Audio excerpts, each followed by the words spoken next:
it's Demigod here. Hello and welcome back to another video. And today, guys, we are here for the debut episode of the Skylanders Swap Force Soul Link. Alright. And we are joined, of course, because I can't Soul Link a game by myself. We are joined by Igknight the Fire. Yo, I will never have enough of that intro right there. Well, it's good to know that someone else likes my intro, I guess. Well, of course it doesn't hold a candle to mine, but I digress. Ah, I see. Alright, I'm just gonna load into hard mode right now because I know how long it takes to skip these cutscenes. Right, okay, I'm gonna get going as well. Alright, so then I get this time to explain the rules. Woohoo! So, it's gonna be standard lock rules at the beginning here. Basically, if the game says Skylanders of the magic element are stronger in this zone, I will have to swap to Hoot Loop, and Igknight will have to swap to Trap Shadow. If the game says Skylanders of the earth element are stronger in this zone, I will have to swap to Rubble Rouser, and he will have to swap to Doomstone. If at any point a character dies in battle, they are dead. We cannot bring them back to life by any means. Until, right before the final battle, we can sacrifice one of our Soul Link pairs to bring back one of our Soul Link pairs. And I know what you guys are thinking, well, what the fuck is a Soul Link pair? Well, basically, the different swap types that are on the Swap Force figures determine what our Soul Link pairs are. So Hoot Loop is linked with Night Shift, Rattle Shake is linked with the Fire Kraken, Blast Zone's linked with Boomjet, and so on and so forth. So, say Boomjet dies, my Blast Zone dies. Well, we all know Boomjet ain't gonna die because Boomjet is like my second favorite swapper, so I better not lose him. Yeah, you better not lose Magna Charge, man. Oh no, don't worry, Magna Charge is safe. He's too broken for this. Dude, he really is, honestly. Honestly, I think if I was playing for Skylands, not even then, I would lose Magna Charge. Keep going. There's another way out through the core of the volcano. Yeah, man. That's the rules in a nutshell. So, how far into the game even are you right now? I'm just letting it linger on the intro cutscene. Oh, well, I'm already on the ship because I skipped the cutscene, and here's what's funny.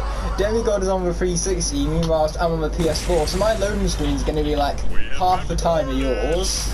Almost there. Just a little further. Yeah. Well, I'm just finally loaded into the ship now. And I've selected Rubble Rouser. Oh, cool. I started with Firecracker because I know, like, the element of the area is going to be fire in the first part of the level, so might as well start with fire. There. I can see the exit. Plus, I really like Firecracker, and that's the main reason why I picked the swappers that I did, because I had a choice between these 8 or the other 8, obviously. And when it comes to the swappers, my 3 favourites are Magna Charge, Boomjet, and Firecracker, so of course I'm going to pick this pair up. Really? Yeah. I didn't know that. I would say my least favourite is Gorilla Driller, but I only just played with him, really, when I was upgrading all of these swappers. So I really haven't had enough experience with him. It's the same with Trap Shadow, but for the small experience I've had with him, I've really enjoyed so far, I will say that much. Dude, Trap Shadow's freaking nice. This kit's really good. I really like Trap Shadow. Cool. Well, now I've got to wait for the element of the area to swap to magic, which isn't going to be for a while yet, until the very end of the second chapter, because, like an absolute nerd, I know this game like the back of my hand. It's like math, it comes to me naturally. I just paid attention to the big points, like, I know that we're going to be using Night Shift and Rattle Shake for Glumshanks and Mesmerelda, and then we're going to be using, we're going to be using Hoot Loop and Trap Shadow for Fire Viper, and then we're going to be using Magna Charge and Spire Eyes for, for Chaos's mom, and for him. Cool. Oh yeah, and you've also got to remember that I've got to use Gorilla Driller against Evil Whiskers. That's going to be really tough for me, I'm going to be honest. Oh, that is going to be tough. Of the fire element are stronger in this zone. Dude, that's actually going to be a good challenge. It's fine, I'm up for it. The second worst Skylander player on YouTube is up for it. That's what Crash called me, so I've got to stick to that nickname now. The second worst Skylanders player? Yeah, Crash is number 1, and according to Crash, I'm number 2. Wow. Damn. Live Skylander. Yeah, I remember that because I was doing a speedrun of Imaginators because I was going to try and complete an entire speedrun of Imaginators before Crash even like started his stream. So I did that like 3 hours in advance because I knew I could beat Imaginators in 3 hours. But then something went wrong with the stream, so I had to restart it an hour and a half in. So it was only halfway through the game when Crash decided to show up 20 minutes before his stream. So he was basically saying that I was slow, but he had no idea that I had to restart the stream. Wow. Go get him, Skylander. Use your attack buttons to defeat the champions. Wait, of course, the whole running joke for me is I am the self-proclaimed best Skylanders player. I have, arguably, with some air of controversy, a perfect record for locks. All I'm saying. Okay, I failed for Giant's Legendary Lock, but that's purely because I decided to play on Nightmare mode because apparently I hate myself. That is the joke with Nightmare mode. Yeah, to be honest, I think we could probably do this on Nightmare mode if both of us had all 16 swappers, but for 8 swappers each, that's not gonna happen. I don't think so. I did all my practice on hard mode, so... I think with Giants, so long as you have about 12 characters, I think you can do a Nightmare Lock. I wouldn't say it's impossible. No. Same with Swap Force, as long as you have about 14, 16. It's Trap Team that's really the impossible Nightmare one because of the boss fights being ridiculous in Nightmare mode. Dude, I'm routing Nightmare Trap Team right now. Because I really want to do Trap Team Nightmare Trap Lock. Yeah, I attempted that and only got to Cross Crow. Well, to be clear, I'm not going to say that I have to battle all the villains. Yeah, that's what I did. I went out my way to battle all the villains because, you know, it's a Trap Lock and Trap Masters. The whole idea of a Trap Masters is to fight the bosses. Ah, I see. Yeah. I never said that it was a rule that I had to fight all the bosses, so... Thing is that, like, if I didn't need to fight all the bosses, then it would have made it much further, because I wouldn't have had to go to Cross Crow, and I would have not, like, lost so many characters to that. Is that actually a hard battle in Nightmare mode? I lost my last Skylander, which was Shortcut, on that battle. Oh. So yeah, what's funny about Shortcut is that I'm pretty sure he was, like, my last Trap Master for, like, 2 levels, and he clutched Dr. Crankcase only to lose to Cross Crow. Well, dude, hey, you got the clutch for Dr. Crankcase. That's a bit cool. Dude, I have found out a sick thing that you can do with Crypt King in Future of Skylands that just trivializes the entire battle before Wolf Gang. Oh yeah? Basically, what it is his haunted sword move slows down enemies, right? Oh yeah? It hits through Blastertron's shield. Oh, that's pretty useful. And if you exit the room and come back in, you get rid of all the giant chompies. Oh. That's extremely useful. It's seriously useful. Here's my little cheat for that little area. Just swap to Elite Chop Chop. If only I had Elite Chop Chop, man. Well, I have all of the elites, that's why I did my elite block. Little bit of a plug for you there. Well, you see, using the elites, that's a bit cheating. Not on Trap Team it ain't, it's Trap Team for crying out loud. Okay, you know what, that's fair, I'll give you that. But yeah, I'm in the process of routing Nightmare Trap Lock right now. And I'm just gonna say it, still, on my best attempt, I've only... Well, I shouldn't say I've only, but I've lost 4 characters to Pepperjack. Oh, Pepperjack is horrid. I think I lost 3 to Pepperjack, luckily.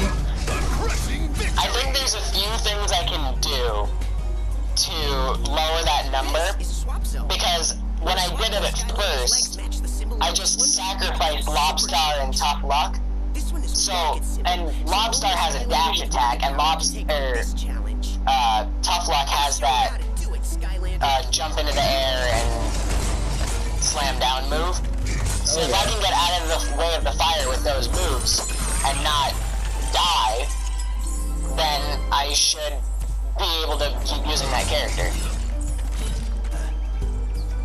Yeah, that's the whole idea of locks. Don't die.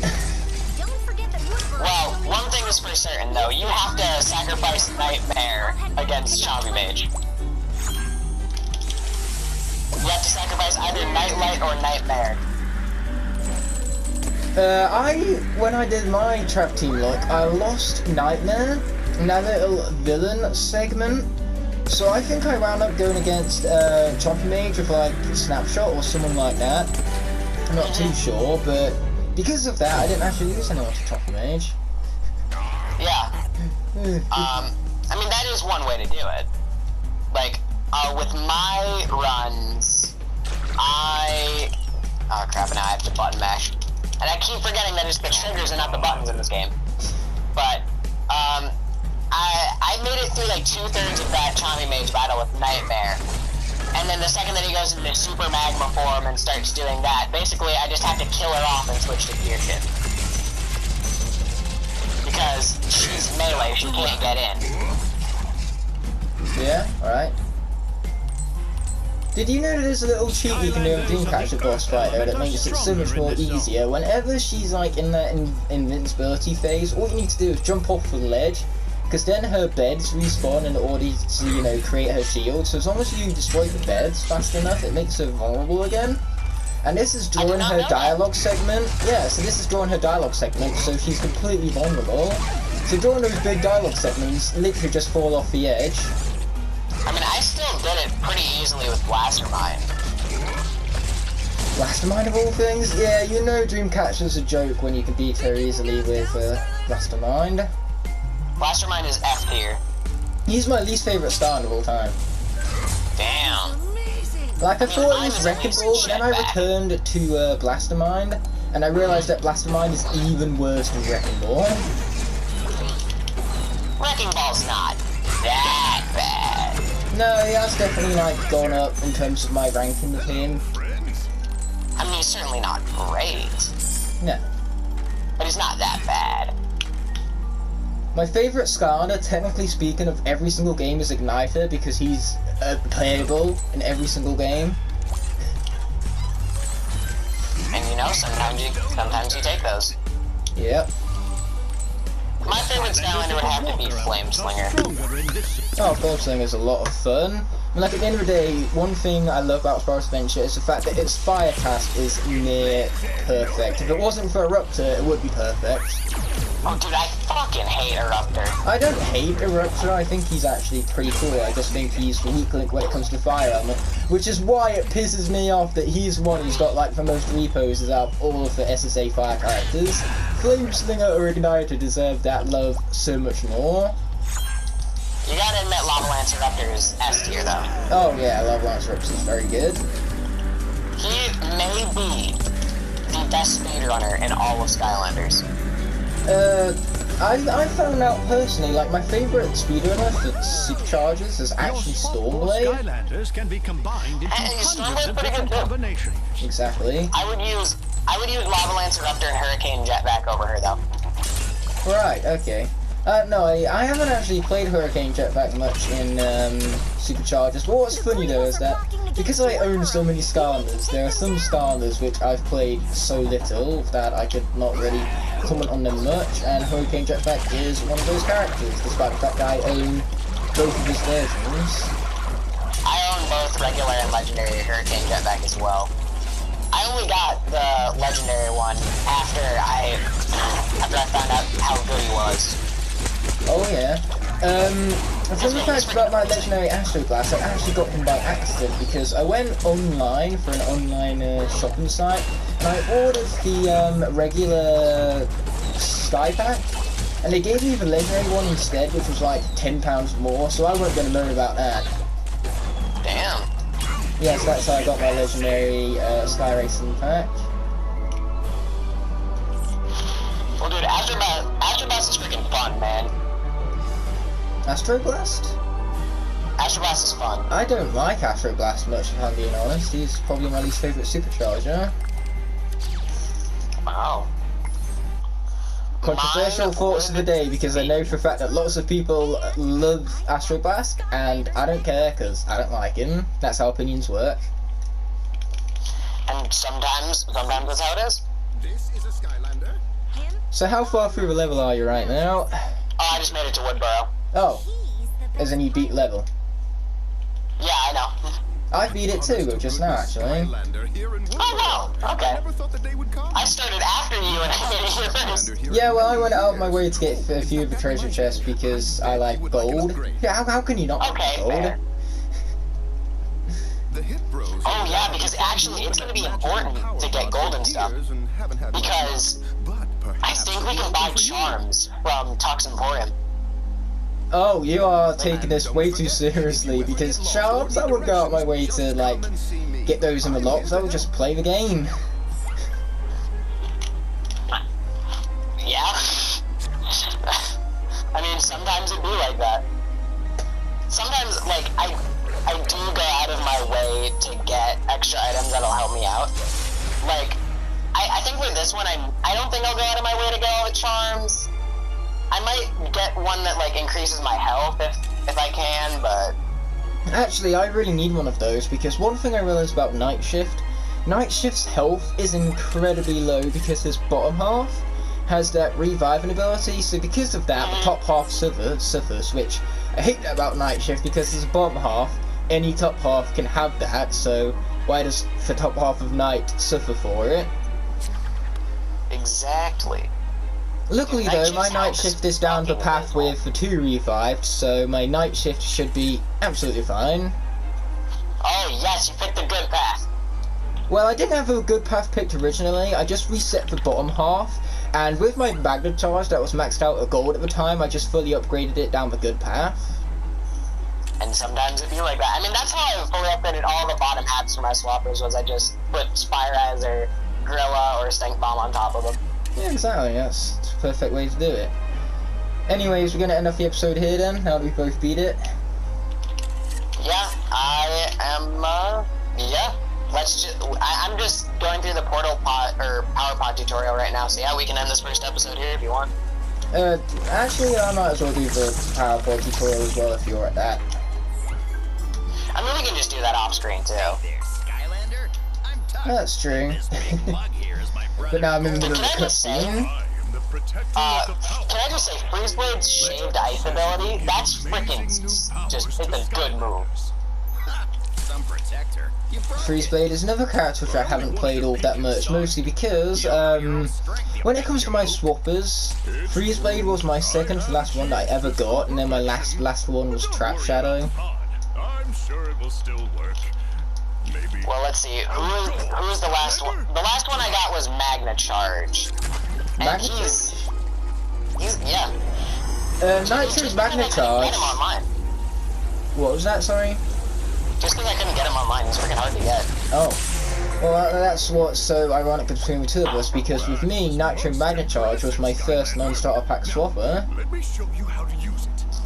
I didn't even get the starter pack swappers first. Here is where Oh, Let's see, what was it? how did you I manage didn't- that? to upgrade their crop. I did not have a single swapper until after I beat Imaginators. Let Oh. me show you how to use it. Well then. Yeah. I had spent this entire time not playing Swap Force. Upgrades are available.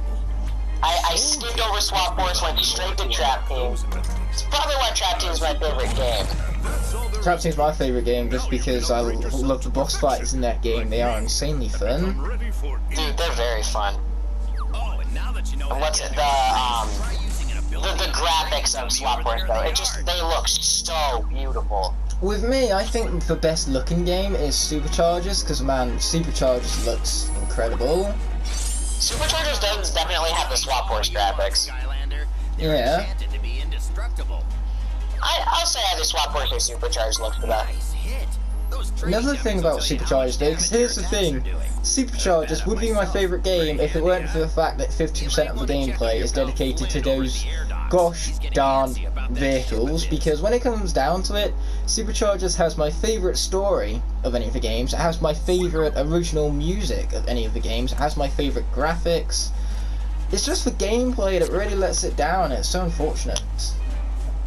I mean, Superchargers definitely has the best story. And when me, Mate, Gabe, and whoever else we get as our fourth, maybe it's going to be cute for you, we're not sure. When we do the vehicle segments of Superchargers for the tag lock, we can switch to like Eons, Elites, and Giants because deaths and vehicles won't count. And we're skipping Ridepocalypse altogether.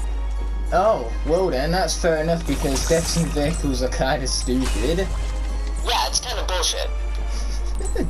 That's one way to describe it, to be honest.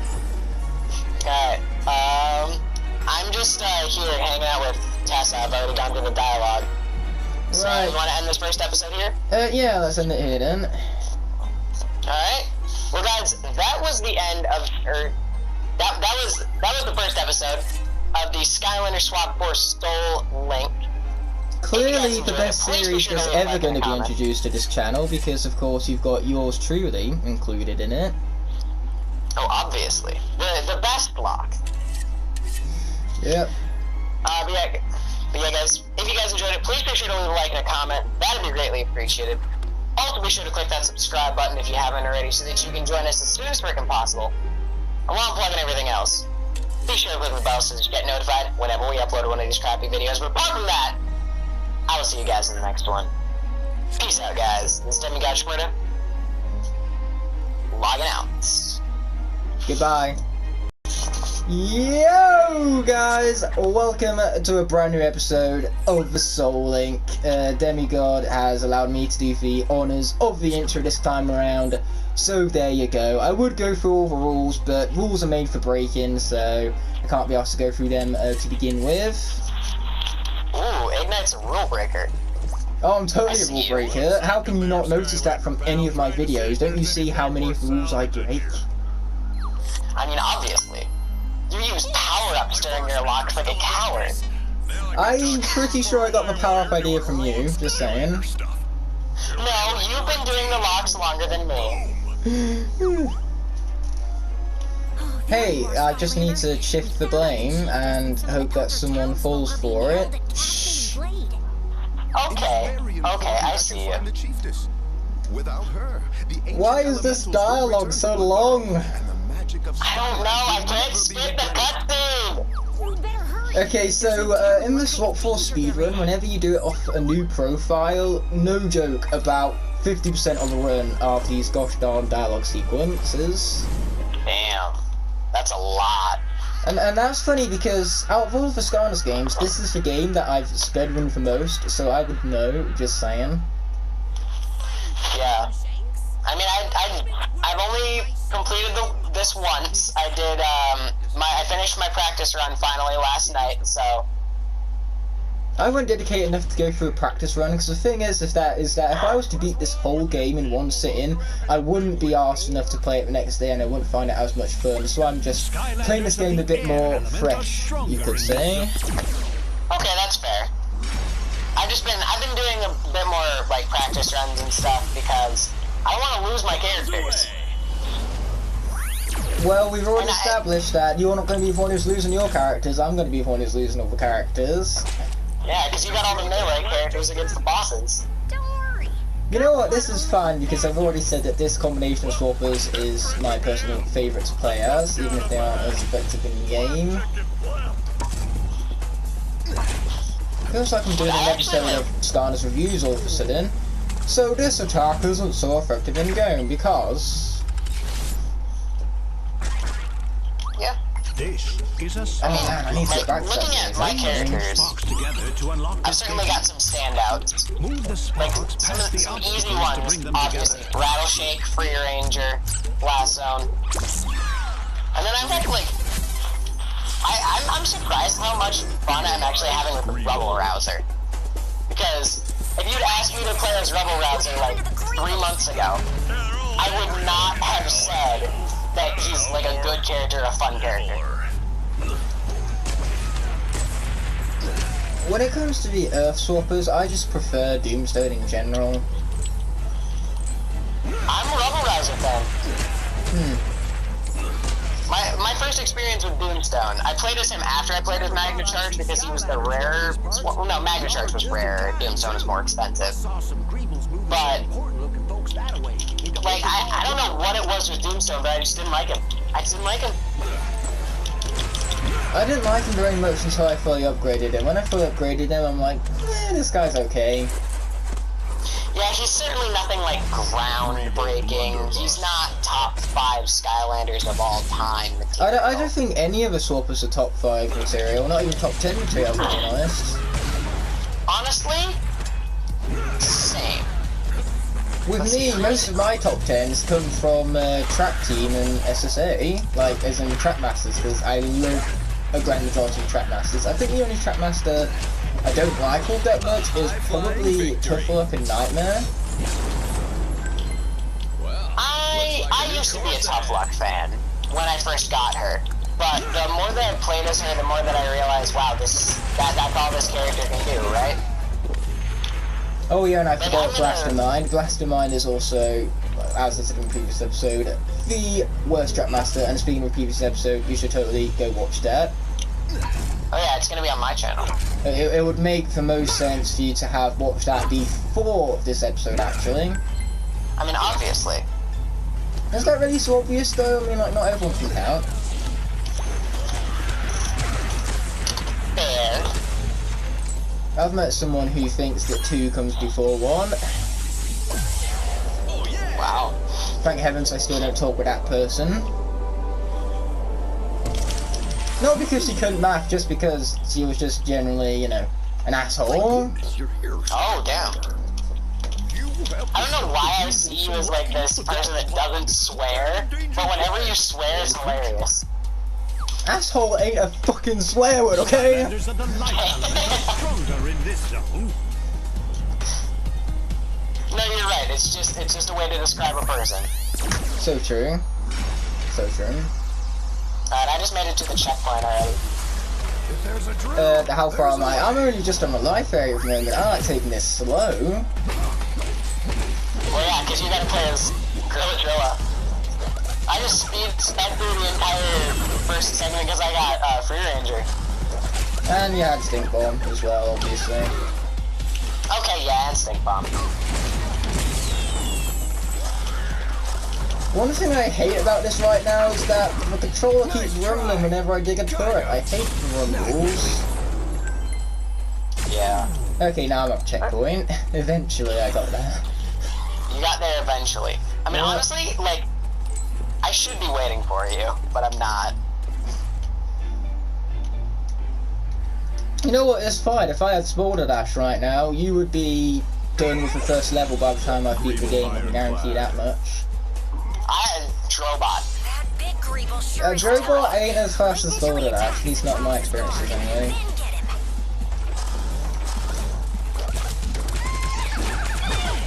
Mostly because Small Dash has more controls than Drobot, because Drobot, his turning speed significantly decreases whenever you have afterburners on. Okay, you know what? That's fair. But Smolder Dash's dash Skylanders of isn't the that light good. element are stronger Her in dash this is zone. great, the only problem is that, you know, it doesn't last forever and then you've got to wait for it to recharge once it runs out. That's the only bad thing about it. Because normally, I don't even press the jump button in a speedrun, I just dash over the platforms. I didn't know you could do that. Yeah, you just dash over platforms. Night Shift is actually like the easiest character to do that with because of course he has the teleport ability. And that gives you a lot of feedback as to, you know, where you're actually moving and how easy it is to actually know that you're actually moving across the platforms and not about to fall down one of them. Can't be stopped. Okay, yeah, I guess I can see that. Because that's the thing, people misunderestimate in a 3D platformer how important shadows actually are. Yeah, actually. Whenever I'm playing Mario Odyssey, I'm all about those shadows, because most of the time, I'm very skilled at Odyssey, I'm going to be very honest, and because of that, I'm off camera a lot, so I depend on the shadows. And I've played Sonic Unleashed. I don't think Sonic Unleashed is anywhere near as bad as people say it is, but for Werehog, all of his platform segments don't have shadows, and that makes them so much more difficult because you get no sort of feedback whatsoever. I mean, it sounds like you got it all figured out. Or at least it sounds like you know what you're talking about. I just do, because with video game design, like, when I did that as part of my course last year, one of the things that we talked about most is shadows, because not only can shadows like be used to give you feedback when platforming, but they can also be used to guide the player. So that way, you know, you don't need to worry about waypoints, because the player naturally follows light. So by making areas like shadowy, it actually makes the player move away from them. So if there's an area that you don't want the player to explore, you can just shroud it in shadow, and they're less likely to explore it. I didn't know that! Unless it's one of the Batman games, they're like always in shadow. That's the whole idea of Batman. He comes out at night. Okay, fair. I was just gonna say though, you know what I was gonna say. Do I know? It's like one of my signature lines. You learn something new every day. Oh, of course you're gonna take copyright for that catchphrase now as well. I never said it was like I never said I came up with it. It's just a something I say a signature lot. phrase, sure enough. It's just something I say a lot. Alright, well I made it to Overflow Grotto. I am currently like at the final puzzle thingingus. You know, everyone's favourite, Shock and Bolt. I actually really like these puzzles. I know a lot of people don't. Dude, I actually really like Shock and Bolt.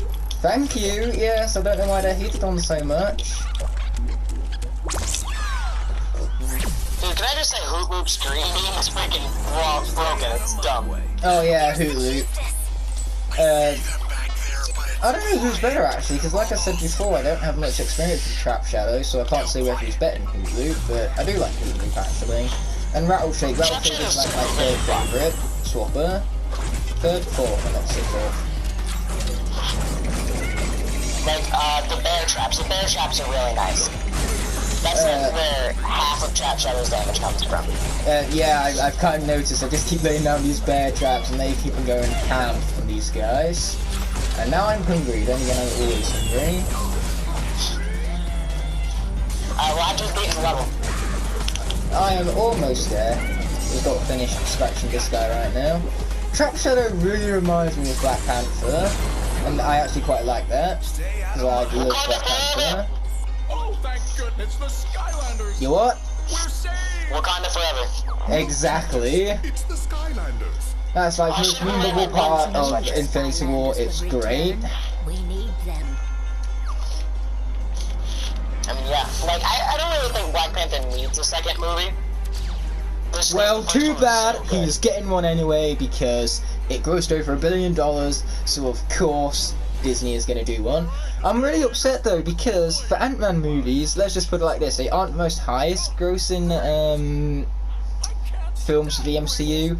So because of that, like, they aren't going forward with an Ant-Man 3 purely because, first of all, they want to explore like different genres and things, and they also like, well, they're using that to try and disguise the fact that they know Ant-Man 3 ain't gonna gross as much as, say, Black Panther 2 or Captain Marvel 2. Okay, yeah. But let's be honest, the only reason Captain Marvel grossed as much as it did was because it came out just before Endgame did, and it was being described as a necessary chapter before Endgame. It's really not. No, not really. It's a movie that I enjoyed. but it's not like something that you need to see Endgame. Yeah. I would just recommend not seeing it all because we already know my opinion on Captain Marvel. This has got to be the one thing that you and I don't agree on. Like, I can see your points for everything else, but not this. I was expecting you to say Doctor Strange for that, actually. I'm pretty sure Doctor Strange is like the biggest difference. Okay, yeah. No, the Doctor Strange one I don't agree with either. She's the only one who can Of communicate course with the not. ancient elementals. Without her, they would never return. So it's Doctor Strange and Captain Marvel. Those are the two we don't agree on. The Great Hollow, but I'm sure she will send for you. What's soon. funny though is that I'm still seriously looking forward to Doctor Strange 2, just because the main reason I don't like Doctor Strange is because Doctor Strange in the first 2/3 of the film is an absolute asshole, and I hate that. But he's continued to develop over the MCU, so now for the developed version of Doctor Strange, aka the version we're gonna get in Doctor Strange 2, I like that character a whole lot more. I mean, yeah, like, okay, yes, he's absolutely an asshole the first 2/3 of the film. But hey, like, once he gets that development, he's a very good character. Exactly, yeah. That's why I love him in Infinity War so much. I love the back and forth he has with Iron Man in Infinity War. There's a lot of snark between them. Exactly. That pile of wood over there. We need shelves for the merchandise.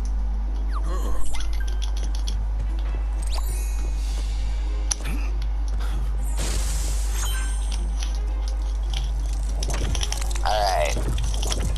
So then I assume we're both just building up the shop right now. Yep, Toxin Point is complete. I'm on number 1 of 3, mostly because of the dialogue. Everyone's favourite, Yeah. dialogue. Gotta love that dialogue, man. I'm so tempted right now to just swap out and give Trap Shadow for Charge Bottom Half, because then I'd have so much more speed.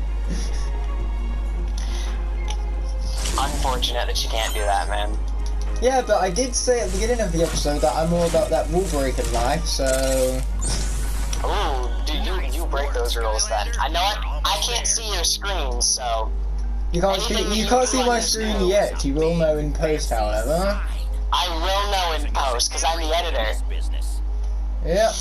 Hey, that's fine, that takes a lot of the stress off my shoulders, because at the moment I'm editing a huge project, which has took me, so far, 3 weeks to edit. I recorded it, well, I started the editing over 3 weeks ago, but I actually got the final clips recorded about, it wasn't last Sunday, it was the Sunday before that. So 2 weeks That's ago. a huge project if it's taking that long. It's over 2 hours long, it's the finale for the Hunting series. A winged Wow. Go on, take it. I accidentally talked to the Yeti counselor when I was going up to this treasure chest because I'm magic and it's magic. Winged sapphires Oh, I like see. a free discount. The more of them you collect, the less you'll pay for both upgrades and items. And what's funny is that I have to have the game on mute right now, otherwise it would echo in the mic, and it's just so funny having all of these dialogues being said and me not having any sort of like Skylander, you saving the audio cheapest is feedback a from big it. deal. I don't know how many people would have done that free of charge. Because that's another thing, I was talking before about how visual cues can guide a player, but it's the same with audio, you know, players are also tend to be attracted towards dialogue, so if you have an important character, have them speak, and boom, you're more likely to walk up to that character, aren't you? Absolutely. However, if it's real life, if someone's talking, I'm going to stay as far away from that person as possible. So antisocial. Talking! How dare I do such a thing? Thank you for rescuing me, It's Skylander. almost criminal at this point. I am the chiefess here in Woodborough. You have come just So yeah, now I'm just going to wait for the chiefess to finish with her dialogue. And what's funny is that for elemental chest for me, it's water, it's not magic, so not going to be opening that up today. So wait, who are we gonna be? Wait, no, never mind. We don't face Glumshanks until next episode, and it's gonna be Rattleshake and Night Shift. Yep. Because I was gonna say, who are we gonna finish the next level as? It's gonna be Washbuckler and Freezeblade, I think. At the end of level 3, yeah, there it is. I'm so good at this. No, it's because I was totally thinking of what he was going to say before he was going to say it, and you were psychic enough to have read what I was thinking of, and then you just said it out loud and took all the credit for it. Oh, yeah. That is precisely 100% what happened without a hint of sarcasm or illogic or anything that would make that statement anything that was anything other than 100% correct. Absolutely, man. Absolutely. So we're going to end it off here then? Yeah, I guess so. Cool. Want to do that outro? Do I want to do the outro? Sure. Yes, I want to thank everyone for watching, and I'll be seeing you in the next one, but until that moment arises, peace! Ladies and gentlemen, my name is Demigod here. I can't believe I mispronounced that. Welcome back to another video, and today, guys, we are back for another episode of the Skylanders Swap Force Soul Link. If you guys missed the last episode, it was on Igknight's channel. You should go check it out. That would be greatly appreciated. Are you ready to go to Mudwater Hollow and Especially because you shouldn't even be watching this episode if you haven't seen the last one. It was very important. Yes, it was integral to the plot of everything. We talked about movies and everything. And not only that, but every single character died. We're on our third attempt. It was also my third attempt doing the sync up before this episode actually began, because for some reason I forgot my rights and lefts and got them mixed up. That's unfortunate. I mean, my sister also doesn't know her left from right, so it's whatever. You've almost reached the flash fin. Anyways, it's time to go over the rules. Again? I'm gonna keep it brief. Basically, whenever you're doing some Skylanders undead element or stronger in this one, we gotta swap through Rattleshake and Nightshift. Basically, it goes like that for all the elements, but if a character is dead, we cannot bring them back to life. They're dead, we cannot use them until the sacrifice rule before Chaos. And that's just before the final battle. That's when we're allowed to sacrifice a Soul Link pair to bring another pair back. And then you guys are thinking, what the fuck is a Soul Link pair? Well, basically, it's since we're playing in Swap Force, it's characters with the same swap bottom type. So I'm just switching to Free Ranger right now, and my Free Ranger's linked with Igknight's Doomstone. But if Igknight's Doomstone were to die, my Free Ranger would die. Or if my Rattleshake were to die, his Firecracker would die. Keyword is if Igknight's Doomstone was to die, because we all know that I'm going to be the one who kills off all the characters in the end. I mean, my practice run went really good. I can't speak. Dude, I'm so used to all my swappers having over 1,000 health. It's one of those scenarios to where as long as our speed characters are alive, everything is fine. It's like Star Wars, okay? Episode 9, literally everyone could die. But as long as R2-D2 survives, the First Order is screwed. Absolutely. 100%. I totally agree with R2-D2 is the true threat. Also because R2-D2 is one of the only characters in every Star Wars movie. Bother to try and catch the fish. Yeah, actually, yeah. Press the button to reel in your fish. No, is he in? No, he's not in every movie. No, he is, isn't he? I'm pretty sure he's in most of them. He might not be in Solo, but don't quote me on that. Well, I've never seen Solo. I completely forgot that I watched Solo 3 hours after I watched it. I forgot I was watching Solo whilst I was watching Solo, okay? It's not very memorable. As far as you're concerned, Demigod, you have watched Solo, you just can't remember anything about it. Absolutely, 100%. Looks like a new course. It's so sad though, it's a Star Wars movie, and it's so forgettable. Where you have The Last Jedi, which is so memorable because of how much controversy it sparked. With me, I don't mind The Last Jedi. I think The Last Jedi has some really good action sequences. I really like what he did with Kylo Ren and Rey, even though Rey is a little bit too perfect in that film to connect to. But really, my main problems with the film is the fact that they have a huge tonal shift between, the A plots and B plots when it comes to the casino arc and everything, and that tonal shift is so bad for pacing. I hate it. Looks like a new course ahead. I really like Last Jedi. I'm certainly not in the group of people that think it's the best Star Wars movie. Oh no, it's far from that. But it's also not the worst one. Yeah, absolutely. It's certainly not the worst. It was enjoyable. I didn't regret going to the theater. So which one would you say is the worst in your opinion then? Oh, dude, don't make me do that. I just did deal with it. I don't know. I would have to rewatch the original, or not the original trilogy, but the first three. The prequel trilogy. Well, with me, my least favorite is Number Dos. Grumble Bomb, Rock Shooter. Say again? Attack of the Clones, the second one. Purely because the first one would be worse if it wasn't for Darth Maul. Darth Maul saved that first movie. Oh, Darth Maul is fucking badass. Exactly. Actually, I have a friend named Luke. He's an absolute Star Wars nerd, okay? He knows anything and everything when it comes to Star Wars and Pokemon, but then he knows nothing about anything else. But because of that, he loves Star Wars so much, and his favourite character is Darth Maul, so that's kind of like gave me a slight bias towards him as well, because my friend doesn't shut up about him. I mean, he was certainly badass. Exactly, yeah. So Darth Maul is definitely the character. I think you kind of like it around these parts. Okay, time to spend 50% of the level, 50% of the level even on the raft. Oh, you've already made it to the raft segment too? Yep. Here's the thing, like we was talking last episode about signature catchphrases. I'm pretty sure my most signature thing of anything is me having to re-say what I've said because I messed something up, like I stuttered or something like that. Repeats himself 3 times counter. Exactly, because the thing is that you can always tell when I've had to repeat something, even if I cut it out, because I always say even afterwards, because that's kind of like my correction word. So you gotta pay attention to that in all of my videos. I mean, I think that now that I know that, I don't think I'm ever going to be able to watch one of your videos the same way. Power of editing. I could make one of my videos. I could take one of them and I could turn it into a horror movie.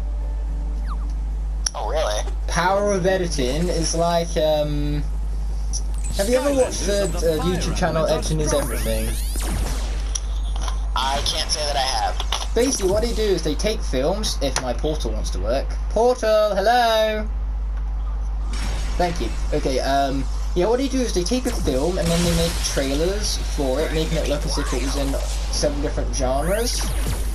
And some of my favourite are when they take like all of these kiddie-based films and make horror trailers out of it. I would love to see a horror trailer for that Dora the Explorer movie. I think that would be pretty good. Is that still happening? Because I haven't heard any news on that. What, Dora the Explorer movie? It's been out for a few months already. What? Yeah. I mean, I never watched it because it's way out of my target demographic, but it's out. Well, it's been out. Damn.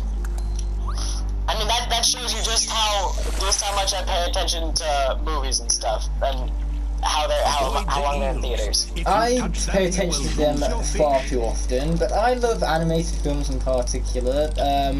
Controversial opinion, I think How to Train Your Dragon 3 is better than Toy Story 4, just saying. Well, I've never seen either, so... You have to see How to Train Your Dragon. In fact, no, you have to see the whole How to Train Your Dragon trilogy. It's like the best trilogy ever made. I've seen the first one. Here's what's so funny, like, everyone who's seen the first one loves the first one, and then I always say to the people who's only ever watched the first one that the sequels get even better than that, and their mind is blown because they think the first one is so good as it is. Well, I mean, I certainly did like the first one. Yeah. But, like, if it's in a trilogy, you have to finish the trilogy. With me, I find that both of the sequels are better than the first one, and that is so rare for trilogies. Normally with trilogies, like, at least one of the sequels doesn't live up to the original, but in the case of How to Train Your Dragon, yeah, I'd say both of the sequels are better. My second one being the favourite. Like, the Sam Raimi Spider-Man trilogy is certainly like that. Oh yeah. Where the second one is really, really good, and then the third one... Okay, I won't say that I hate the third one. You can't hate the third one, that dance sequence, man, that's just too good to hate. Okay, yeah, absolutely. But I watched Spider-Man 3 when I was like really, really young. So that was like my definitive version of Venom and Sandman and stuff like that. And how the black suit went down. Yeah, same here with me. When I watched Spider-Man 3 for the first time when I was very young, it was actually my favourite Spider-Man movie for the longest time. And then I grew up and realised what differentiates a good movie from a bad movie, and then I learned that the third movie really isn't all that good, but still, it was my favourite for the longest time. Yeah, just because like I grew up watching it.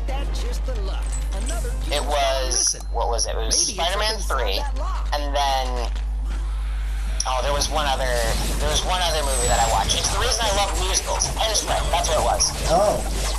With me, I've never really watched musicals all that much, they're not my favourite genre. I just realised I should probably kill the loud noise first. I mean, you're not missing much when it comes to musicals. I just like musicals.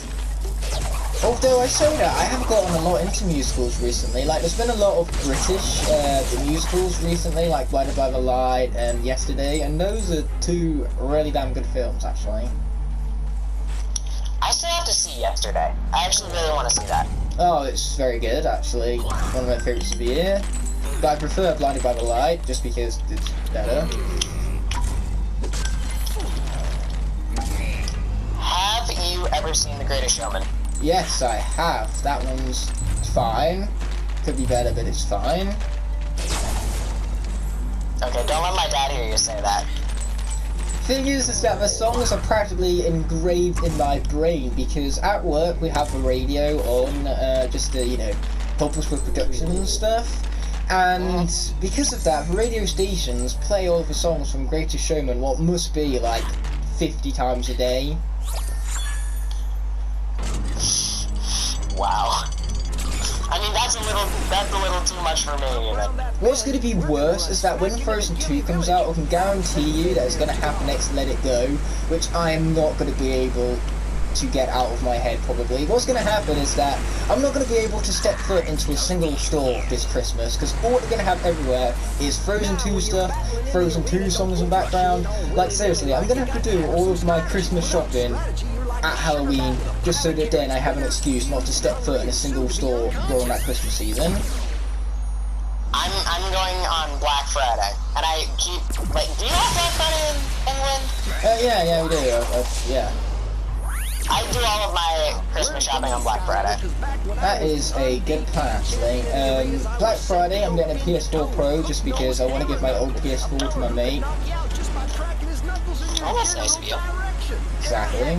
And plus the PS4 Pro is going to be so much more better for me, because then I get, like, more storage. Because the thing is that I have Red Dead 2. It's 250 gigabytes, which is half of the storage on my current model. That's a lot of storage. Yeah, I really need that 1 terabyte thing. So that's what's so funny about Red Dead 2. It could physically never be ported to Switch, because the Switch's like highest model is 32 gigabytes. Honestly, I find it amazing that they have managed to put The Witcher 3 on the Switch. Okay, it's incredible that they've managed to achieve that, but they're never going to do the same for Red Dead 2. Yeah. Oh yes, best swapper time.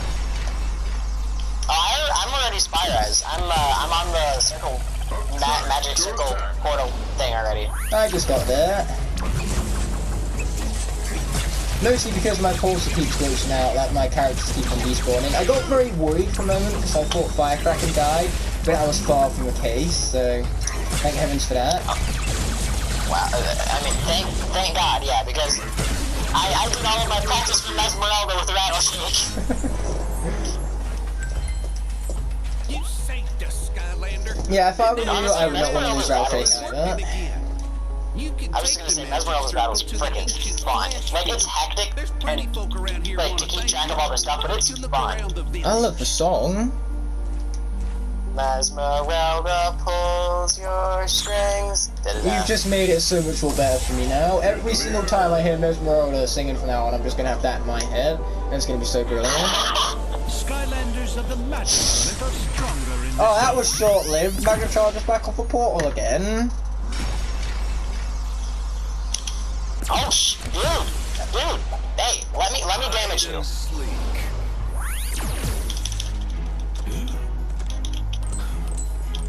Yeah, that's right. Run into the wall. Oh, you're already dead.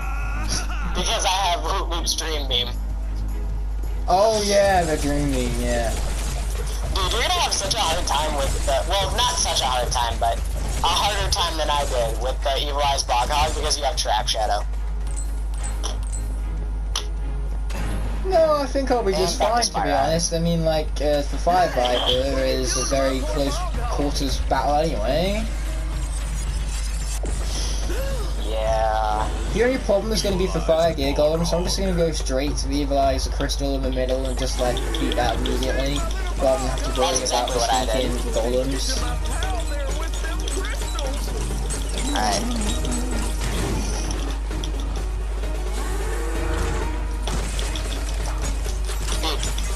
I've sort of taken for granted Spire as its finisher ability. Oh yeah, Actually, I love that actually move. really sick. Oh, Spire Eyes is so good. Here's the thing, both of Tech Swappers are so damn good. I wish I could have them both, but unfortunately, Skylanders of the tech element are stronger Unfortunately, in you this zone. can't.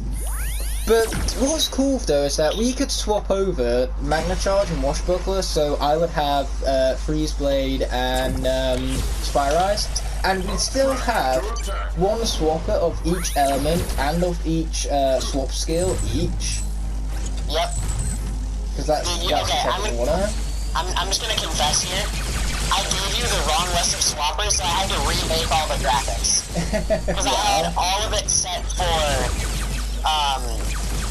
what was it, for the other way around with the Freeze Blade and Washbuckler and stuff like that. Well, I was gonna ask if I could have this combination regardless. I mean, that's fine, but... Precious metals. Take action button this time again. Alright, I've made it to the Evil Eyes Crystal Destroyer bit. I'm currently stuck in the bowl with both the Evil Eyes ball thingamabobs. I think that's specific enough, thingamabobs. Absolutely. I mean, that's specific enough for me. You know, when I was younger, I'd always say Pacific rather than specific, and because everyone always thought I was talking about the ocean, I made everyone so confused. Oof. In fact, I needed speech therapy actually until I was about 8 or so years old.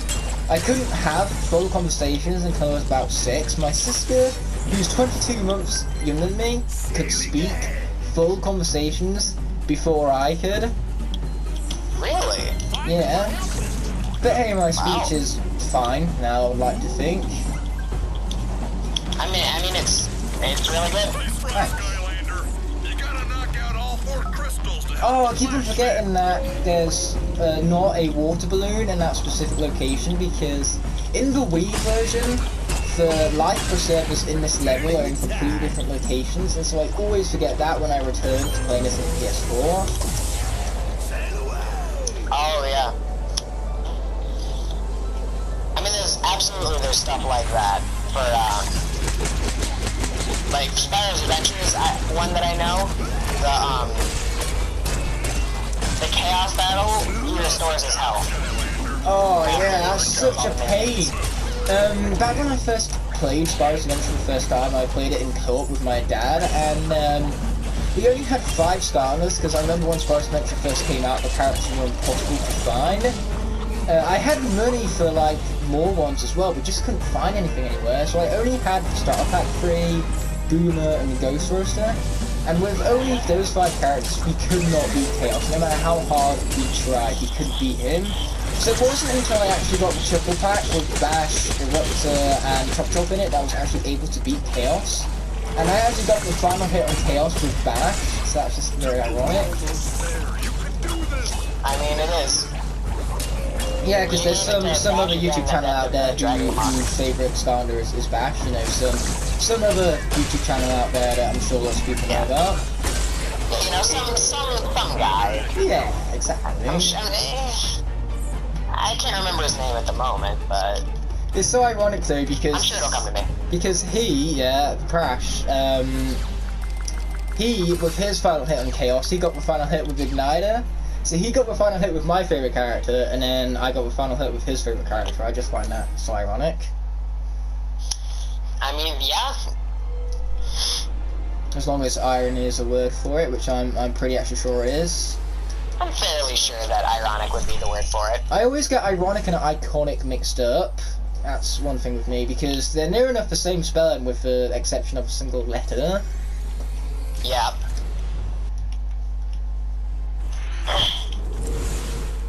But the worst thing that I ever get mixed up is 2 and 2, as in one having the single O and the other having the double O. No matter what the scenario is, I always wind up using the wrong one. Dude, that sucks. Exactly. My English teacher hated me for it, but at the end of the day, my target grade in English was a 5. I got an 8 and a 7, so now my English teacher loves me because, you know, getting a total of 5 grades above your target grade, it looks very good on the teacher. So, she always talk about that. Well, that's good. Exactly. 64 accolades completed. We're just gonna be here getting these levels, aren't we? For me, not so much, because I haven't actually played Sword Force on PS4 all that much, to be perfectly honest. It's just transferring all from my main account, so I'm gonna be here in a few minutes. Yes, I can catch up with you, because I'm only just prepared You for can it. catch up with me now. This is your window of opportunity.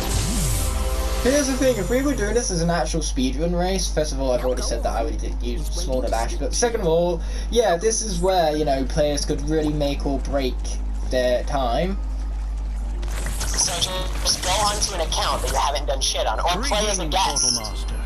You and your Skylanders I was about to have say, done that very is well exactly so far. what I would do. And now it is time for you to take the next step in your journey as a Portal Master. It's good to know that we're on the Just same as your page. Skylanders can level up, you too can become Dude, I wonder if I can buy any shit from Your Portal Master Tuxedory, rank will anything increase useful. as you earn stars. Well, if it's useful, it's not shit then, isn't You it? can earn stars by completing missions and Okay, that's challenges fair. over the course of your many adventures. I'm level 14. Let us see how many stars. I'm still having Eon explain to me about the stars.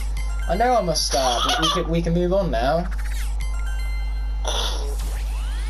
Okay, I've got 16 and 4 stars.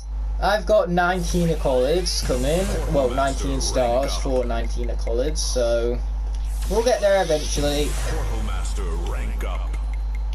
That There we is go. impressive. Rank You are well 4. on your way to becoming a truly great Portal Master. I'm 16. Increasing your Portal Master Nice. rank. Return here whenever you wish to view your progress and see what new Alright, missions can I and buy challenges charms or await you something and your from you? Skylanders. I don't Extra have any health charm would be charms. great. I have to be 19 to get the 100 maximum health charm. Oh, I'm not getting that anytime Curse soon. you!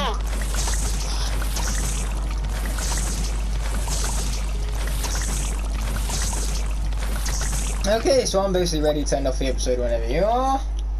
I'm ready to end off this episode whenever you are, man. So that is it for this episode, guys. If you enjoyed it, please be sure to leave a like and a comment. That would be greatly appreciated. The next episode is going to be on Igknight's channel, but go ahead and drop him a subscribe, by the way. And then if you guys haven't already, please be sure to click that subscribe button. And then while I'm plugging everything else, be sure to click the bell so you get so that you get notified whenever we upload one of these crappy videos. But apart from that, I will see you guys in the next one. Peace out, guys. Goodbye. Logging out. Welcome back to another episode of The Soul Link. I didn't even realise that these episodes were going up on my channel until now. Which reminds me, Demigod, how dare you give me for even numbers? I hate even numbers. I didn't know that. Well, I just did it because the first episode's going up on mine. That's all I did. well, as you'd say, you learn something new every day. What you've learned today is that Igknight is much more of a fan of odd numbers than even numbers. But this one's okay, because this was number 4, and I like number 4. It's the best even number. Ah, okay. I gotcha. Surely you have an opinion on numbers as well. Like, everyone has a favourite number, so you've got to have a favourite number. Oh, what is my favorite number? There. That's the dig site that Snaggleskin was telling us about. I don't know, I would have to think about that. Skylanders can figure out Question of the day, everyone. whoever's behind this. My my favourite number even, is 7. 7. 7. That's why we need a scale of 7, okay? It's my favourite number. My favorite number. I've always said it as a joke, I guess. My favorite number is pi. Oh, yeah. Okay. Goodness, you're here, Skylander. A pack of foul villains is in Fair enough. I've got someone who I know whose favourite number is 235. Because if you write it in a weird way, it actually looks like a conical flask. You must find a way to stop whoever is behind this. Hold on. Yeah, you've just got to write it so that then, like, the 2 and the 5, like, the middle sections are, like, right close up together. I don't know, it's weird. It's just... Point is, if for the way she wrote it, it looked like a conical flask, so that's why it was her favourite number. She's even more of a nerd than me, and that's really saying something. Yeah, you and me are pretty big nerds, man. What's funny though is earlier I was saying about how we need a scale of 7 because 7 is my favourite number. We also need a scale of 7 because, let's be honest, Imaginators wasn't the greatest conclusion to the series. You are absolutely correct. I mean, I have fun with Imaginators, but it's not like... It's not a fitting conclusion. Imaginators is just my least favourite game, which really is saying something because I do actually really like Imaginators still. It's just the weakest of this franchise, in my personal opinion, so it just shows to me how great the franchise as a whole is. Yeah, I guess.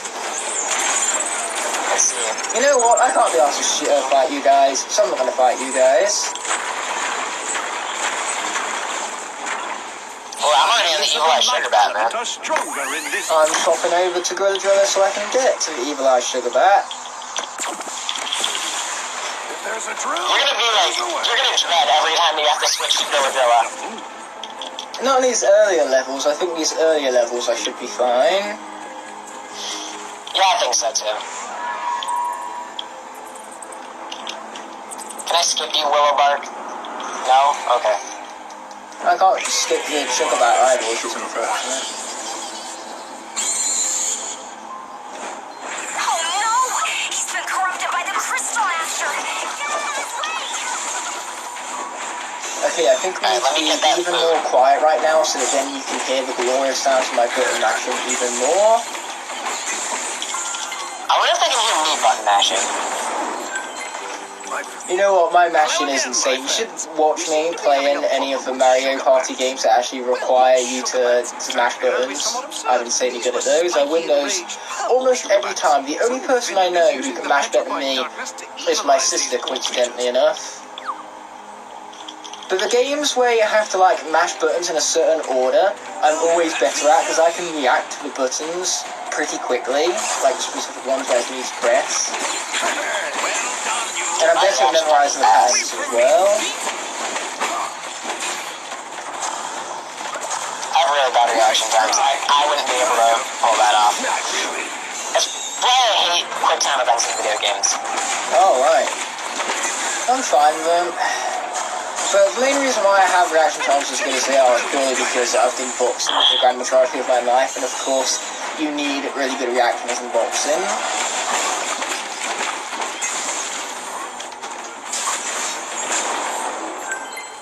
Make a hole. Because here's the thing, like, my boxing skill has always been very, mixed between person to person, because I've had lots of people say, oh, my reactions are the best, because I'm really good at, like, parrying and stuff like that. However, I've had a lot of people who've also said that my actual punching and kicking is the best, because apparently I have some really devilish, punches. I mean, I wouldn't know. I've never seen you box. I could just punch through a phone right now, and then my hand would go through the cord onto the other end to get you right across the face, and then you taste it first hand. Yeah, but you wouldn't want to knock me out there. That's how phones work. Because I would get my revenge on you. Oh dear. Watch out for those Remember, we're soloing. That is true, yes. Portal, So, where when you were? one of my characters, one of yours dies. My portal is actually useless. Dude, that's unfortunate. Do you have another portal you can use? I do, I'd have to rummage through some stuff. Oh, it's working again now. It's working again, we'll leave it. Once we're done with this episode, I'll swap out the portal. Alright. Yes, because I'm currently using my track team one, because for some reason track team ones work for Swap Force. The point is, I'm using my track team one from my day one PS3 version. Oh man, that is old at this point. It's not as bad as the one I have from a different track team I got though, because tragic story about this one Traptanium portal. I put a chair leg through it.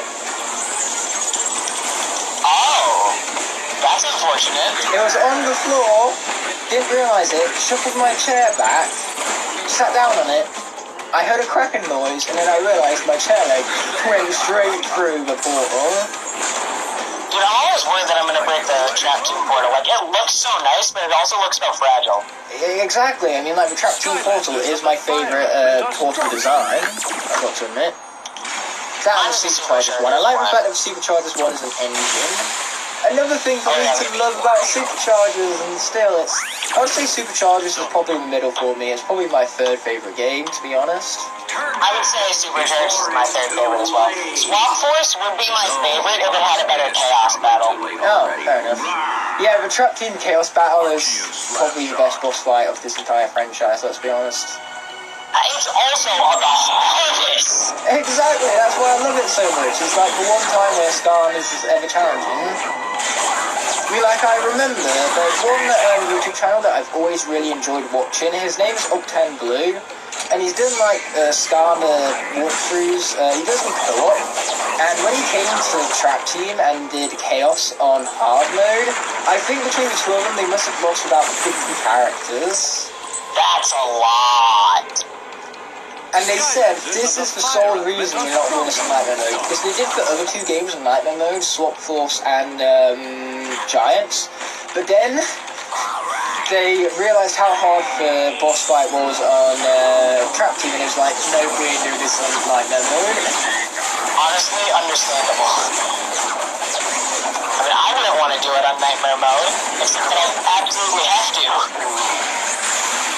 I think when I did my Let's Play for Trap Team, I did do that Nightmare mode, and when I did the first boss fight, I think I only lost like 5 characters, but that was mostly because I was swapping them out. I've realised that Star Strike actually does really good against that final boss fight as well. Star Strike is a really good choice. Yeah.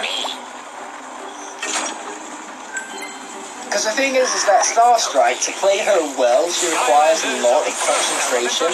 And because you're concentrating, it naturally just makes you better at the boss fight as well at the same time. I mean, the boss fight, it's more repetitive than it is difficult. Like that third stage, you will not get a single hit off on him unless he randomly does the sword move.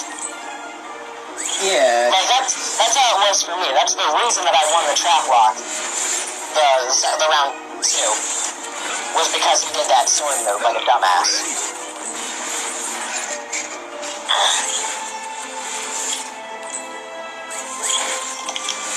Alright, I got the first hand activated on the stone monkey. I'm well behind that because of my portal glitch from earlier. I've only just like got up to the little cutscene with Evil Blumshakes where he starts throwing the rockets at you. Oh. Well, that's unfortunate. Let's just take a Dude, moment. I even tried to give you some time to catch up. Yeah, that sounds good actually. I wanted to spend some time on getting one of the trained monkeys or whatever they are, and then I just gave up halfway through. I was like, yeah, whatever. I don't need it. Maybe I should waste all my time doing that right now. Sounds like a plan. That sounds like an absolute plan. And there goes my portal again. Okay, we're totally switching it out after this level. Yeah, we're in agreement with that plan. Anyway, as I was saying, let's take a moment to just gush over the amazing animation work that they did on Evil Blumshakes in that one cutscene. Oh, it's so well animated. Rockets are just launched down with such fluent arm movement. It's so stunning. Exactly. You gotta love the fact how I describe these animations because, you know, he moves the arms with such fluency. And then when the rockets smash down, the parts keep flying up because that has physical logic to it. If you smash something down on the ground, it will bounce back up. So not only does he cutscene, but it also cares about meshing colours together to look really well and fluent arm movement of all things. And now we're going to take a moment to talk about Rattleshake's shield and how broken this move is. Oh yeah. My Quick Draw Rattleshake, I never actually bought an upgrade for him because I wanted to keep the Quick Draw Rattleshake like with the variant skin. I can understand why. I got my Quick Draw Rattleshake for free actually, because what wound up happening is that locally, at my local game, when Swap Force was out, there was this thing called the Skylander Club. So if you bought 15 characters as a registered part of this club, then basically you got a free Quick Draw Rattleshake. And because I bought so many Skylanders, I got that free Quick Draw Rattleshake. I also got a free water trap when the trap team came out as well because of that. Oh, that's cool. Yeah. But my favourite Day 1 haul is actually Imaginators, purely because Imaginators I got for Dark Starter Pack, then I also got Ambush, Ember, Tri-Tip, and Chaos. So that was just a really cool first day haul. Didn't mean that it's my favourite game, but still a cool haul all the same. I think my first day haul for Imagineers, it was the Dark Starter Pack and Chaos. Oh right, And you get that as a pre-order bonus. Yeah. Cool. I waited to get all the other ones. Yeah, I chose Ambush, Tri-Trip, and Ember specifically because those were the first non-starter packs since they've announced. So those were the ones that I wanted to get ever since they were announced, so I wanted to get those up. But I was a bit split at the time. I didn't know whether I wanted to get whether I wanted to replace Ember with Hidsicle or not. Dude, Hidsicle is freaking great. I prefer Hidsicle over Ember, but Hidsicle was my last villain besides Green Shocky Mage, purely because he's so damn expensive for whatever reason. Like, seriously, he's £20, which is above the recommended retail price. I have no idea why he's so expensive for him. That's a lot. Exactly. Actually, just tell me when you beat the level, and then we'll go into the Evil Blumshakes battle together. Sounds solid to me. Yeah, I don't know why. Everyone always says that Hidsicle is really hard to find and is really expensive. I suppose because, like, I remember they did restocks of Wave 1 figurines a while back, but the only one that didn't restock for whatever reason was Hidsicle, so he just got rarer and rarer ever since day 1. Wow. I think what Activision should have done is they should have conducted, like, pre-launch surveys, so then they could have known what Skylanders were going to be in demand the most, so that then they could have made more or less of the Skylanders respectively. Like, let's see. Let's just, out of characters that, like, people talk about, I don't hear anyone talking about Tri-Tip. Oh, Tri-Tip is so much fun. I mean, he's Like, Probably too late already. I don't know my tier list by heart, but he's like, I think he's like bottom B tier. Maybe Fair mid B enough. tier. Okay, I'm on the boss fight now. Alright. I'm going into the boss cutscene then. Cool. Well, I've already beat the boss cutscene. I'm actually in the actual boss, because that's where I thought you were. Hours I didn't even Oh no, I was just waiting at the, like, right before the cutscene. I see. I just realised I can slow down gun chains for my teleport ability. That is useful. Oh yeah, that could actually be really good. Night shift is just really good in this boss fight period. Night Shift might struggle against Mesmerelda though. You'd be surprised, Mesmerelda I actually have the most practice with because, of course, the 3-star objectives for this game, for the boss fights, are to do them without taking a single hit. So because of that, I practiced Mesmerelda so much because that's the hardest one to do without getting hit, in my personal opinion. So it just makes it pattern so well, and I'm so good at dodging them that I'm sure I shall be fine. Like I say, what I'm truly not looking forward to is Evil Whisters with Grodrilla. That's the only one I'm dreading. Yeah. I mean, I can see why. It's a very unfun boss battle. Ugh. I might even be more powerful than Lord Chaos. Oh, actually, you know, I was talking about with the survey before. Because that just reminded me of Giants, because when Giants came out, I remember after Christmas, the only characters I could find was Series 2 Bash and Light Core Jetpack. So I find that so ironic that the Light Core Jetpack was everywhere, despite the fact that even back at Giants, not many people like Jetpack.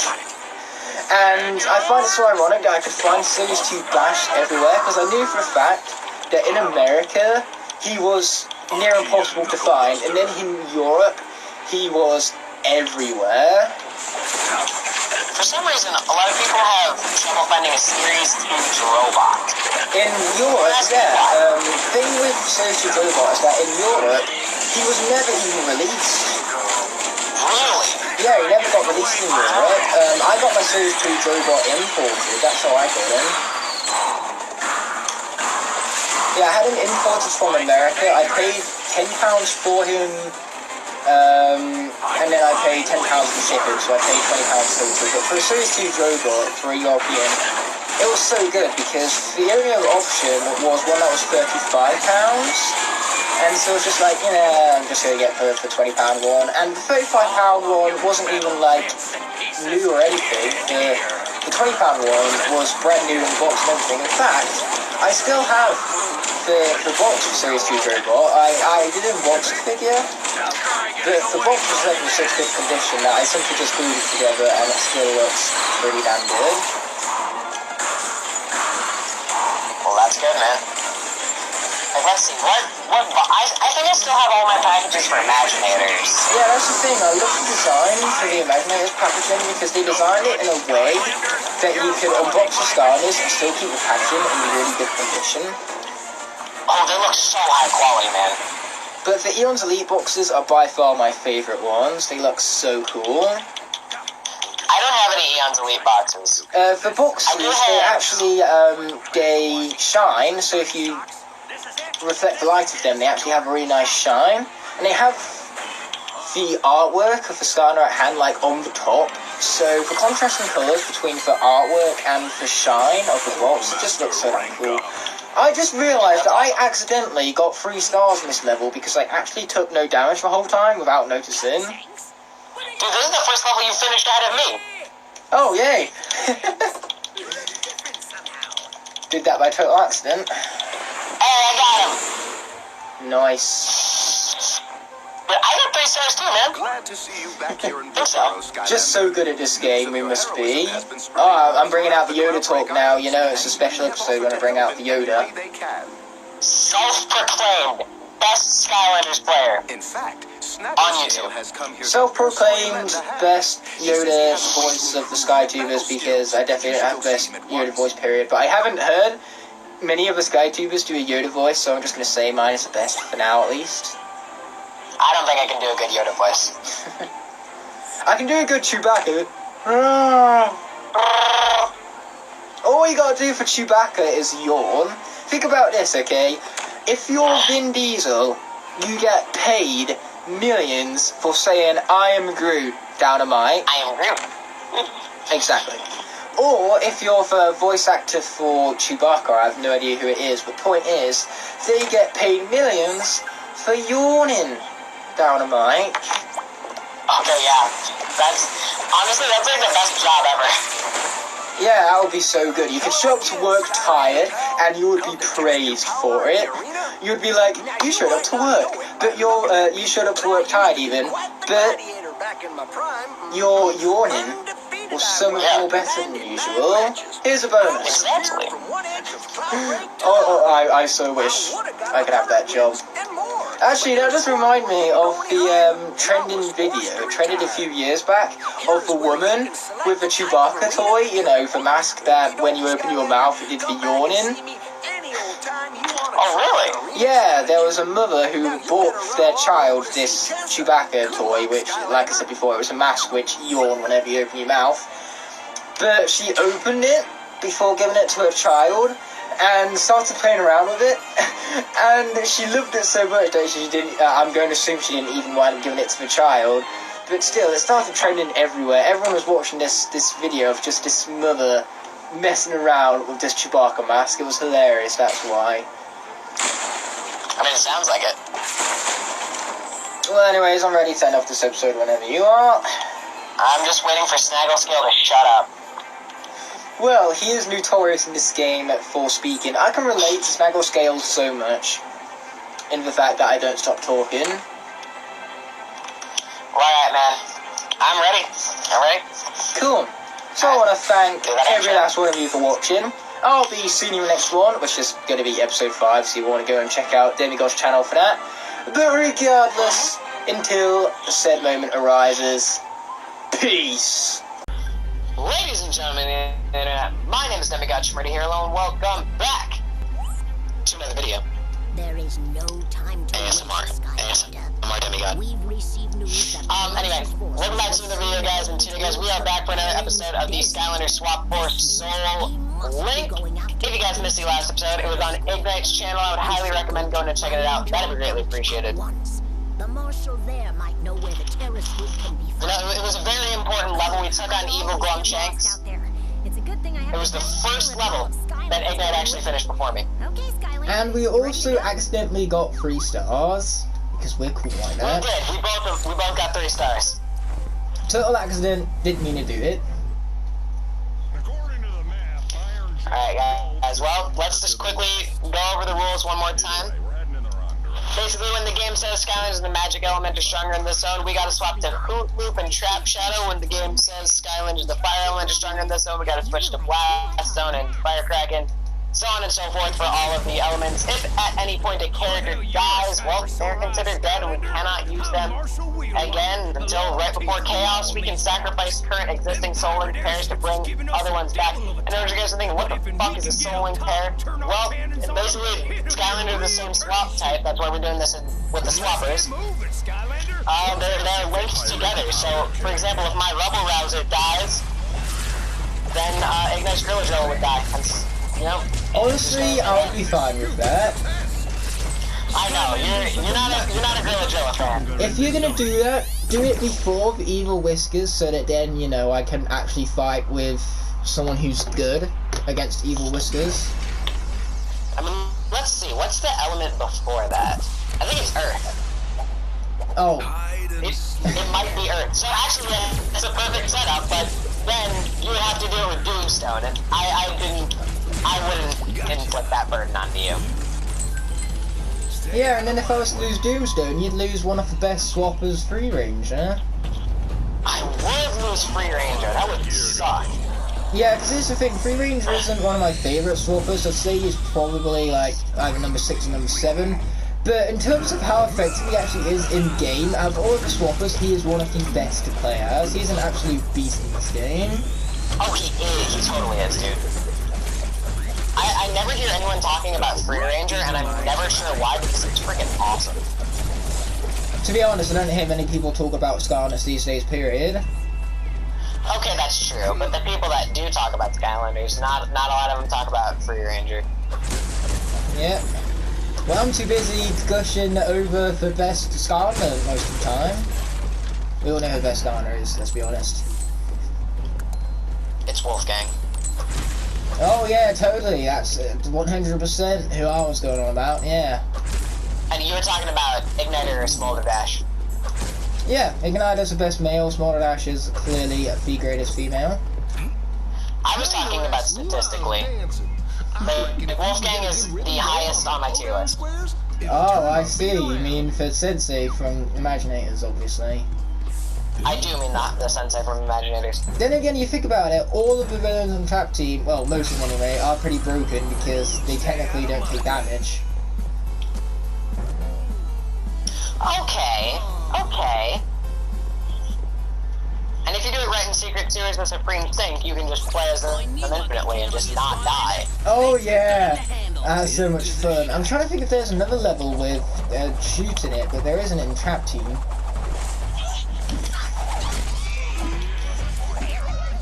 Although I'm pretty sure that in Trap Team, that shoot is actually the first of those like shooting sections that they even have in the whole of the console games. Because I know they're pretty frequent in the 3DS games, but I'm not too sure about console. I could be wrong on that. Maybe. Could be wrong on that. Don't quote me on that, whatever you do. And don't quote me on that either. That's not a good quote to be quoting me on. That is true. This is so hilarious right now. You keep on saying that is true, which is the catchphrase of my mate Luke. He says it all the time, so every single time you say it, you remind me of him. And it's just the thing I said. That's his phrase, Demigod. It's copyrighted. You can't use it no more. If he figures out how much you've been using it, he will hunt you down, and you will be sorry. I just took a cannonball to the face. That was a bit silly of me. Unfortunate. I think I should be trying to avoid those, to be honest. Probably. Yeah. Yep. Absolutely. Yeah, it's fine. The element of the air is about to swap around soon anyway, so we're good here.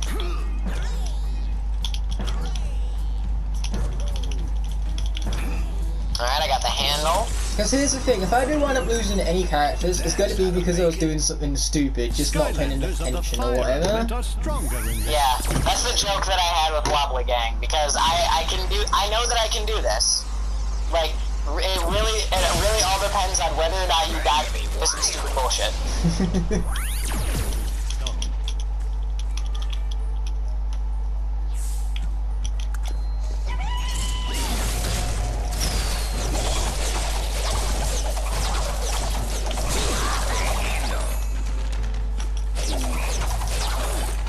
Oh, ouch. That was... wow. There was a spinny guy off screen, and he just ambushed me. Oh, that's unfortunate. Yeah, it's fine. Firecracker has still got 588, so we're good here. You saved my little rat tail. Just remember, don't kill Firecracker. No, don't worry. I can't have you go through the tyranny of losing Rattleshake. Yeah. Rattleshake is arguably my best guy. Yeah, Rattleshake is also really good in this game, but like Free Ranger. It's him, Free Ranger, or Spyrise is my best guy. I guess Blast Zone. My best guy is definitely Magna Charge. In fact, I think even the game knows that because they're preventing me from playing Magna Charge, okay? Up until this moment, there's only been a single tech area, so the game is too scared, they don't want me playing Magna Charge. Oh, Undead. Oh, you've already beat the second cannon area already. Yeah, I'm already to the checkpoint. I've only just reached that part. Oh, nice. Here's the thing, I dawdle, like, during the intros, I always remain at Woodrow until the intros are over. I'm going to assume that you've, like, already started the level by the time you start your intros. I've got the handle is in there. But yeah, like, while I'm doing my intro, I do go into the level. But I can like, wait. Nah. If you want me to. To be honest, not waiting around is so much more better than the pacing. Because of course, That's me fair. being a film critic, I know a thing or two about pacing and tone, because I always find that tone is always so overlooked. Whatever medium it is important. It's very important even to have a consistent tone in whatever it is you're doing, whether you're writing, whether you're making a movie, even a video game needs a consistent tone. Absolutely. I agree with you 100%. Skylanders of the undead element are stronger in this Okay, so far this portal's doing a whole lot more better than last, so that's fortunate to say the least. Well, that's good. On to night shift. Roll with the punches.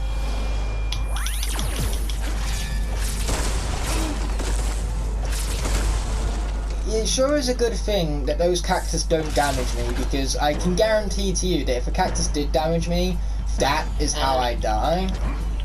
Yeah, your dad doesn't do shit like that. In fact, that did I've happen been to you damaged from my once. skin stroke. That happened to me at Motleyville during one of my other lots, where basically I was playing as Prison Break, and I hit a cactus. It bounced me backwards into the shot of an enemy, and I died because of it. Oh, dude. If I didn't hit the cactus, I would have avoided the shot, but because I did hit the cactus and got bounced back, I lost Prison Break because of it. Dude, you must have been so pissed. Exactly, and I'm like one of the 6 people who actually likes Prison Break, so that was very I unfortunate. don't hate Prison Break. Yeah, I realise a lot of people put a lot of hate in Prison Break. That's why I say I'm one of the 6 people who actually likes Sky. I know Brainless Bushwhack really likes Prison Break actually. Well, my favourite Earth is Flashwing. It's always going to be Flashwing. Okay, Flashwing is awesome. Dude, Flashwing is awesome. Exactly. It's like bottom of S tier, but considering that you're S tier, it doesn't matter where you are in the S tier, really. True. Plus, to make her even better, she's a dragon. I love dragons. Dude, you're right, this level's freaking short. I would give anything to have a dragon as a pet in real life. Like a pet Toothless, I would give anything for that, no joke. You would have a pet Night Fury? Exactly. Because Toothless is such a badass. That's why I love How to Train Your Dragon. Like, here's the thing. How to Train Your Dragon is just as much Toothless' story as it is Hiccup's, because Toothless is a major character in those trilogies, and I love the fact that DreamWorks isn't afraid of delving into Toothless' character, because of course, he's dialogueless, and most animation companies hate dialogueless characters, because they're not as easy to, you know, portray the emotion of, or create jokes out of. But Toothless is still genuinely funny and still shows so much character through body language, and I love that. Yeah, dude, I know that I have to see How to Train Your Dragon too. You do, And How to you Train Your really Dragon do, so much. It's been a while since I've seen the first one, actually. I might have to rewatch the first one. Yeah, you just gotta find yourself a trilogy, because here's the thing, I'm pretty sure you can buy, like, the trilogy box set for the same price as you can buy the third one by itself. Oh, really? So you might as well get the trilogy set. I mean, yeah, I might as well. Actually, when's the next time that I get free red box from T-Mobile Tuesdays? I have no idea. Because How to Train Your Dragon 3 might be on Redbox. If Oh. I can just get the second one. Yeah, the second one, what's funny is that Netflix have everything How to Train Your Dragon related, except the second one. Oh, that's unfortunate. Everything but the second. And that's the thing, like, I have a friend who loves the first film, but they haven't seen the sequels yet. And I've been nagging them for the longest time to get onto the sequels, because as I said before, they are even better than the original, in my eyes.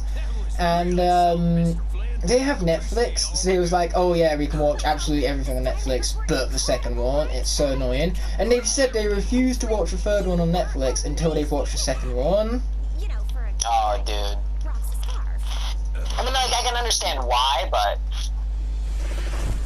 To be honest, the second one is pretty integral to the third one. In fact, out of the whole trilogy, I would say the only one that is somewhat skippable is the first one.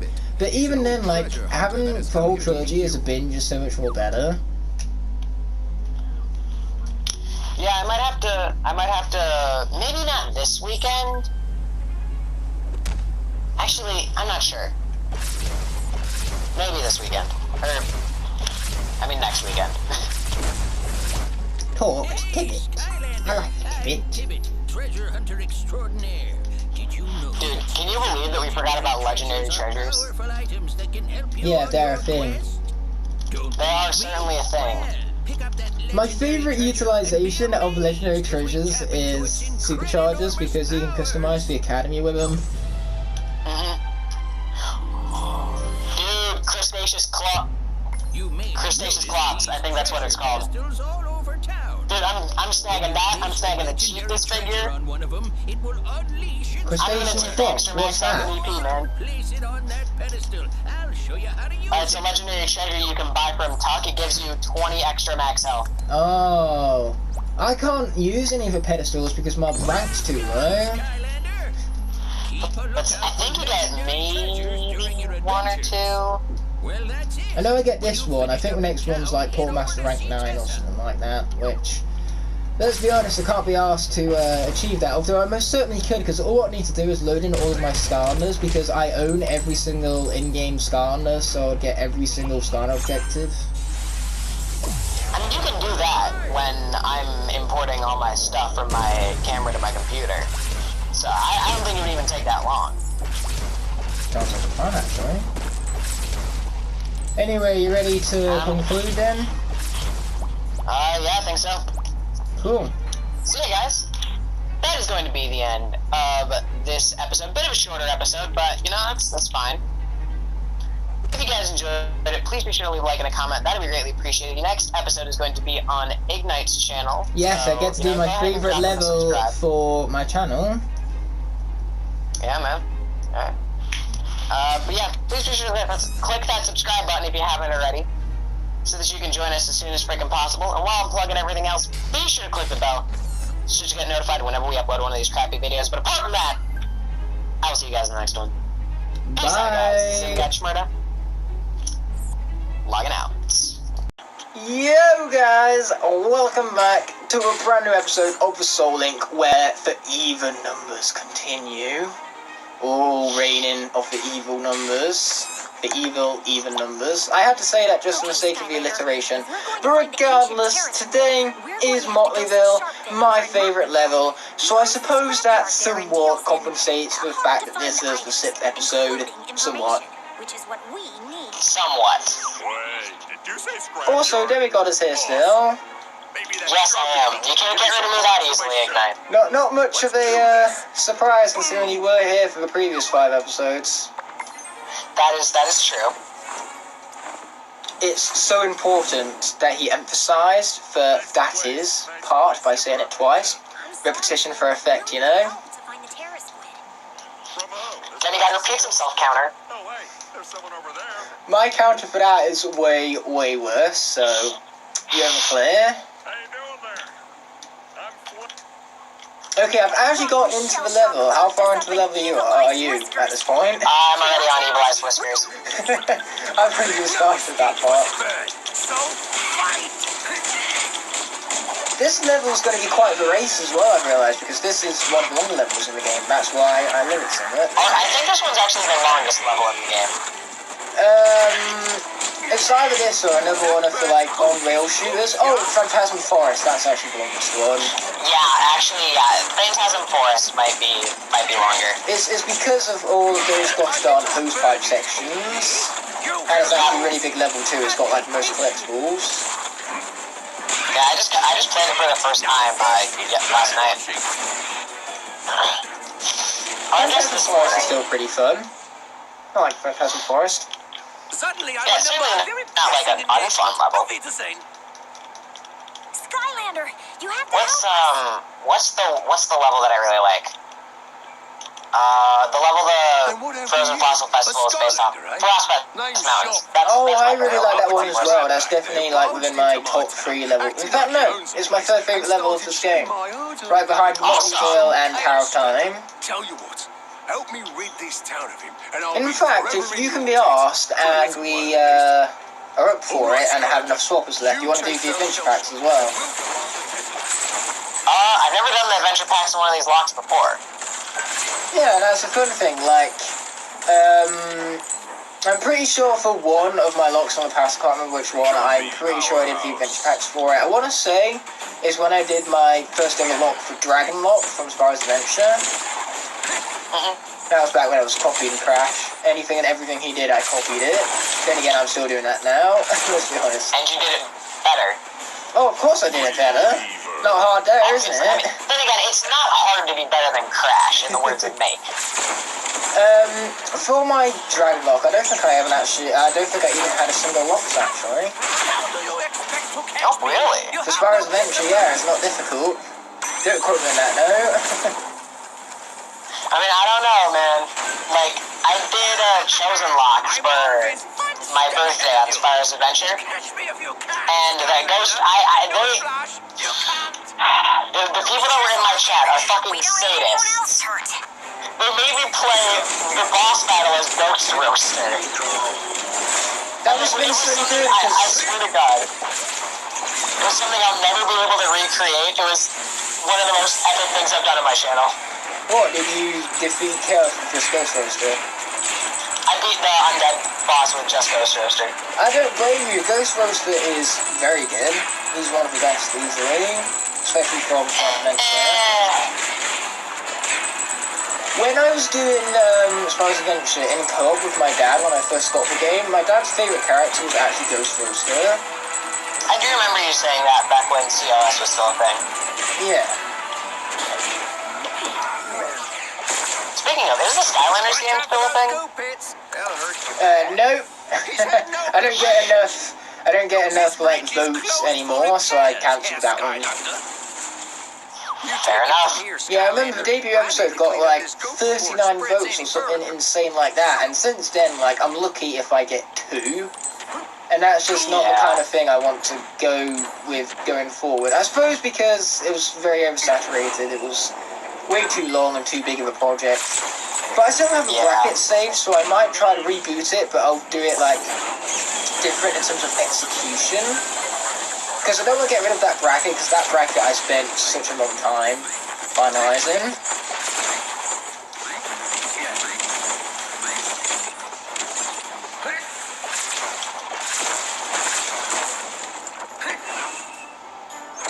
Although, I will tell you what was a miracle about this lock so far, the very fact that I've actually remembered to swap out my skylanders every single time the element has changed, because I'm so frequent in forgetting that whenever I have like a guest I'm commentating with, or especially during live streams. Yeah. I mean, sometimes during streams I'll forget to switch characters. But that's what streams are for, you have people to remind you of that in the comment section.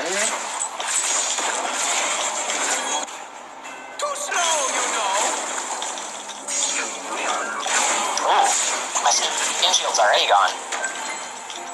Come on. Let me regen that. Get rid of me, Dolph Trottles. I go boom, Yeah. you fall down. How far through the level are you already then? I'm already at the big treasure chest part. So I'm at the bridge where you gotta go through the cannon segment. Oh right, yeah. Let me just grab the dynamite. I love the fact that, you know, we can't see each other's screens until, like, post or whatever. That's kind of fun, I find. The magic element are stronger. Yeah. You just gotta make sure to tell me if someone dies, because I'll make sure to tell you if someone dies. Hide and seek. Yeah, we lost, like, Firecrack in episode 3. Shh. Stay out of my way. I'm just waiting to see whether you believe me or not, to be honest. I can't tell if you're being serious. Of course I'm not being serious, as if I'd actually lose Firecrack on level 3. Although, I was pretty close, I'm gonna be honest. Well, it's just because Firecrack is melee, you know? That and also, like, I was stupid and kept on attacking the enemies when I should have got the Life Mage the whole time. So the Life Mage just kept on healing them. Ouch.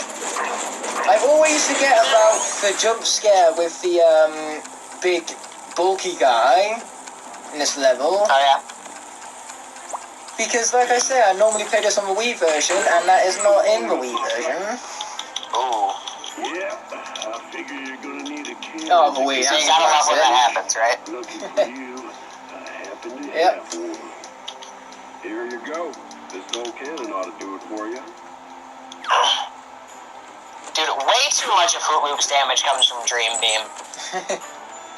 It's like, it's such a good move, but at the same time, it's like his only good move.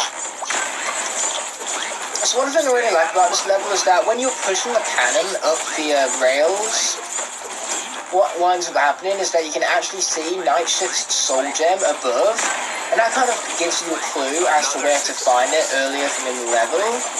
So it's very clever how the level kind of builds itself up like that. It's good design.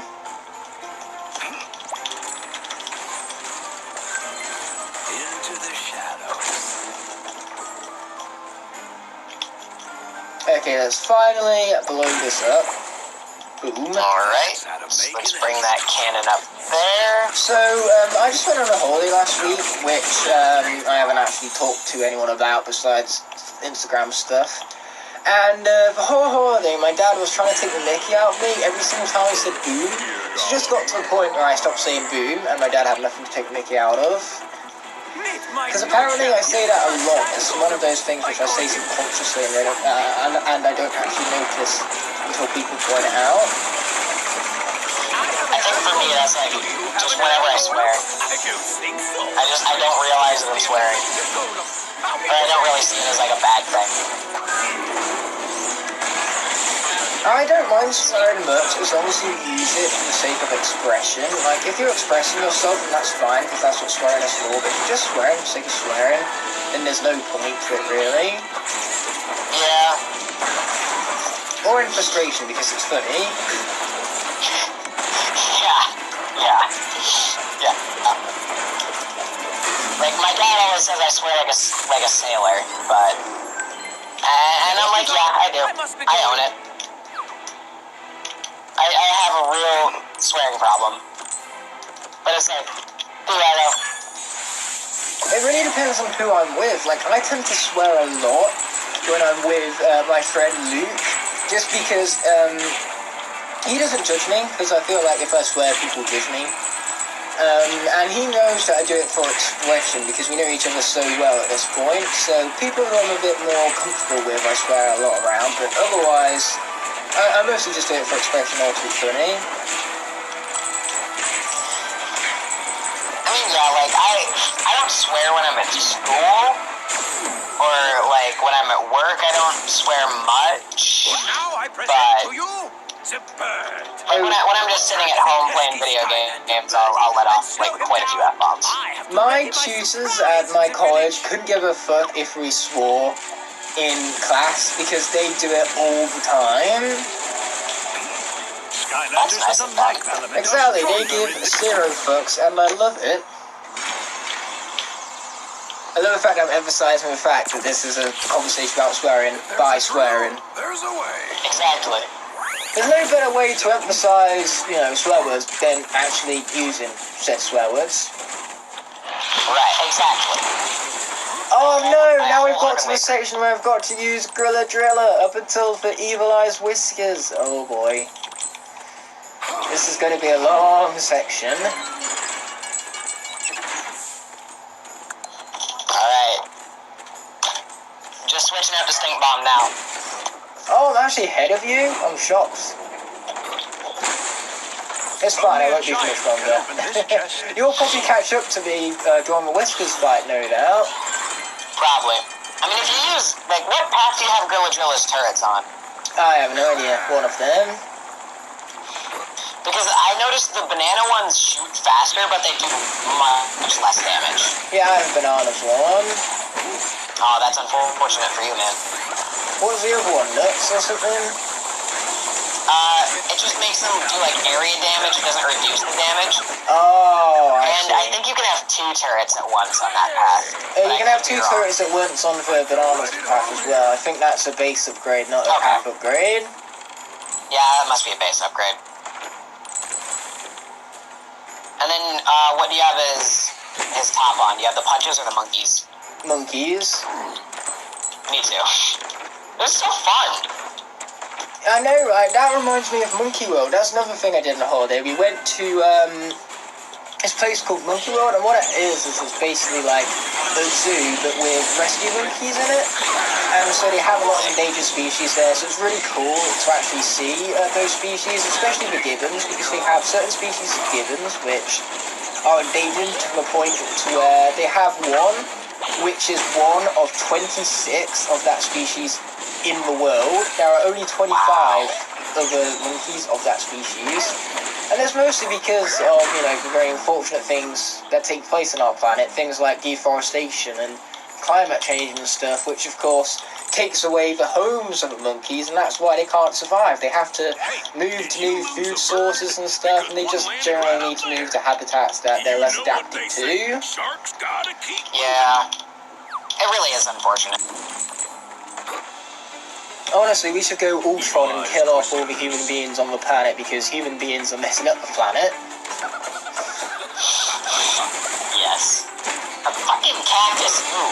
Although I still think Age of Ultron is the worst Avengers movie, and I don't think that's going to change anytime soon, let's be honest. I mean, it's certainly not the best Avengers movie. No, I think the best Avengers I movie really still like Age of is Ultron. Endgame. Endgame is so good. In fact, now that I've mentioned the word Endgame, I really want to watch Endgame again now. Whenever it doesn't matter what you do, even if you reference Endgame, I want to watch the film again. And it's so easy to reference Endgame, because Endgame just has so many referenceable moments in it. Alright, I'm on Evil Eyes Whiskers now. Where are you? I'm half health for that. Oh. Makes it pretty much. Actually, Grizzly is doing quite well against Evil Eyes Whiskers, because his punches are very damaging.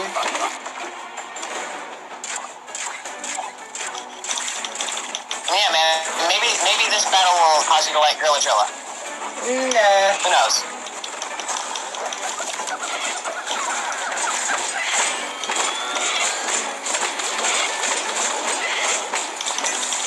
I'm at 244 health. I almost died, but almost doesn't count now, does it? No, it does not. A little bit of a winky face right there. Once again, since we are face camless, you can't actually see that, because that's one thing I find so funny. Whenever I'm recording these videos or doing the streams, I always have such huge facial expressions or body language. It's very expressive, and most of the time, nobody can even see that anyway. Alright, I just beat Evil Eyes Whiskers, man. I am swapping out for Tombstone. Another smash hit. Come on, can I maintain this pace? Find out in the next episode. I'm joking, we're not going to do that, obviously. We're going to do some ads instead. Sure. Don't just love that in TV shows when it comes to the most tension building moment, like in a reality TV show where they're kicking someone off the show and they decide to have you wait through the ads to actually find out who it is. You hate it so much, but it's so effective. I mean, it really is. As if I'm going to change the channel just because ads are starting. Of course I'm going to stay and watch through the ads to see who gets sent home.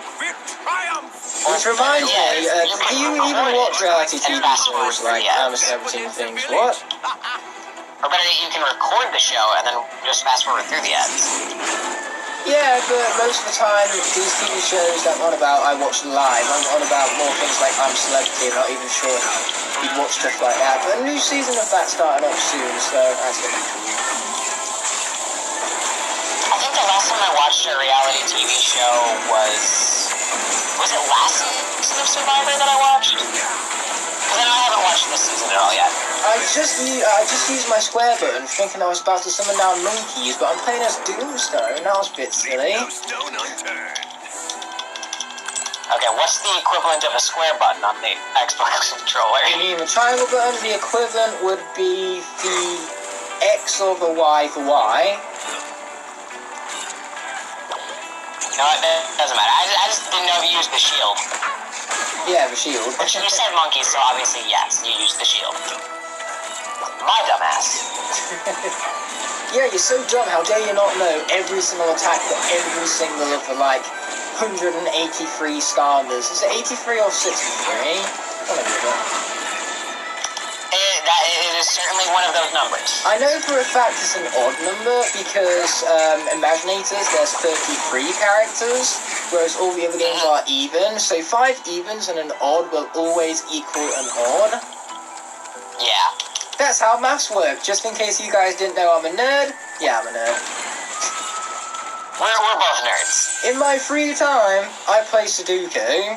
That's how much of a nerd I am. But I'm not nerd enough to know how I actually pronounce Sudoku, because I pronounce it differently every single time I go to say it. I think it's Sudoku. It's either Sudoku, Sudoku, Sudaki, Sudoku, Subiru, Subuni, other things with an S and a U and a D in it. Alright, so I just had to take a pause for a moment there. You just got a huge lead, man. Yay! I like Leeds. Leeds is a very solid location. I bet you didn't get that reference, did you? I do not. Leeds is the name of a town, I want to say, in the UK, I'm pretty sure. Or it's just a football club in the UK, one or the other. One or the other.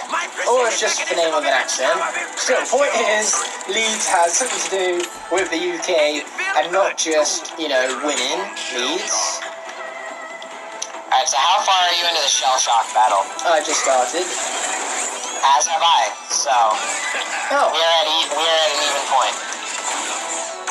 you really caught up in that Earth section, I suppose. But then again, that's because Rebel Rouser has a lot more power output than what Doomstone has, even if Doomstone is... Rebel Rouser's damage is so nice. Exactly. Like, again, you would not have caught me dead saying that Rebel Rouser was good like 3 months ago.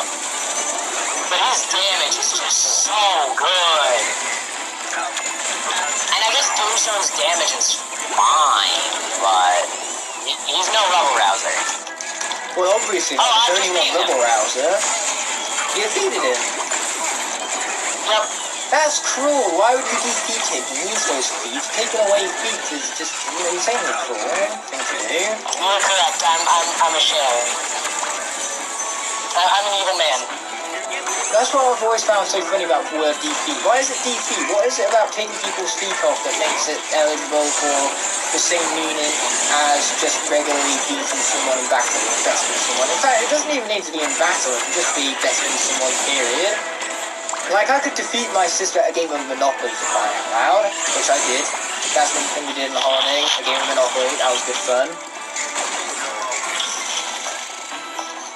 Because the thing with Monopoly is that I always have such rough starts, but I make such amazing comebacks. Like, there was one point where I had like 2 Monopoly and 1 set on the entire board, went past go, got 200, put a house on one of my coloured spaces. Next turn, my dad winds up landing on that space and I make a buttload of money from it.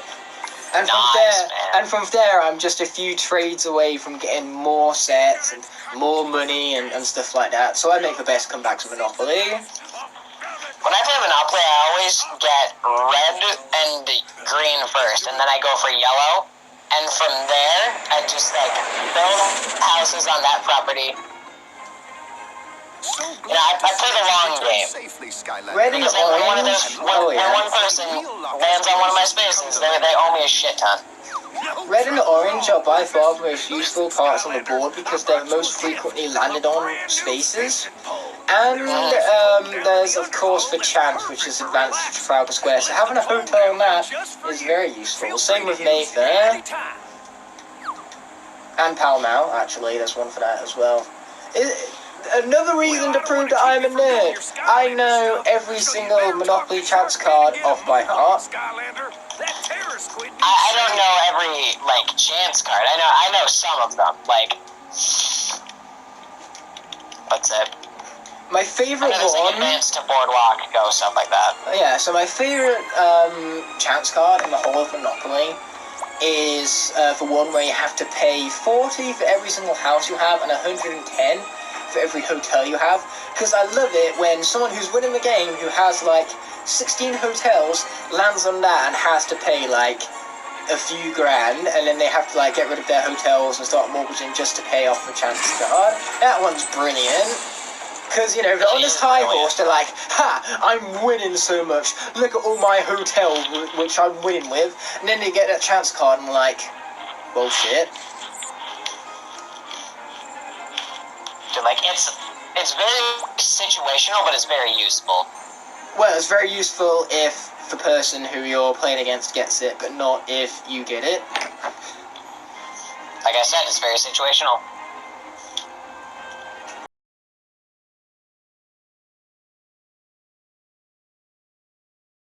Guys, on the next one, but until such a moment, peace. Ladies and gentlemen of the internet, my name is Demigod. I have screwed up my intro every single time. Yeah, but you know, only the professionals screw up the intro. You know you're a professional once you've screwed it up enough times in a row. Exactly, absolutely. But anyways, guys, welcome back to the Skylanders Swap Force Soul link. If you guys missed the last episode, it was on Igknight's channel. I would very much recommend going and checking it out. It is a miracle, for, spoiler alert, I did not lose Gorilla. No, but thank Oh, you. right. Good luck, Flynn. I know you and the Skylanders can do it. Yeah, guys, let me just quickly go over the rules again. Ready when you are, Skylander. Just, yeah, I mean, do I really need to? I mean, I feel like if you guys have watched this far in, you know what the rules are. You know what? I'm breaking the rules today. Breaking the rules, counter! Oh dear, I've broke that counter more than you, let's be honest. Oh! I was stuck on the do you want to go to the Twisty Tunnels message because I didn't realise I had to press yes.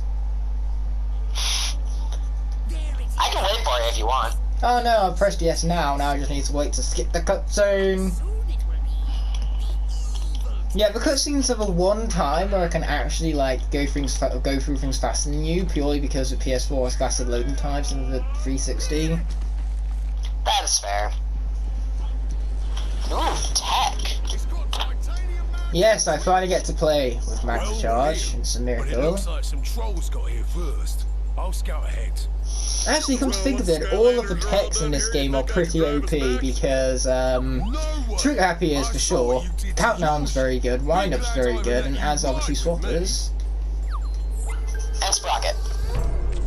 Yeah, Sprocket exists. Not my favourite though, not by a long shot. I don't think she's anyone's favorite, but she's certainly not bad. Oh no, there's actually one Skystuber I know of called Teaser Rose. Her favourite's Sprocket. Yeah, she does like cute little animations and things, it's actually pretty cool. And then Midnight Dragonfire, her favourite is Echo. Oh, I cannot hear the end of it. She doesn't even own Echo, she loves Echo on the design. Which, I can't blame her, Echo's design is actually very good. The point is, It is pretty nice. I put her on one of my lists, my top 10 most overrated list. I put Echo on it, and she got so mad at me for it, honestly. And I was just trying to say it's just my opinion, but nope. I mean, like, since then I have grown a bit more of an appreciation for Echo, and if I was to redo the list I wouldn't put her on it anymore, but still. I mean, I don't own Echo, so I've never played as her. Yeah. I mean, like, really, if you haven't played as the Skylander, then you can't really have as much of a... Well, you can have an opinion on the Skylander based on the design, but you can't say, oh yeah, the gameplay for this character is so good. What I can say based on gameplay, though, is Gem Affinity is broken. That key must be around Yeah. here somewhere.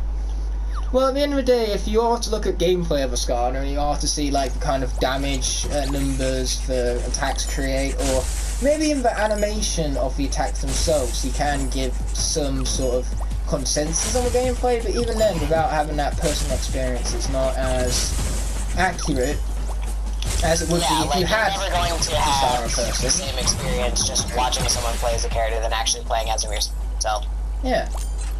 I mean, like, at the end of the day, when I first saw gameplay with Battlemind, I thought he looked so sick and I couldn't wait to play as him. And I actually started playing with a character and I realised... And yeah, he's not great.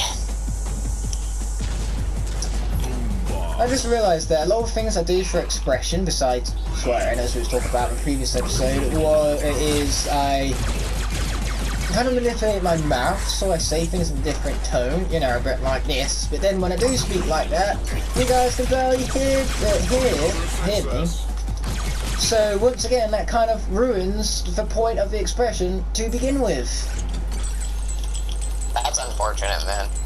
Why do I do it? Because... You gotta take out that evilizing crystal thingy to save You can't think of a better reason than because it's the best reason. Because... Okay, now I just ruined it. Because of the wonderful things he does. What's that a reference to? No idea. You're the movie nerd, you don't know that reference? Nope. I might be a movie nerd, but I'm not that much of a movie nerd, clearly. The Wizard of Oz, man! Never watched The Wizard of Oz. What? Yes, I said it, okay? I never owned the DVD. I've never been able to watch it on TV. It's not on any of the streaming services. I've never watched The Wizard of Oz. But that's a classic! Maybe you can shrink down and There's lots of classics I ain't seen, follow that troll. unfortunately. I mean, true, there's lots of classics I haven't seen either, like, what's Pulp Fiction? Pulp Fiction is a Quentin Tarantino film which I also haven't seen. I got halfway through Reservoir Dogs only to realise that Reservoir Dogs is so boring. Damn. What was it? The Matrix. Oh, I've absolutely. seen The Matrix, but I didn't like it. I actually really like that film, actually. I think there's lots of enjoyment to be had. However, I haven't watched any of the Matrix sequels, which is probably for the best. Yeah, I've heard the sequels are trash. Terminator Dark Fate actually comes out very soon, but the only Terminator films I've seen are the first two, aka the only good ones. But I'm gonna see it regardless, so I'm just hoping that I don't need context for it. Then again, if I do need context... What was that? I was just saying, Terminator 3 wasn't that bad. Terminator Salvation was pretty trash. And then Terminator Genesis was just okay. There's Genesis? What about, isn't Judgment Day one of them as well? Yeah, Judgment Day is the second one. Oh, that's what it's called. Okay. Yeah, I thought it was just T2, because T2, generally one of my favourite movies. I love the second Terminator. It's such a good movie, man. Exactly, yeah, it's great. It's such a good sequel. Although what did confuse me is that Arnold Schwarzenegger plays the bad guy Terminator in the first movie, but then in the second movie he's the good guy Terminator. That really did confuse me. John Connor reprogrammed him. What? John Connor reprogrammed him. Yeah.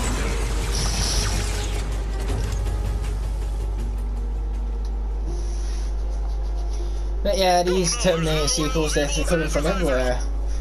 Next thing you know, there'll be like Terminator 8000 in 2026 I do think I'm gonna see Dark Fate, but I don't think I'm gonna see it in theaters. Like I said, I'm gonna see it in theatres purely because what's funny is that it's actually cheaper for me to see films at cinema than what it is to wait for them to come out on DVD or whatever. Because DVD I have to pay a tenner for, however for the cinema, because I have my unlimited card, I can just waltz right in for free. Well, good for you, Mr. Fancy, expensive movie card for free shit. I don't know where I was going with that. Clearly, somewhere that, you know, didn't have any sort of end point, because it didn't have an end point. Therefore, there was no end point in your points. Your you're right. There was no end point to my point. So I apologize for trying to make a point, because there was no end point to it. Getting straight to the point, I'm gonna see if you get that reference. With Dark That's Fate, popcorn. exactly. With Dark Fate, I'm gonna watch it. I'm just hoping that I don't need context for it, and if I do, that's what Wikipedia is for.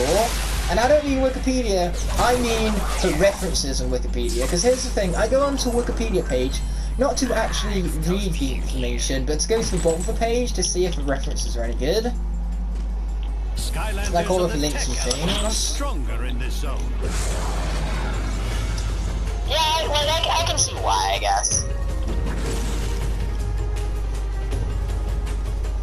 Yeah, we You don't have... want to just be getting information that someone pulled out of their ass. So yeah, we have one tutor to which, man, she does not shut up. And we've had 4 3-hour sessions with her based around research, and during those 4-hour sessions, it was basically, well, those 4 2.5-hour sessions, that's like a total of 12 hours. It's a lot. In those 12 hours, we've heard her rambling on about the difference between qualitative and quantitative data, and about checking like other sources to make sure that you get the same information from 3 different sites. That's basically it. Sounds like a fun 12 hours. You know what, it's not actually half bad, because the reason why she talks so much through all of these is because she has a lot of anecdotes for us, and a lot of the anecdotes involve sex, so it's just hilarious most of the time. Well, alright then. I mean, that's certainly something that no one thought they were going to hear in a Skylanders video today. No! Yeah, we're playing Skylanders right now, that's what we've been doing for the past few hours. I mean, certainly this feels more like a Demigod and Igknight podcast than it does a Soul Link. Well, you guys should have been prepared, because us two, in combination with one another, let's just say Demigod brings out the best worst of me. Aww. But it's not enough. Exactly.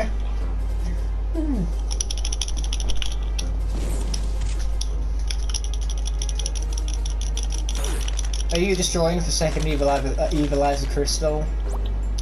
I already did that. Oh man, what are you mashing I'm for? underneath the gear golem. Quick like.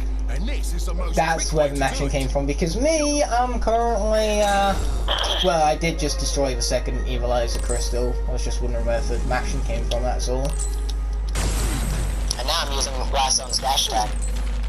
Skylanders of the fire Oh element yeah, are I only just stronger learned that in the this zone. PS5 comes out in November 2020. I thought it was 2021 to be honest, but apparently not. PS5? That's why? Thing is that of course I'm gonna get the PS5 on launch, man. I mean, like, it's gonna be my first ever console I get on launch.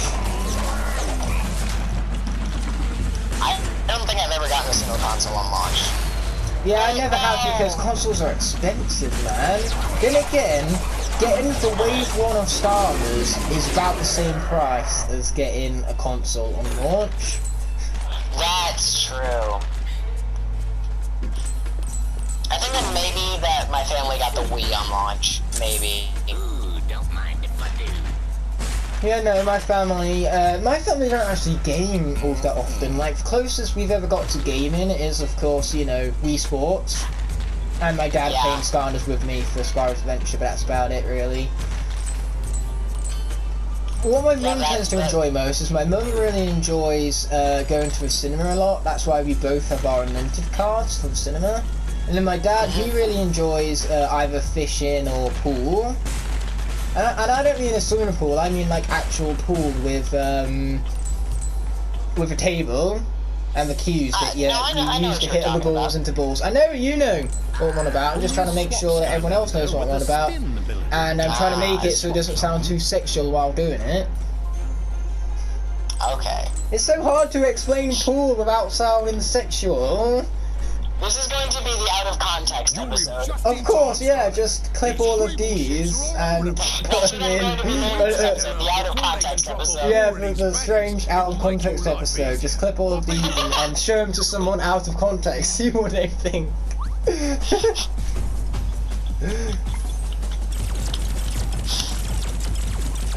What's funny is that this is the last episode of the session as well, because I actually have food to attend to after all this. Alright. If I can even eat with this context in my head right now. Right. Exactly. Yeah, it's fine, I eat regardless. Honestly, someone's head could literally be chopped off in front of me and I will still be able to eat just fine. Nothing prevents me from eating, no matter how gross it is, or whatever.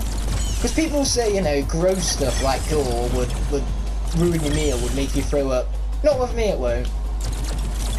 I don't think it would with me either, but I guess I never know.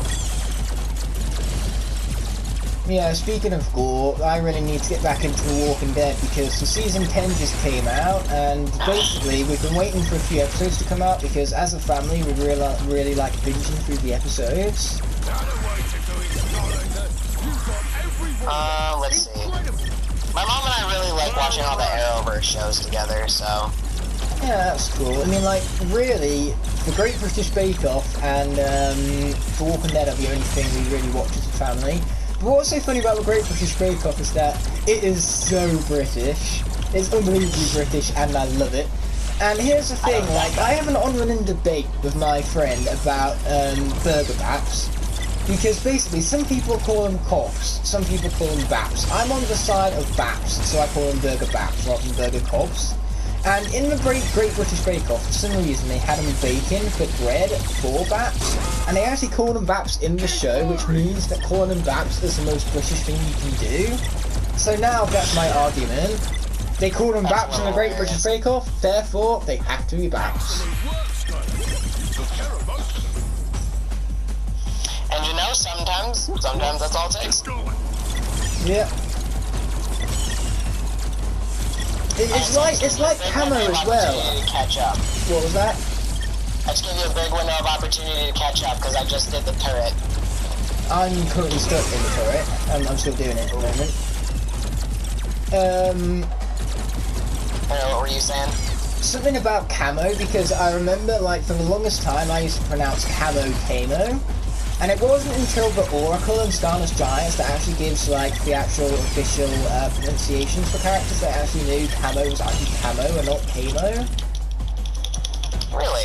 Yeah, because of course, you know, Oracle and Giants, he says the name of the Skylander you're playing as, which at the time I found that so cool. Because there was no other... It's still so cool. Exactly, yeah, because there's no other NPC in the Skylanders franchise that actually says the Skylanders specific name besides for Oracle. He's the only one. Yeah, exactly. Like, Chaos acknowledges that you're a Portal Master in Trap Team, but there isn't a single other NPC in the game that acknowledges the Skylander by name.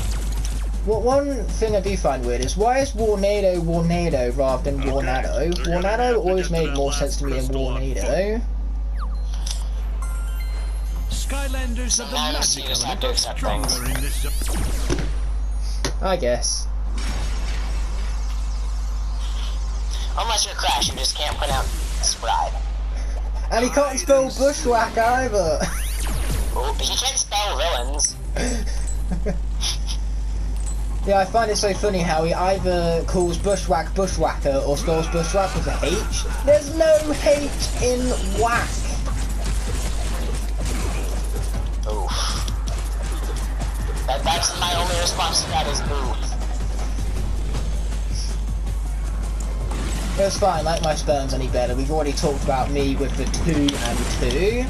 Same with off and off, actually. No matter which off I use, it's always the one with the wrong number of letters. Oh boy, my trap shadow's actually red. I can't believe this.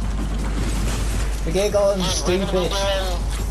We're gonna be doing Terror Square here. Or Fire Viper, rather. It's fine, you get like full health with Fire Viper, don't you? That is true, you do. I'm just trying not to die for the stinking air Giggle on the wall thing. Wouldn't that be embarrassing? First death, Giggle. Alright, dude, just tell me when you're at the cutscene. Oh boy, that is if Shadow even survives! This is not looking good. Oh shit. Oh no. Trap Shadow's gone! Wow, man! Oh man! I My got stink bomb! I got killed by, you know those trolls that launch for bombs? Yep. Yeah, I got killed by one of those because it blew up. Normally, yeah. You know how they wait for a while to blow up? Mine blew up instantly. Oh, dude. There was nowhere I could go though because I either got blew up by the troll or I got hit by the Fire Viper's fireballs. So you were screwed either way. Yep. Well, there goes Trap Shadow. I could have done better against the Gear Golem because I took some really stupid hits from that, but shit happens. Well, choose wisely for the Fire Viper battle. You know what choose wisely means? Oh god. Magna Charge. Yeah, it means Magna Charge. If in doubt, use Magna Charge. When in doubt, Magna Charge. Track to attack. I mean, let's be real, he is the best swapper, isn't he? Yeah. I apologise to anyone whose favourite skylanders are either Trap Shadow or Sigmon. My apologies to that person. For two of you who exist out there, one of you for Trap Shadow, one of you for Sigmon. To the two of you people out there who those are one of your favourite characters, my apologies. Yeah, because dude, that means I don't think I need Stink Bomb for anything. I'm trying to think when the next life zone is. There's none in the Boney Islands. What about Winter Keep? Is there anything in Winter Keep? Nothing in Winter Keep. I don't think there's anything in Winter Keep. Or the Frostfest. I think there's one in the Phantasm Forest. There might be one in Phantasm Forest. There's definitely one in Chaos's Fortress, but besides that, the next life is Phantasm Forest and Chaos's Fortress. They're the next ones. So even if Stick Bomb was still alive, you wouldn't have been using him for a while. Let's put it like that. That doesn't really matter, I guess. I mean, that still sucks, but... Of course it sucks. It's lame. Yeah, dude, best swapper is Magna Charge. Second best is Free Ranger. And... third best is Rattle Shake. At least according to my tier list. You know what? I'm gonna agree with that. But yeah, I feel so bad because what's funny is that in a lock, you know, when you're playing by yourself, it's fine. If you lose someone, it's bad, but it's not the end of the world. But then when you're actually souling with someone and someone else has a consequence for it, it's so much more pressure. Under pressure. However the rest of the song goes. Dun, dun, dun, dun, dun. Exactly that song. Anyway, I'm at that cutscene now. Oh, alright. Well, I just clicked it at the right time then. After I load them up. That timing though. Once again, our great minds are thinking alike. Exactly. Dude, I was actually really worried that I wouldn't be able to put this one in the death montage. What, you mean me dying and not you dying, obviously, because you ain't died yet. No, you're right, but I beat this deathless. Oh, yeah. So, I mean, if I didn't get to put it in the death montage, that's fine. But... Here, have some of this. And that just means we're good at the game.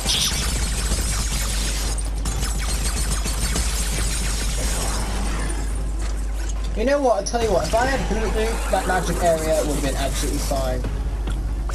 I don't doubt that. Cursed Trap Shadow meleeness. Meleeness probably isn't a word, but it is now because I said so. I might have to move Hulu up on the tier list. I think he's like bottom of C tier. Oh, he's not a C tier character, man, he's way higher than that.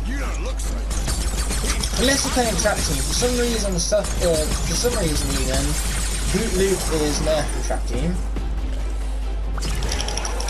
He just doesn't feel as good as he does in Assault Force. It's the same with Stealth Elf, I feel. Well, not the Trap Team, I feel like she's nerfed in Assault Force. And then buffed again in Trap Team. That feels weird. Boot Loop, when you're playing in the Trap Team, in fact his attacks just don't feel as strong as they do in Assault Force. I mean, because his numbers aren't even that high, but... Okay, let's not get blown up by the Fire Viper. Does that sound good? I mean, sounds good to me.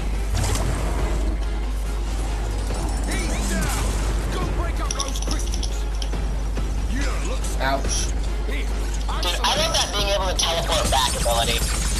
Oh yeah, that's pretty useful. It's very useful for this battle.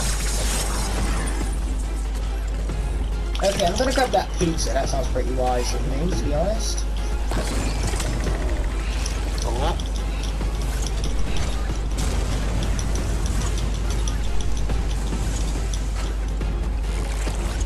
Alright.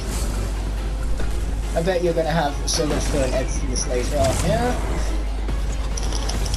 Oh, I'm not doing this tonight. Of course not tonight, but at some point.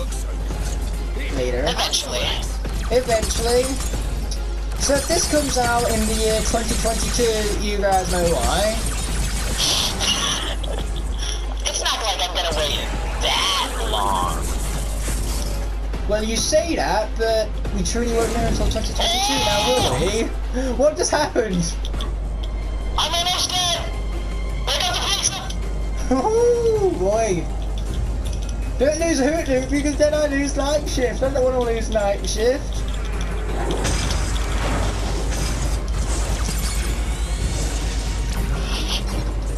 You know the worst part was when I just thought to myself, I haven't taken a hit yet. I might do this without taking a hit. I just thought that to myself before I almost died, man. So that just goes to show you, you can take every precaution. You can be, you can have all the practice in the world, and you can still die to some stupid shit. Yep. Okay, this is funny. I rested my controller on my knee for what must have been 5 seconds after I defeated the firefighter. Ah! Oh, no! What the fuck? Wait! What just happened? But now it is time for you to taste the bitter taste. Wait. Oh my god, you have to... Ignite. What just happened? Okay, let me explain. I won the Fire Viper battle, Yeah? then the Fire Gear Golem killed Hoot Loop, Thanks to you, and then the game crashed. Squid has safely returned to Woodborough. What? But first, you should go see what Goodness, Elsa has like, been up to. I can't make this up. The game crashed. Well, shit. What are we gonna do about that?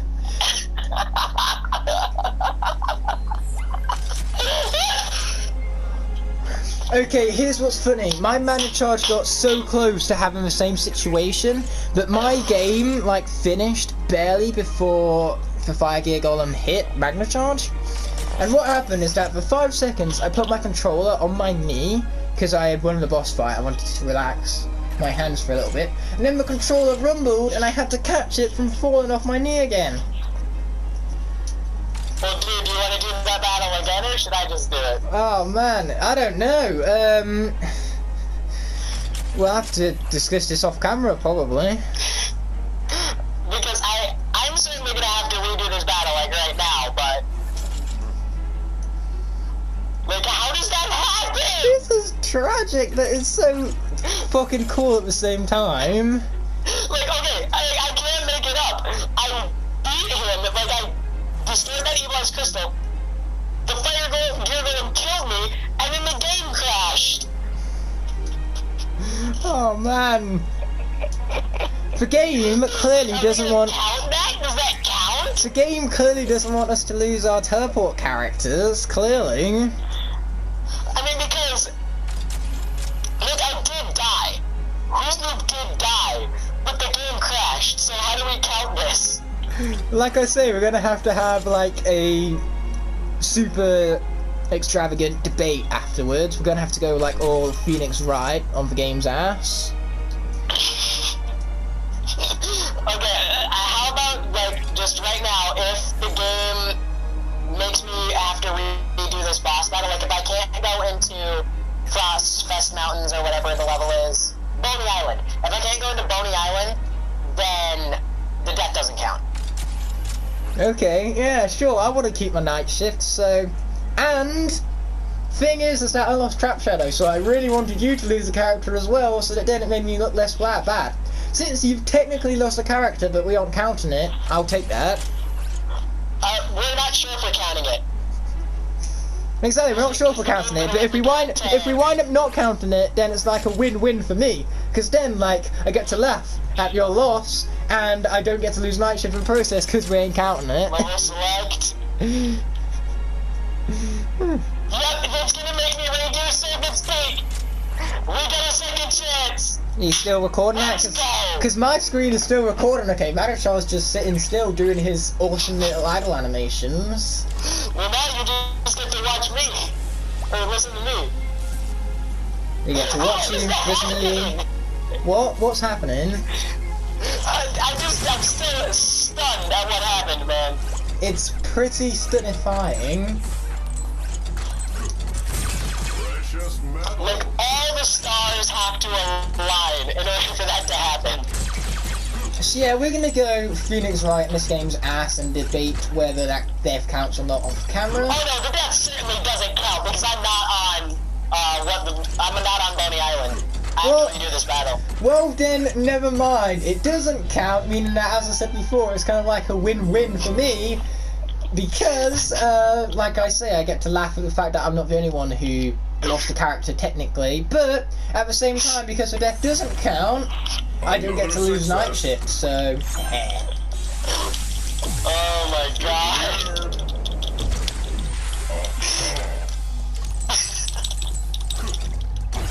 I love the fact that I now have enough time to just play around at Woodborough whilst I wait for you. Oh yeah, you can place more of your characters on the portal. Get more, stars and shit. Oh no, I'm just going into that little pool-based area right now, collecting a bunch of gems and stuff. Oh, that also works. So why would I do my back ability there? There we go, that's where I wanted to do it. I love the fact that this game, let's be honest, it doesn't actually incorporate jumping all that much into the levels themselves. So you go out their way just to create a small little platforming challenge in Woodborough, just to have a good excuse to actually have the jumping feature to begin with. Oh, I got a plus 50 maximum health hat. Can I wear it? I mean, sure. Yes, I've got a turkey on my head. Because here's the thing. Some people say hats are illegal. I'm going to assume they're legal Hats are here. not illegal. If hats are illegal, then why am I allowed to wear this one, which is plus 50 maximum health? Hats are very much so not illegal. Oh, they're not illegal. Cool. So now I can They're just... not illegal. Here's what I'm going That's to do. just crazy. I'm just going to grab all of my Swap Force characters and I'm just going to equip them with the turkey hat. Go ahead. I literally have the time to spare as well, but for now, I'm going to do some fishing. I've been using hats on my characters since the Revo block. Woodborough Wanderer, that's nice. Yeah, fishing time. I put almost ranked up and everything. I'm being very productive right now. Oh shit, oh shit. How does that happen? How does he fire the stupid shit twice? I have no idea. So not only is this the out of context episode, but now it's turned into the we love swearing every 5 seconds episode. Oh my god, again! I've already picked up the pizza though this time. I might have to kill the fighter gear golem so they don't murder me. Yeah, that sounds like a plan. Avoid murder I have at all 140 costs. health. Oh no, there was another piece of pizza right there. God damn you, Sharpfin. Okay, no joke, I had no idea that the fishing minigame actually gave you a gem for beating it in Woodborough. No idea until now. Before going to the volcano, Yeah, it's because no one likes the fishing minigame. I like it, that's why I just did it. Alright, man. I We're about was... to go total focus mode. Oh yeah, focus, baby, focus.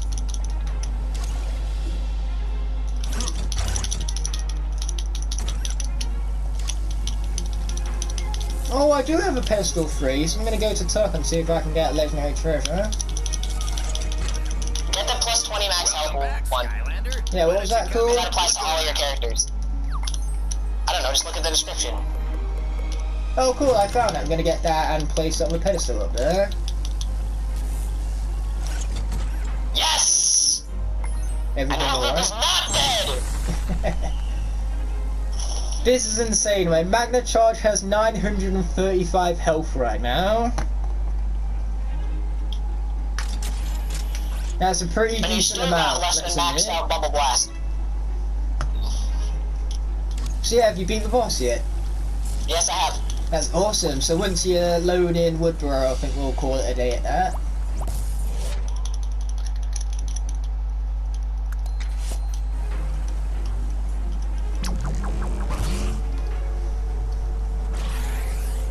I love how Chaos is just playing Dungeons and Dragons with the Greebles. Oh yeah, that's pretty great, to be honest.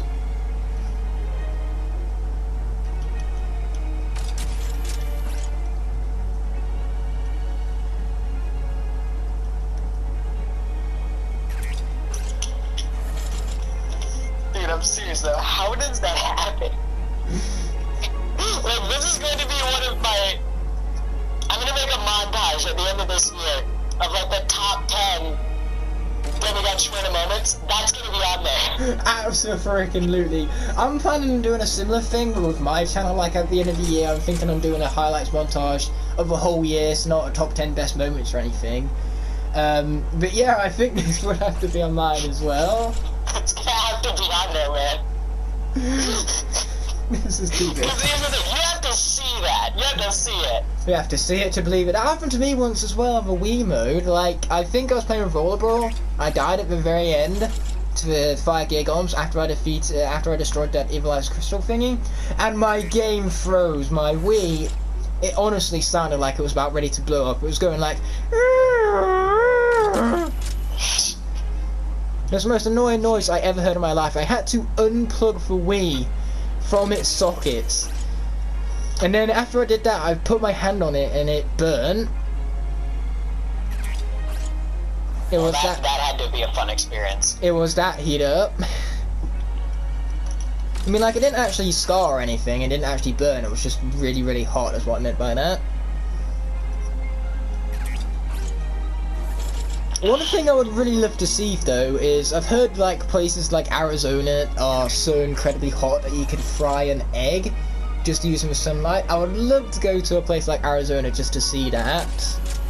Just to try that? Not even try it, just to watch it.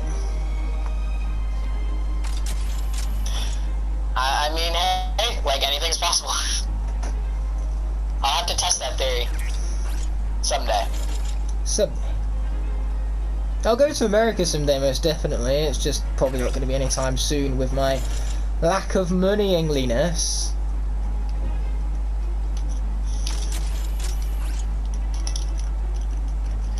Well, we can, like, if you ever do come to America, we can, like, meet up and stuff. Yeah, that would be Hang pretty insane. I still need to get level 19 for that plus 100 max health charm. Well, then just do it. Just do it! Exactly. Yeah, anyways, guys, was it my intro or your intro? I don't know, I've lost track. We were a bit, you know, disoriented from the whole experience, shall we say, of this episode. That's true. Oh, my phone just fell over. You know what, I think that's a perfect outro as it is, so I think we should just leave it there, with your phone having been knocked over. Well, I mean, yeah. Next episode's on your channel? Or yours, one or the other. Well, one or the other, depending on who did the intro. Anyways, goodbye. It is my intro, so guys, welcome back to a brand new episode of The Soul Link. I'm joined once again by yours truly. Ladies and gentlemen, my name is Demigod here, and we gotta talk, Igknight. We gotta talk. Yeah, this is gonna be one serious talk. It's story time, y'all. So for starters, we did have a death in the last episode. Rest in peace, Trap Shadow and Stink Bomb. Big sad. I can't be asked to have a moment of, like, silence for them because we've got way too much to talk about. First of all, despite those deaths, the previous episode was amazing, so you should absolutely go to Demigod's channel, go check that out. But rather than checking out the whole video, just skip to random timestamps and see what you can take out of context, because that'll make it much more funnier that way. Yeah, absolutely. But here's the real story that we got to talk about. Yeah, I can do this now. There's a thing in Tux Emporium that I couldn't buy, and it's called the Life Elixir, and it's mine now. But yeah, that's totally cheating, and now all my characters have an extra 100 health. But no, that's not what we really have to talk about. What we really have to talk about is that I'm level 22, and you know what that means, right? It's that We need to get these elves out of here. we beat the game, and none of it was recorded. Well, it was recording, just not the audio part. The audio messed up. It was absolutely recording. There was just no audio from Igknight's end, and I needed the audio from Igknight's end. So yeah, we're just gonna have to play from here. What was it, Boney Island? Is that what we're on? Yeah, that was where it was. So if in doubt, blame for technology, aka the PS4 in this case. I have nothing to do with it whatsoever. It's all the PS4's fault, no matter what you say. Absolutely, man. Well, all I can say about this is... All I can say about this, even, is that, man, this is unfortunate, and we're going to put it in the title, because it's clickbait. It was much better when I said it in the episode we took on Mesmerelda. That's the whole idea. I'm trying to make this even more unfortunate because I'm stealing your phrase here, dude. That's like double levels of unfortunaties. That's not even a word, but it is now because I said so. Dude, it's absolutely, it's so much more important. Oh yeah, I just gotta make it as unfortunate as I can. Maybe I'll even get soft lock here again. Maybe that will make it even more unfortunate. Yeah, that might happen. Who knows, dude? Maybe we'll lose a ton of characters earlier this time, which would be even more unfortunate. Yeah, last time it was so clutch because we came down to, for the last characters, we came down to Firecracker and Rattleshake, our bouncers. It was literally the absolute last Soul Link pair we had, man. I love the fact that I say bouncers with such a straight face, because not only is Bouncer the name of a SCADA, but of course they're also like the security guards for a prom or something like that. You know, the one thing that I like about just using this profile though is that we can I took a hit. Is that we can skip cutscenes. Yeah, and also how dare you take a hit? That's alright. There was food. Oh no, it's fine then. Besides, you have the extra 100 health, so you should be good. I do have the extra 100 health. You know, I would call you out for cheats at this point, but you do it all the time, so it's not really much of a surprise. You use power-ups. Shut the fuck up. Language, Captain America, Age of Ultron. If you're gonna quote, you gotta do it properly. That was actually this episode. Exactly, yeah. You know, if it works the first time, then do it again and again and again. Also, if it doesn't work the first time, do it again and again and again anyways, and hope for a different result every time, because that's not insane whatsoever. No, it's absolutely not insane, man. It's not insane. But what is insane is that I was wrong about something in the last time that we attempted to record this. How dare you be wrong, Demigod? It's just not right. You can't be human enough to be wrong, surely. You know what I was wrong about? Oh dear, what were you wrong about? That show I was talking about on CBS, MacGyver, it's not canceled. It was delayed until after Thanksgiving. Season 4 was. Fun. I mean, hey, I get to watch the show. Show is sick. Show's not canceled, but I have to wait. And I'm not even concerned about it, period, because for me, I didn't even have no Thanksgiving. I gotta wait till Christmas for the next big celebration for us. Oh yeah, that's right, because you live in England. Ha, loser. You guys don't have bonfire nights, so take that. Bonfire night flunks Independence Day. Totally. Fair enough. You're right, I don't have a bonfire night. I mean, like, for bonfire night, we get to light the bonfire, okay? And that is one of the basis of my name, Ignite the Fire, so how could I possibly fault that? I see. Oh no, I've just got hit as well now, Demigod. I'm such a hypocrite. No, you know what you are, Igknight? Well, not really you know what you are, but you know what that situation is, Igknight? Oh boy, what was that situation then? That's ironic. Oh yes! It's so ironic that you talk about irony when a conversation about irony was so ironically lost in the last ironic episodes of Irony. Absolutely. Was any of that ironic? Probably not. I feel so bad that we lost all of those episodes, man, because there was so much good conversation that we lost out on. So many memes. Okay, don't make me cry, first of all, and second of all, this kind of reminds me of one of my lessons my English teacher taught the class, and probably one of her best lessons that wasn't even anything to do with English. And it's the fact that when this is all said and done, and we've actually re-recorded all of these episodes, we shouldn't be too upset about, what we've lost, what we don't have. We should be more so proud of what we do have, and that's because it's the same for English exams, really. Like, you shouldn't worry and obsess over what you missed. You should be proud of what you did right. And so I think that scenario kind of carries its way over to this as well. We should be proud of what we have once this whole thing is over, rather than just constantly worried about what we don't have anymore. You're right, man. That's a beautiful connection. Honestly, I'm touched. Don't be touched for much longer because I'm about to risk the boom jet here, and I don't want to risk boom jet, but that's because deaths and turret sections are stupid. Oh my, how far are you ahead of me? I'm at the first turret section. I thought we were going into the level at the same time. Oh no, I'm waiting for you. I'm not that kind, no, mate. I'd rather rush ahead. Besides, you'll find a way to catch up with me somehow.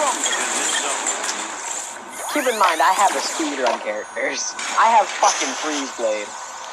I also have Magna Charge, who's just about my only speedrun character now that I think about it. Because using Boom Jet's little rocket dash ability actually makes him slower than he would be otherwise. Yeah.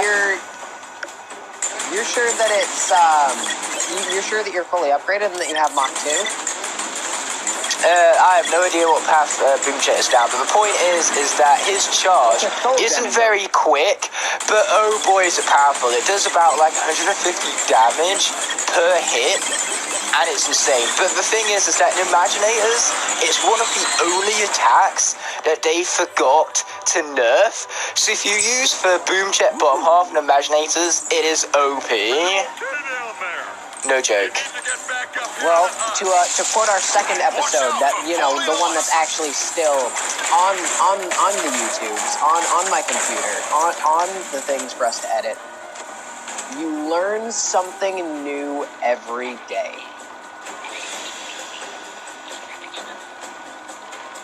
Well, yeah, okay, I have introduced the Loose Cannon, which is the name of an episode of Transformers Prime, so therefore I like this enemy. No, that is a good episode of Prime. It's actually one of my least favourites, but it's still an episode of Transformers Prime all the same, and most of the episodes range from either good to really freaking good. Dude, can I just be honest about something? That's kind of how I feel about,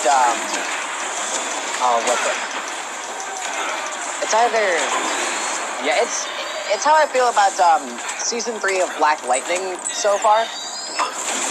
We've only got 4 or 5 episodes of it so far this season. But, it's actually, when I say that it's the best current season of the Arrowverse shows, I mean it. They are nailing it this season. Okay, that is the complete opposite to The Walking Dead right now, because I'm going to be honest here, I loved Season 9. I think Season 9 is the best season of Walking Dead. But then the Season 10 has came out, and so far, it has been so disappointing. Aw, that sucks. In my personal opinion anyway. I know a lot of people are actually enjoying it. I do think it's not the worst season, but still, I do think there are lots of things that could have been better about it. Well, hey, man. Like, with Black Lightning, I didn't really know what to expect going into it, because Season 1 is in top 10 Arrowverse seasons, absolutely. But Season 2 was kind of bad. Season 2s are really great. It's only in some rare exceptions that Season 2s are actually good. Well, okay, here's the thing, like, with at least the Arrowverse TV shows, there isn't a single Season 2 that I believe surpasses Season 1, with the exception of Legends, because Legends gets better every season. Oh, and yeah, Legends right. is just the best show, at least in the Arrowverse. I'm actually getting my girlfriend said that she would watch Legends with me, which is great. That does sound great. Well, okay, considering I'm watching Fairy Tail with her, I believe that we should watch something that I would like first. Isn't that one anime show, you know, that one anime with like 6,000 hours of footage to sit through, and like one of the 6 billion different animes that are actually out there? I don't know, man. It's I one of think, them. genuinely, it would be more impossible to watch every single anime than what it would be to watch every single film of all time. I genuinely think that, at this point. Well, because you would have to watch every single episode of every single anime. Exactly. Dude, I've only made it through Death Note! I mean, okay, my entire experience with anime, I made it through all of Death Note. I made it through, Skylanders of the tech element are maybe 2 episodes of Attack on Titan, 2 episodes of Tokyo Ghoul, and then at this point, I can't even say half a season of Fairy Tail. I can say I've made it through an arc and a half of Fairy Tail. I have made it through the first season of Attack on Titan, and that is practically it. But going back to the whole Season 2 thing, it's like the Marvel sequels. The number 2s are never better than the original, unless it's Captain America, then it is better. But unless it's Captain America, the number 2s are never better. Okay, we're going to disagree on that, because I'm going to say Guardians of the Galaxy. And I know I'm in the very, very, very small minority of people who actually think that Guardians 2 is better than Guardians 1, and I'm okay with that. There are things in Guardians 2 which are better than the first one, like the character building. It's just, overall, it's just more of a flawed movie than the first. I say more of a flawed movie. Both of the movies have very few flaws, if being honest, so... Yeah. To be honest, I think that you placed Guardians 2 far too low on your list. I put it at number 13, which was one of the most difficult decisions of my life. Like when I put Incredibles 2, hilariously enough, at number 13 on my Pixar rank list. All of these movies are just too damn good, okay? Like, if I could, from 13 to 1, I'd put them all at number 1, but I can't, so I didn't. Well, can we at least agree that Spider-Man Homecoming is number 1? Maybe you can find a wee No, we can't agree on that, because clearly number 1 is Guardians of the Galaxy 1. Guardians of the Galaxy. Yeah. I don't know why I was thinking that. But anyway, back to the Season 2's thing, or sequels thing.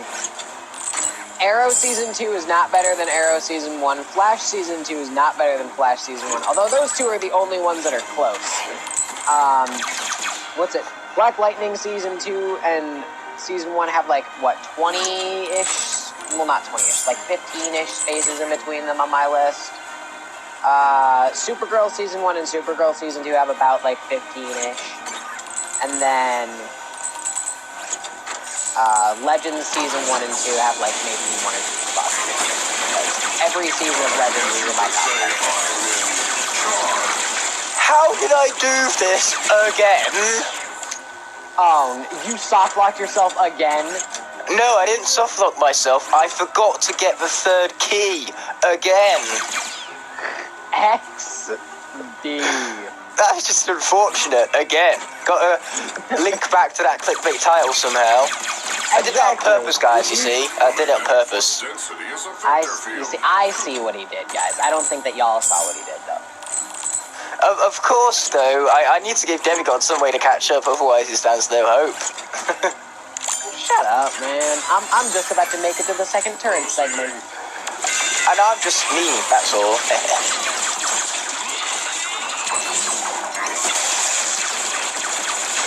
Ouch. Don't worry, we're fine. How is that guy still living? He was literally living on the edge of glory. He was like 2 pixels from the edge, one of these Cyclopses. And then he just comes to attack me and runs off the edge anyway. I am positively victorious. Okay, goodbye, loose cannon. I'm going to use Magna Charge is broken thing. You know that thing? I do know that thing. Yeah, I'm just going to use it. Constantly. Gun. Gun. What are we saying gun for? Because it's fun, haha, funny meme. Gun. Haha, funny meme. It's a meme from Smash, because literally Joker's neutral special is just gun. Oh, I see what you mean. It's not just Joker though, it's characters like Bayonetta and Falco and Fox as well. No, I agree. I absolutely know that it's not just Joker, but Joker's is literally called gun. Oh, that's brilliant. It is brilliant. It's goddamn brilliant. You know what else is brilliant? Terry Bogard's entire moveset. Oh, Terry Bogard is so much fun. I enjoy playing that dude. What was it? Honestly, like, he's the only reason that I've played Smash recently. And it's just because he's just a fun character to play as. Okay, to be honest, Ryu and Ken are my least favorite characters in Smash. So when I started playing Terry Bogard, I was having PTSD to playing with those guys. But then I realized that Terry Bogard's moveset is so much better. Yeah, it is. Here's the thing. I do play a little bit of Ken. I'm not gonna lie. I'm not very I need good. That I'm not very good, but I do play a little bit of Ken. My best characters are actually Diddy Kong, Falco, Mario, definitely Donkey Kong. I'm so glad he got buffed. Not that Donkey Kong, not that Donkey Kong even needed a buff. And I love the fact that Jigglypuff, in this most recent update, got more buffs than what she did in her entire lifespan of Smash 4. Oh. And I'm pretty sure that isn't even a joke. Pretty sure that ain't even a joke, I mean. That's like a serious move. I mean, like, yeah, I do remember in Smash 4, Jigglypuff was like the very bottom of F tier, but now I believe she's like C tier or somewhere around there at least. She's much better in Ultimate. Well, let's see. Still can't hit that rest hitbox though. Oh no, it's so awkward. My Smash mains, I'm a pseudo Incineroar Bowser main. Oh, the heavies, I see. I enjoy the heavies. I like the fact that you can defeat an enemy in 2 hits.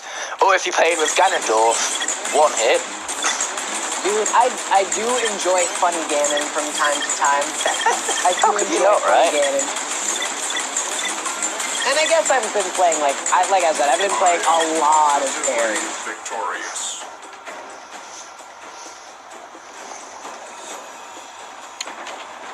I don't know, other characters. Hero. I play a lot of Hero. I play Yoshi because he's cute and I'm actually pretty good with him, surprisingly enough. You and I are no longer friends. Yoshi is pretty hard to play though, let's be honest. Yoshi. How can you not love Yoshi? That is a solid question of mine, but that is worth asking. He's a character literally made for babies. And I have loved Yoshi ever since I was said baby, and I don't see that happening anytime soon. Yoshi is too awesome. Alright, well, I beat the level like a minute ago. Besides, I doubt babies could even play with Yoshi that well, and I did too. Why didn't you tell me? I was sitting through the cutscene. What can I do for you Oh, today? sorry, I just skipped the cutscene. Mentioned that he has some new Okay, we've got to do this purposefully, just because it was so epic on the original recording session. We have to purposefully both lose 2 characters at the same time. Oh, dude, how? Okay, here's the thing. You absolutely have to send me at least that footage. Okay, you gotta send me at least that footage. I'm not even going to say anything about that You deleted footage it, for didn't now. you? You deleted it. Like I say, I'm not even saying anything about that footage for now. I think I've been mean. I think I've been mean enough. Okay, enough of mean Igknight. I'm going to be Lion Igknight instead, because Lion is so much more better than being mean. You deleted it. I know you did. I'm also very good at hiding the fact that I'm Lion.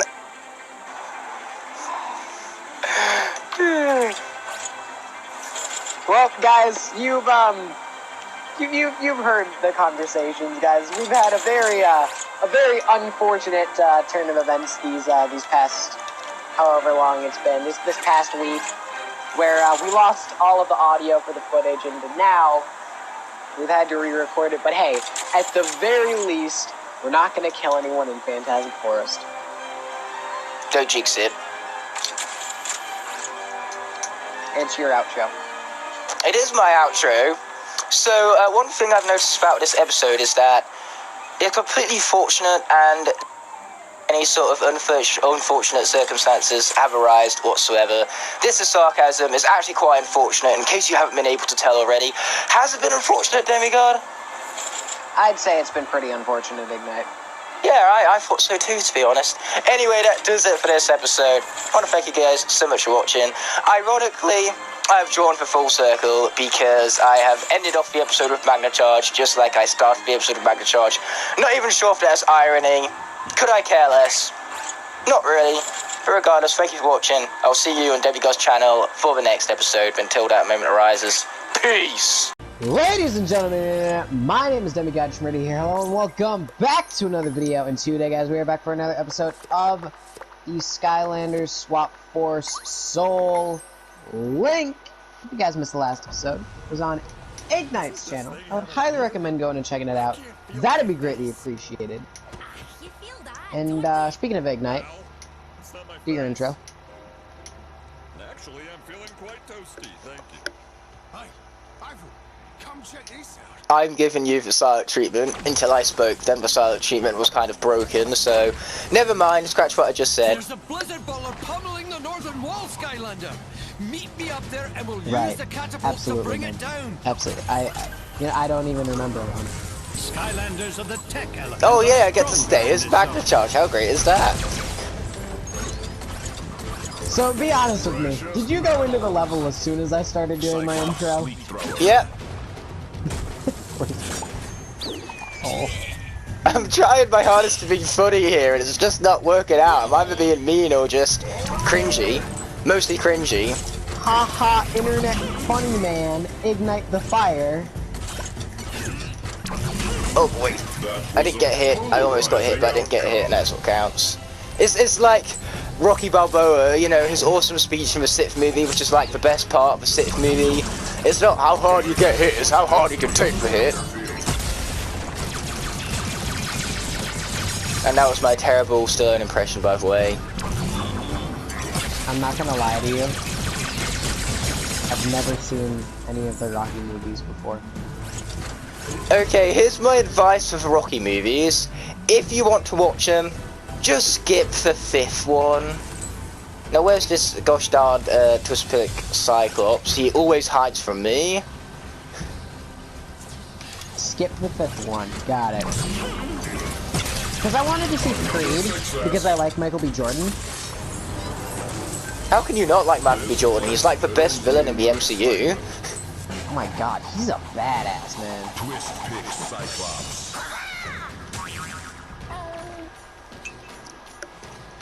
To be honest, it's been ages since I've seen the first Creed, but I'm just going to go out there and say that the second one is better, just so I can prove that there is actually one sequel that is better than the original, despite what we said in the previous episode. Unless it's the MCU still doesn't do that unless it's Captain America still. Actually, I know it's not technically the MCU, but there is one Marvel movie that that has a sequel that's better than the original. You're about to say Spider-Man 2, because you know what? I'm gonna agree with that. Let's go, Igknight. Let's go. I mean, like, of course Spider-Man 2 is better than the original. How could it not be? It's Spider-Man 2 of all things. Okay, here's the thing. I love Tobey Maguire. I love the original Spider-Man trilogy. I've already talked about, at least I've talked about with you, how much, like, I actually enjoyed Spider-Man 3 on my first watch through of it. That's because I was a dumb kid. I was growing up. I didn't realize. What if this movie is bad? I too was a dumb kid. I liked bad movies, like Spider-Man 3. Spider-Man 3 was actually my favourite Spider-Man movie when I was a kid. Dude, I also like bad movies. Like, I like bad movies now. Like, in a different way than I liked bad movies when I was growing up. I have kind of like got some ironic enjoyment out of bad movies. Like, there's a movie that just came out called Countdown, and it is so terrible that I actually had some fun with it because it's so bad. It is genuinely like worst movie of the year material, but because of that it's so damn fun. It's like Happy Death Day. Not as good as Happy Death Day, but still in that same vein. Dude, I really liked Happy Death Day, actually. I'm not even gonna lie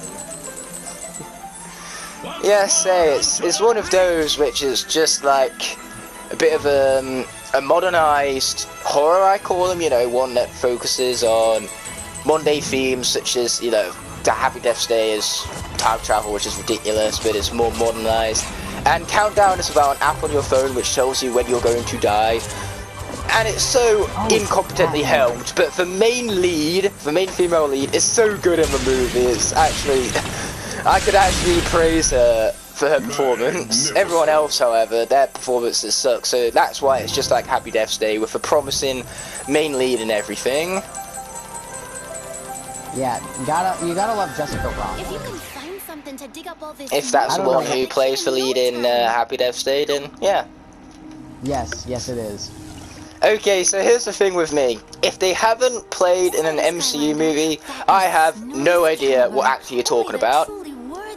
Unless it's Michael Caine, but that's just because everyone should know Michael Caine. He's like an incredible actor. You gotta know Stephen Amell, right? Oh, of course I don't. Really? No Stephen Amell? Okay, Igknight. Grant Gustin. You can continue to list names, I'm not going to know them anymore. Then, how much I already don't know them. If that makes any sort of sense. It probably doesn't, but never mind. Okay, I'll stop naming Arrowverse actors and I'll name classic feel-good movie actors. Sean Ashton. Or Aston. Who does he play? He's Mikey in the Goonies! I knew it! Haha, I knew it! Totally, 100%. You are so uncultured! I've heard that. Come on, man! Here's the thing, no matter what, I'm uncultured. I spend a year in the gaming course, and I am significantly, like, out-cultured in games. And then I move to the film course, and apparently I'm still uncultured. Yes, you are! Okay, here's the thing. 10 years down the line, when all of our modern films become, like, classical films because they're old at that point, that is when I'm going to become cultured. Because I know much more about modern cinema than older cinema. Films that came out before I was even born, I doubt I could name 2 of the actors. Okay, yeah, here's the thing. I probably can't name actors for movies that came out before I was born, but I know movies. I could absolutely name movies, and I could absolutely name the characters from those movies. Unless it's Ghostbusters, I haven't seen any of those films. Dude, it's been a while since I've seen Ghostbusters.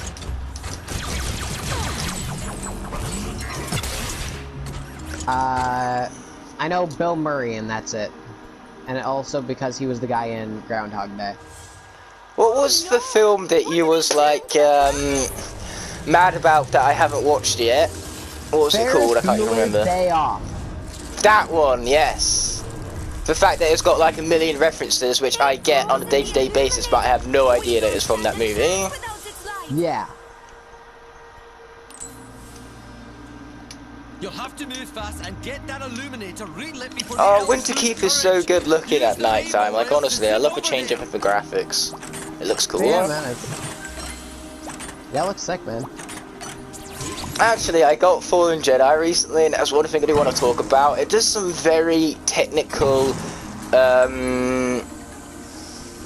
some very cool technical-based stuff. There's one sequence in it where it's the first 5 minutes, by the way, so I don't think it's much of a spoiler. Well, I'm not planning on getting in the game anyways. Oh, it's so good though, but anyways, as I digress. What happens is that you go to interact with the door, and then when you turn the camera 180 degrees to look behind you, the setting has completely changed.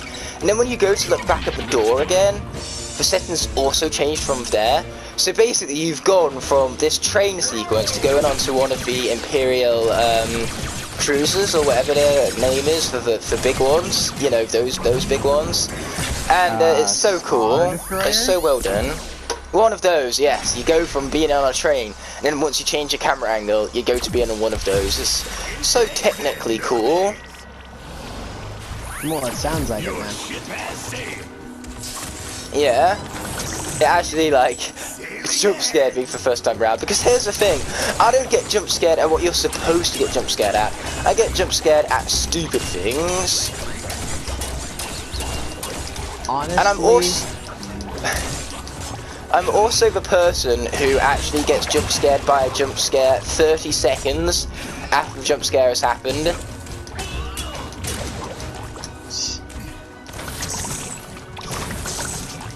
I have a, like, I can see you just being like, wait, that was supposed to be a jump scare? Oh, it was quite good actually then. Yeah. Age of Ultron references. Of course, Age of Ultron has all the references. That's like the best thing about Age of Ultron. Still the worst Avengers movie. Well, without Age of Ultron, there would be no Endgame. You know what, that is true. Then again, without any MCU, there would be any Endgame, so... Thank you, MCU, Okay, but... I appreciate your existence, you are not to be taken for granted. True, but... Specifically Age of Ultron, because they absolutely name-dropped it. Oh yeah, definitely. And the first Avengers movie, of course, because there's so many callbacks in Endgame to that first Avengers movie, when it comes to the characters of Captain America and Iron Man, because of course they all give each other insults. You know, Captain America's there saying Iron Man doesn't really care, or something along those lines, and of course Iron Man is there saying there's nothing special about Captain America besides what they made for him in a bottle. And then of course in the end of Endgame they both prove each other wrong. It's such a great callback, you could say. And it's not exactly subtle either, that's what I love. Wait, no, it is subtle, that's what I meant to say. I just remember from the Endgame time travel logic, I just remember it's crappy time travel logic, and that is America's ass. How can you not, like, forget that, or... Yeah? I don't know. Like, I'm confusing myself. This is what happens when I wake up at 6 AM to record this stuff. Again. I stayed up until midnight. I'm more delirious than you, bitch! You know what? That's true. I'm more of a morning person. And thank you for calling me a female dog, because I love dogs, so I definitely would not mind being a dog. Besides, if I was a pet dog, all I'd have to do my whole life is just sit around, have my owners come to me, feed me, give me love, take me out for walks. You know, it would be time of my life. I wouldn't need to work. I wouldn't need to go to school. Honestly. If you were a dog though, I wouldn't. You wouldn't be able to come over to my house in America, because Dogs just they just have like the worst fucking habit ever of always peeing on my Only socks. 2 more blizzard bowlers out there. My dogs ate my socks. That's almost so much worse. Almost it is. Yeah. What was that voice crack okay. there?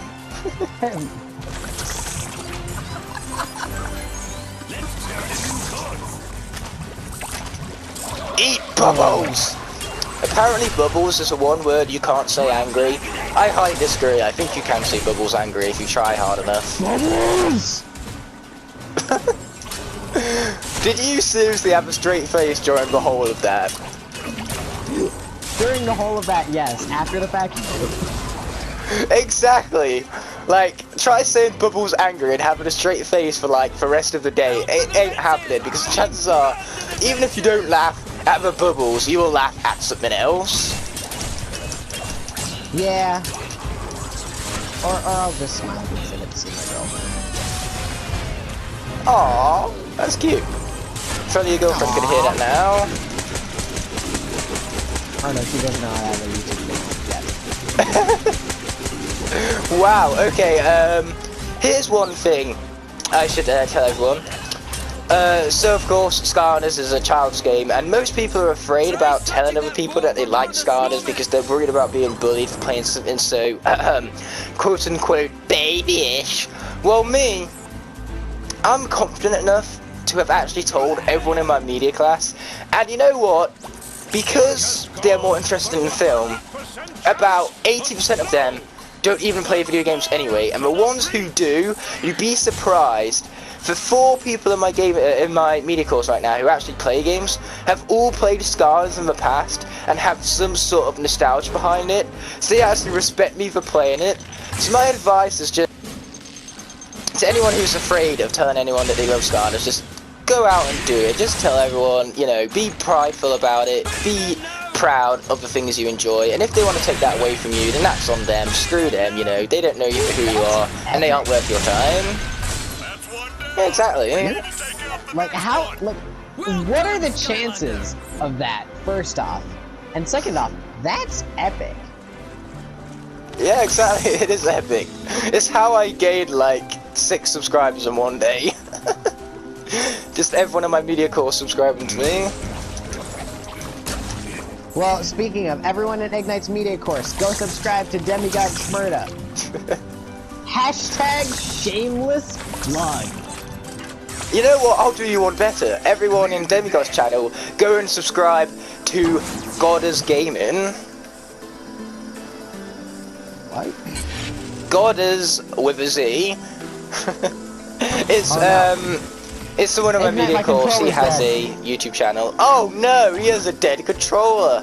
I've got to be careful or else I'll have a dead washbuckler, which is much worse. Oh, please tell me that these batteries work. The batteries in my other controller, please. No, I have to go upstairs and get batteries. I didn't even know that you could use batteries in Xbox controllers. I thought it was all Alright, this is your chance to catch up. battery This based. is your chance to catch up. Why? Where are you right now? Going upstairs to get batteries. I mean in the game, you dummy. Third turret segment? Or not turret, slingshot. Oh, I just beat the second one, so yeah, you're right, this is my chance to catch up. Oh, and these were non-reusable batteries anyway. In the garbage. Oh, poor batteries, what did they ever do to deserve this? They just get used and abused and then thrown away just like that. It ain't right. Reusable batteries. Oh no, don't tell me these ones are... Hashtag justice for batteries. Igknight, this is your chance to catch up. Yep, for sure. This is your chance to catch up.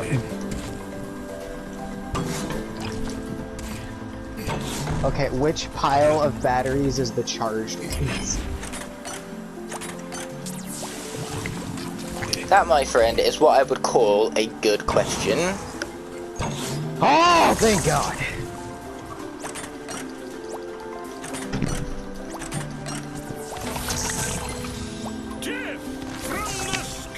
Okay, here's what's so funny. Despite the fact that my commentary is being all cocked up, my gameplay is so much more better than what it was in the original session.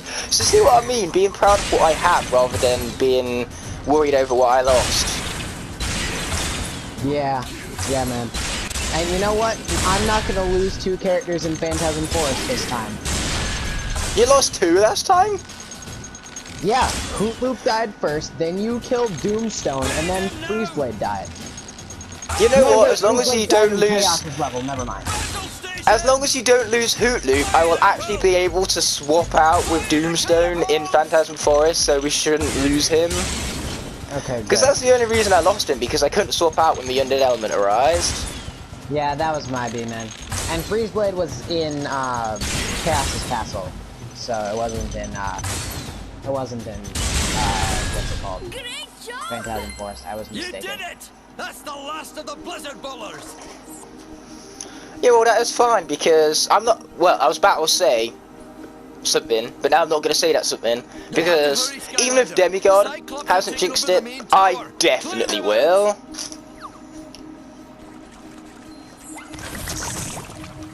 You're right. I absolutely jinxed it.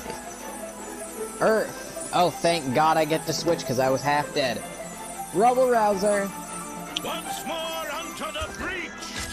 Never seen someone so hyped for Rubble Rouser. Hype enough to say his name in a not so normal tone. Yo, this character's lit. What do you mean? He might be lit, but I've never seen anyone like be so excited to play as him, to be honest. This character is like super ridiculous powerful, man. His attack is massive. Okay, whenever anybody says the word massive, it gives me flashbacks to a time on holiday, to which, that we found this little island with a small little area towards, leading towards it over the sea. And this was in Spain, by the way. I can't remember where in Spain, but it was in Spain or the same. And what wound up happening is that me, my mum, and my sister, one summer holiday, went over to this little island by going over this little pathway that led towards it. And my mum's flip-flops along the way completely broke halfway towards the island. So what happened is that she literally had to limp to the island because the walkway wasn't exactly clean. Like, there was stones, sharp rocks everywhere, so she had to be incredibly careful. Luckily, she didn't cut herself, which was very fortunate. But what wound up happening is that I had to run back to the hotel room, which, just my luck, it was on the complete opposite side of the resort. So it was like a 15-minute walk there and a 15-minute walk back, because it was a huge resort, mind you. And whilst I was gone, apparently on that island, my mum and my sister saw a massive rat. And our holiday friends afterward took the absolute mickey out of them for it, because none of us saw it. So we was there just saying, oh yeah, it was a massive rat. So now whenever anybody says the word massive, I just flash back even to taking the mickey out of my mum and my sister for that massive rat, quote unquote. And you've got to say it like that too. You can't just say massive, you got to say massive.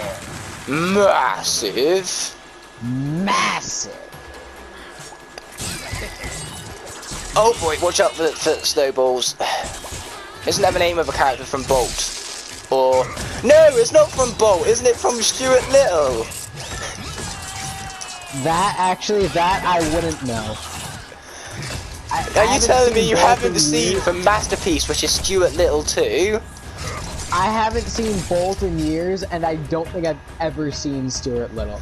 Okay, Stuart Little 2 is another one of the examples where the sequel is actually better. Stuart Little 2 is a masterpiece. I don't care what anybody says.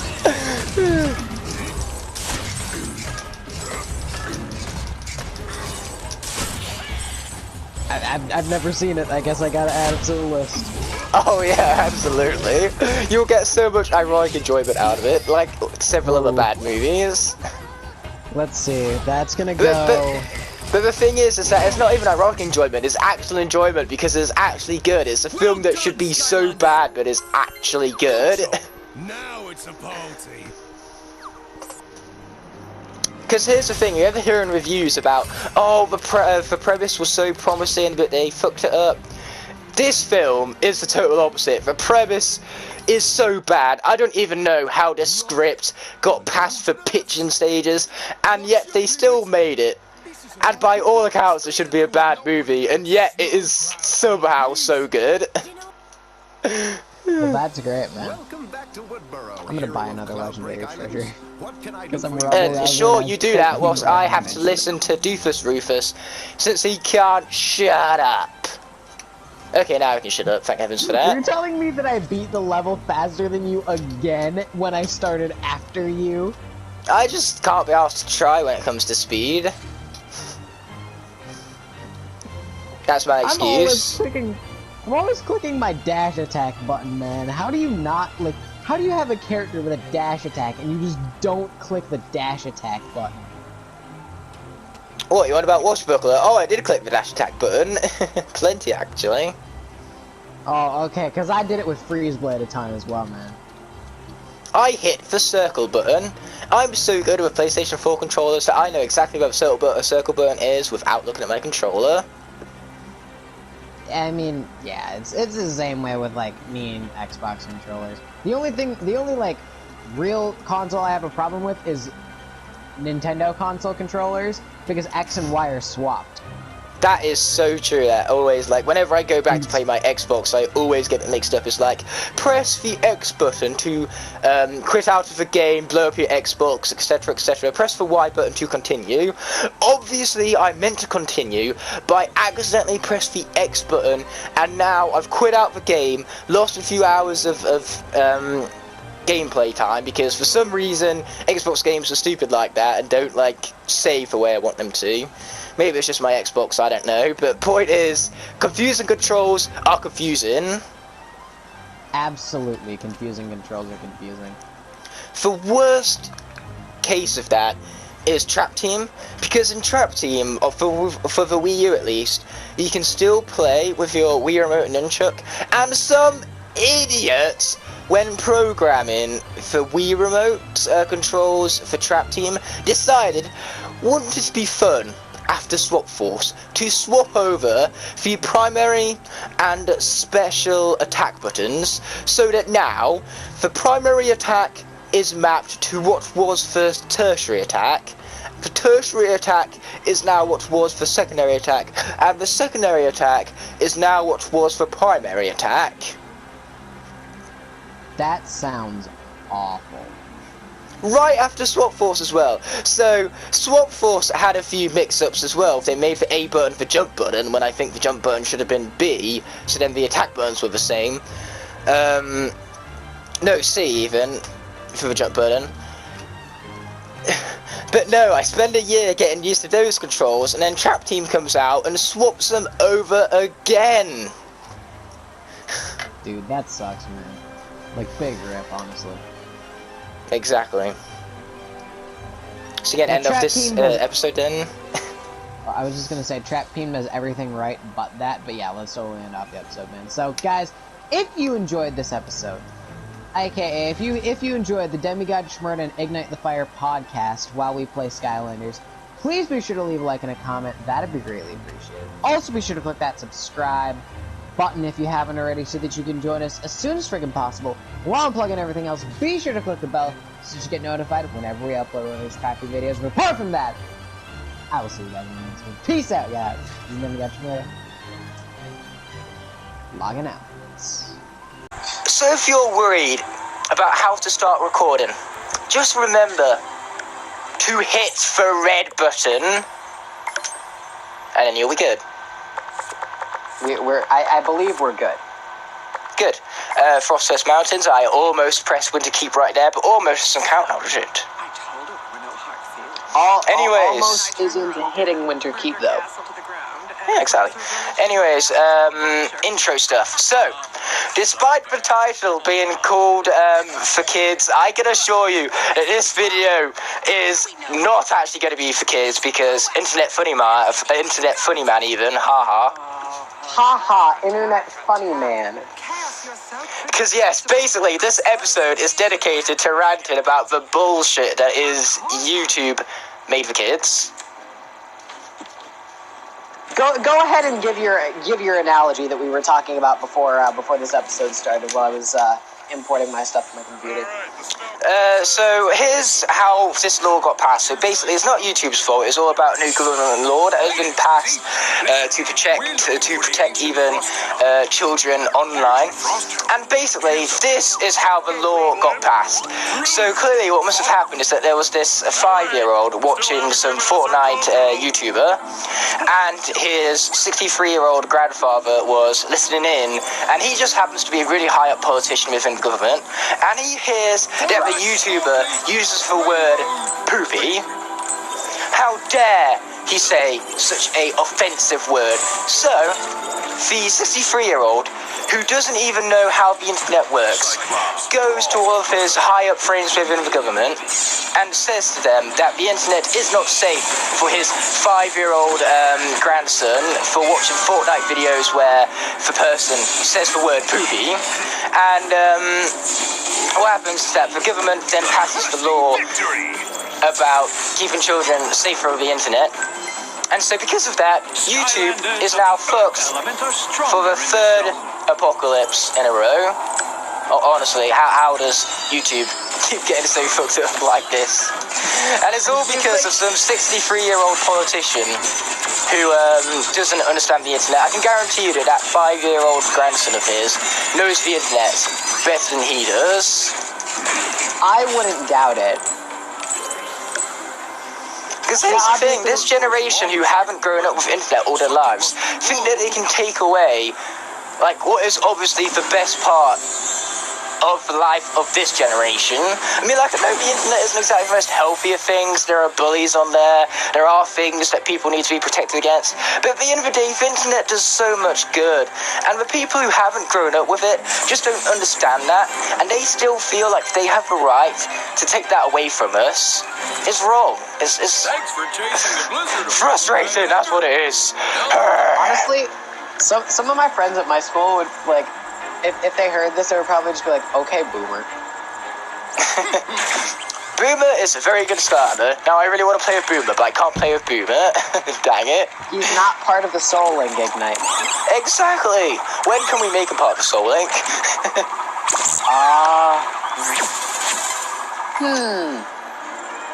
That's a good question. You know what? I've got a good idea. Let's just swap out Boomjet and then make Boomer for Soul Link pair with Blasto. You know why? Because they both use bombs. You know how similar that is? That is so similar. I don't think I've seen such a great comparison before in my entire life. Dude, hold on. You just gave me you actually just gave me a legit idea. What? Using characters with similar weapons? Okay, well, no. But I had a Spyro's Adventure, like, I've shown Igknight my schedule before we can do our next big projects together. Can't stop the rock. And I had a spot open in Spyro's Adventure before I could start the Nightmare Trap Lock. Better known as Nightmare Trap Hell. How dare you say that word? I mean, like, I've said the word bullshit several times, but hell is much worse. Exactly, yeah. How dare you say such an inappropriate word? The word bullshit, that's fine, but hell, oh, that's a big no-no. My channel is gonna get demonetized. Demonetization. No, they're gonna full on delete your channel, man. You've scarred kids for life. Right. The worst thing is that this is on my channel, so now my channel's being deleted for this. Because here's what's so ironic. In the UK, hell isn't even that bad of a word. But in America, I'm pretty sure, it's like one of the worst things you can say. Therefore, because I need to abide by American law for YouTube, if I accidentally let that word rip And because I don't think it's that bad of a word, I forget to make it a not for kids video. I can get in so much trouble for that with YouTube. In fact, it wouldn't even be YouTube I get in trouble with, it would be the government. Yeah, just kind of like how, what was it? Article 13 got passed in the UK, and all the English channels were gonna, like, lose all their jobs because copyright. I think everyone's lost their jobs now because of Made for Kids, to be honest, because YouTube creators who are made for kids, of course, can't get monetization, can't get comment sections, and then those of them who are not made for kids still can't get those things because they have to make their videos rated a certain way, and the moment you make your video rated, you can no longer get it monetized. So no matter what, you can't get monetized. How is anyone going to be able to make a living off YouTube? Here's the thing, unless YouTube kind of like improves how they're handling this situation here, it's not going to happen. So here's the thing, Shadow Dragon actually, more shameless plugs I know, but he actually had a really good point towards this whole scenario, and he said that YouTube should crack down on the age verification for making your YouTube account, because you can't actually be under the age of 13 years old when making your YouTube account. So if YouTube could crack down upon that and make sure that there aren't anyone who's making YouTube accounts under the age of 13, then, you know, they no longer need to worry about made for kids or not, because it would all technically be not for kids. Okay, here's the problem with that. My channel is X number of years old. It's at least 5 years old. At least. And I created this account when I was like 11, 12. Oh no, I created it when I was like, was it when I was in 6th grade? No. Jeez. Okay. When did Trap Team release? When 2014 it released. So, yeah, my channel is at least 5 years old. Huh. That's funny, because with me, my YouTube channel was created in August of 2015, I think, because I originally intended to do videos to Skylanders Superchargers, but I never actually did. I actually have an old video of Skylanders Superchargers Day 1, but it is so crap that I've never shown it to anyone besides myself. And, basically, after how terrible that video went, I decided, you know what, I'm not going to do YouTube. I'm much better at watching YouTube than actually doing YouTube. But then, on Valentine's Day of 2017, I was just like, okay, fuck it, I'm going to do this YouTube thing. And now I love it, so I have no regrets. Yeah, here's the thing. I created my account with a fake birthday. How dare you? Mine also has a fake birthday because I wanted to make it seem like I was older than I actually was through my Gmail. Yeah, because, you know, that's just how it is. And that's the problem with making, like, a YouTube age verification, is people can just make their accounts under fake birthday. In accordance to YouTube, I am now 22 years old, so... I don't know what the birth year that I signed mine under was, but it was not mine, I'll tell you that.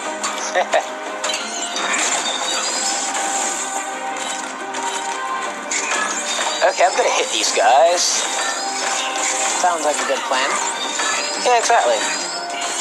Alright, I've just made it to the water segment where we nowhere near that. I'm only just on the second beacon for second village. Oof. Dude, get good. I think you mean get quick. There's a big difference between being quick and being good. God, although, right. then again, I say that, I'm clearly not being good, because there was one point where I almost lost Doomstone. One more hit and he would have been done before, but he's fine, it's fine. Everything is fine. Doomstone, what, top of D tier on my tier list? You know what it is, Demigod, right now? You know what this whole situation is? What? It's fine, that's what it is. It's fine? Yeah, it's fine. Did you know that? That is fine. Because it's fine, don't you know? I think you know what, I didn't know, but now I do know. Oh, that's good. Good, now we know that is fine. You know, it's not fine, is YouTube made for kids, which we're going to keep talking about because that's the title of this episode. Yeah, but I've basically said everything that I want to say, so it's your turn to go on ahead and go on a rant even. Oh, well, personally, this doesn't affect me unless YouTube forces me to do it for the Skylanders videos. And even then, I'm going to be cussing out my ass during Skylanders. You do that anyways, so it's not exactly hard for you. But for me, okay, so you can either do it based on your channel, so you can make your entire channel not for kids or made for kids. But I have such an mix of videos on my channel to where some of them are made for kids, some of them are not. So I have to go through and change every single video and specify whether it's made for kids or not. Yeah, last night I just... was it last? Yeah, it was last night. I just flat out said, yeah, no, I'm not fucking with this shit. I'm just gonna say it's not made for kids, and if YouTube wants to hunt me down because I play Skylanders, so fucking be it. That you can manually review every single one of my goddamn videos. See me swearing out my fucking ass, and then realize, yeah, no, this is not made for kids. And let's not forget, Skylanders is such a violent game. It's rated an entire PEGI 7 for violence. Like, look at this. You kill enemies and eat their, like, experience bits that fall out just to level up your character. It's so violent.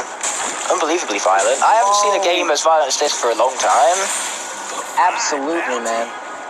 Especially the way that we play it. Like, let's be real. Anytime a character dies, they're dead. Yeah, they're dead for real, man. That's dark. And kids, how dare you ever introduce the theme of death to a kid? Dude, we literally have to go to hell in order to bring our characters back to life. And even then, we can only do it by sacrificing another character, man. Fuck oh boy, oh boy. Alright, so I just beat level. Oh, of course you have. I've only just made it to the undead area. To which, some idiot, aka me, has somehow displaced his night shift. So I'm going to be using the legendary version because it's so much cooler looking. You're on the right upgrade path, though, right? For the top path, I have the boxing gloves, and then for the bottom path, I still have the double revive. Igknight. The boxing glove path is ass. You know why? Why? It only improves the uppercut. It does nothing for his other moves. Oh yeah, but that was the thing. Legendary Night Shift was my first version of Night Shift, and I like the upgrade where it said earn gold every single time you use the uppercut. So it's like, heck yeah, I want the upgrade path. Oh yeah, just so you know, you won't immediately go into Megamielda's boss fight, so you have to exit. Oh yeah, that's right. One of the many joys of going back and selecting profiles. You know what I do? I defeat all the enemies. That's why I'm so far behind right now. I've been defeating all the enemies. I just saved a bunch of time on the, what was it? On the water segment just by literally, like, jumping into the river a bunch of times, and apparently that, like, put me to the next area. Oh, I didn't know that. You should have told me that. Oh, yeah, and we 3-starred Miss Brush. Let's both go for another 3-star. No, you 3-starred it. I definitely didn't. I could have sworn we both did. No. Alright, well, just tell me when you are ready, and I will go for the ready. I am literally on the final combat scenario. Anyway, going back to how hitting people is absolutely right. One thing I've learned is that if you're being bullied, you know, you give it to them, you give them what they deserve, because at the end of the day, people say, keep your distance, don't reduce yourself to their level, don't, you know, lash out, just tell an adult. Adults don't do shit. You've got to take things into your own hands. If somebody needs smacking across the face, you go on ahead and you smack them across the face, okay? Yeah. That's my perspective on it all. Even if it's a girl, because here's the thing. There's a lot of gender equality out there, and I'm totally all for that. I totally believe in the power of gender equality. But women still think it's not okay for a man to hit a woman, but the complete opposite is fine. If you want gender equality, you want all of it, So get rid of that, okay? If a woman is being an absolute ass to you, and you're a man, then you should be. You should be. Society should say that it should be okay to hit a woman the same way as it's okay for a woman to hit a man, okay? And people always assume. Oh, by the way, I finished the level, so let's head into Mesmeralda. Oh, alright. Yeah, people always assume that all of these criminals, all of these people that do bad things, that they're always men. They ain't. There are just as many women criminals as there are men, and some of these women criminals have done even worse things than what men have done, so...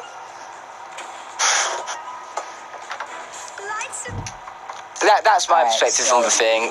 You know, if you want gender equality, then you want gender equality on everything, okay? Nobody muscles their way onto Alright, my so stage. I'm already in the boss fight. I just Show wanted them how we to do ask it you if you were. upstaging Skylanders. I am. I'm just at the opening the cutscene. So what's your stance on the whole thing? I'm actually curious. I'd stay out of their way if I were you. Honestly, I'm indifferent. Yeah, I can understand, but at the same time, I can understand the other perspective on that as well. Okay, all I can say is that I know some really badass women, okay? There's a black belt at my boxing class.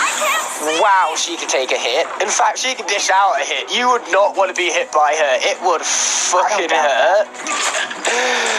So here's the thing. People saying, you know, this is even worse. People saying, oh yeah, you can't hit women because they can't take it like men can. Thank you. That's also bullshit, okay? I think women can take pain even more better than men. I mean, at the end of the day, women have periods and pregnancies to worry about. I think that's much more painful than what any man could experience. So therefore, for argument to that, is that the women can take the pain as far as I'm concerned. Bomb on stage. I make them ushers. Clear the theater, boys. You seem like you're like a very social activist person. I just have very strong opinions on things. If whatever career you're thinking of going into doesn't pan out, I would suggest politics. Here's what's funny, okay? I want to be a film director so that then I can express all of these opinions I have in the art of film, because film is so impressive in the fact that you can express these kind of things.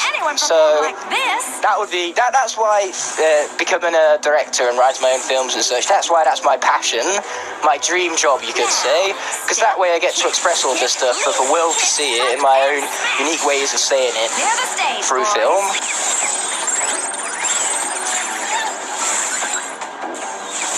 Just in case it isn't obvious yet, I love film, to point that out there. I'm not ready for my colors. Yeah, just had to point it out, right? Yeah, exactly. I don't think people would realise that I love film otherwise. It's not obvious or anything. It's incredibly subtle, that. You're very subtle. Okay, so those of you who go to the cinema, just so you know, I probably watch more films in a day than you see in the entire year, because I often see, on the weekends, if I can, 4 or 5 films a day. That's a lot of movies. Exactly. So far this year. I think you're ready to put it all together. How do you not get burned out after 2? Because they're so much fun. They're all different from one another. They all express a different thing. And of course, you know, what happens is that I watch all the bad ones, so then when a good one comes along, I can really, really appreciate it. I'm not wearing makeup. Yeah, you gotta watch the shit films first. What was it? Countdown. Like I said in the previous episode, that film was terrible. And it's so unfortunate that such a film called Countdown is so terrible, because Countdown, when it comes to the names of Skylanders, Countdown is actually my favourite name. Not my favourite Skylander, but my favourite name at least. Alright, next top 10 video from Igknight, calling it right now. Top 10 Skylanders names. Countdown number 1, baby! Such a perfect name. And yet, the name of the film, Countdown, represents a terrible film. So unfortunate. You'll have to do better than that to spot me.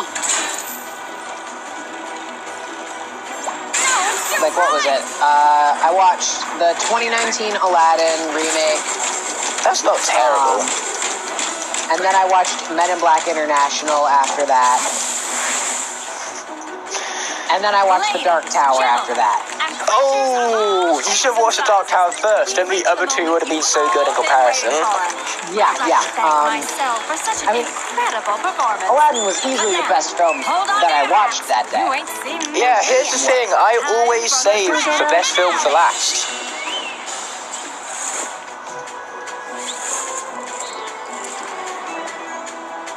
Unless it's a trilogy, then it's very hard to binge a trilogy in order and still watch the best film last, because normally in a trilogy, you know, the third film is not the best one. Normally. No, you're right. There are some exceptions.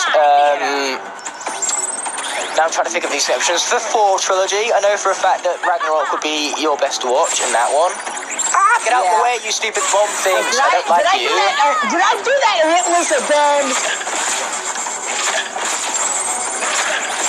Yeah, but you have rattle shake. You can literally just put down one of your snakes and have that shoot Mesmeralda from a distance while you dodge all the shit. I can't do that. I'm melee based. You're right, but at the same time, that's so mean.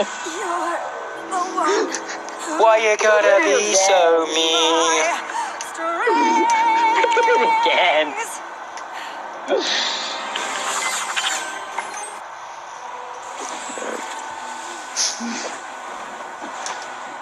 And that, my friends, is why I am the self-proclaimed, of course, best Skylanders player on YouTube. Welcome back to Woodborough, hero of... Well, I, my friends, am the proclaimed second worst Skylander player on YouTube, and I'm going to take pride in that. I'm going to say to everyone that I am officially the second worst Skylander player on YouTube, and I'm going to enjoy it every single time I say it. Then who's the worst? That's Crash, obviously. Yeah, actually, yeah, I don't know why I didn't see that. Because, yeah, I mean, clearly, like, the hierarchy is me, then... Oh my god, there's only 3 Skylanders players, isn't there? It's me, then you. Yeah. Okay, okay. We gotta count Crypt Crusher somewhere in the middle of you and me. Where would Crypt Crusher be? I don't know. I don't know. I haven't seen him do any locks. I know that he has, see him but do I haven't watched gameplay. I know that he does them, but I haven't seen him. Yeah, okay, yeah. Anyway, you ready to conclude it? Oh, where's my outro? I've lost track. It's your outro. Because it's... Oh, it is my outro? Okay. You know, that was your chance to steal my outro, but now it's not happening. I want to thank you guys so much for watching. We'll be seeing you in the next episode. But until such a moment, peace. Ladies and gentlemen, my name is Demigod here. Hello and welcome back to another video. And today, guys, we're back for another episode of the Skylanders Swap Force Soul Link. If you guys missed the last episode, it was on Igknight's channel. Go ahead and check it out. That'd be greatly appreciated. Speaking of Igknight's channel, I'm being joined by the one and only Igknight Fire. Yo! No Star Trooper this time. Good. But it's time, dude. It's time. Phantasm Forest. If memory serves, this level was, you know, a slight slaughter. Yeah, it was a slight, shall we say, death fest.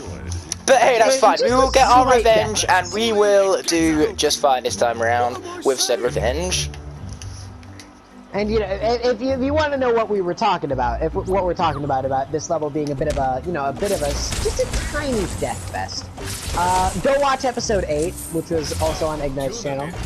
Hashtag shameless plug, of course. Skylanders of the magic element are stronger in this zone. Oh, wonderful! The Skylanders are here! These ruthless trolls are everywhere! Yeah, basically, something happened to my audio, and for some reason, all you could hear was... I'm not even joking, that's all you could hear. Yep. I bet you're glad you guys didn't have that left for 5 episodes straight. Right?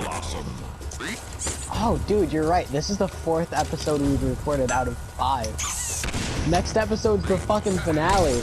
Oh yeah, baby. Now here's the thing, we're purposefully recording at these specific times because I've realised that Delirious Demigod is so much more fun than regular Demigod, no offense to regular Demigod. And that's why, in the previous recording session, I was basically experimenting with that. And now I know that clearly Delirious Demigod is a better version of Demigod. Yeah, when we do the next solo, which it is happening.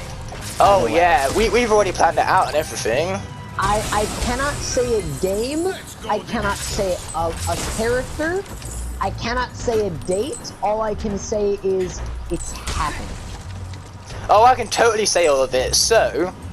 I'm joking, I'm not actually gonna go through and say it. Yeah, you shouldn't, because then that'll spoil the surprise for when I make the next. I don't want to spoil those surprises. Surprises are fun, and now I feel like a Willikin, and I like Willikin, so I'm totally okay with that. All I can say though is it's happening. That is true, it is happening. Hopefully it won't be a repeat of The Happening, because The Happening is not one of M. Night Shyamalan's best films, let's just put it like that. Just what was The Happening? I don't know, where something happened, I guess. To quote Honest Trailer, or Epic Boy Sky, just what was The Happening? Something that happened, that's all I know. I haven't watched the movie, so I wouldn't know. I just saw the Honest Trailer for not Unbreakable, not Split Glass? Is that the 3rd one in that trilogy? Oh yeah, also the worst of that trilogy, but even then, I don't actually mind Glass all that much. I'm just kind of disappointed with certain character choices they made, but otherwise it was a decent movie. I haven't seen it. I'll probably end up watching the trilogy because I like Sam Jackson. I don't hate Bruce Willis. I like James McAvoy. Oh, James McAvoy is the best part because, man, that guy can act. Oh, so absolutely. You know when I said that I don't know any actors outside of the MCU? I lied. I know the Game of Thrones ones and the Glass ones. I told my sister that I would see It Chapter 2 with her just because of James McAvoy. Oh, that's the only reason I went to go see it.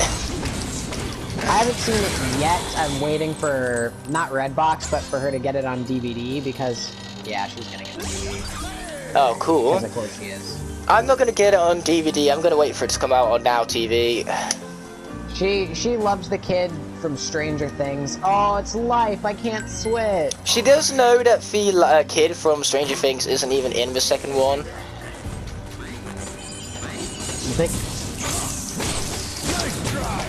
Yes, she does because we've seen the movie.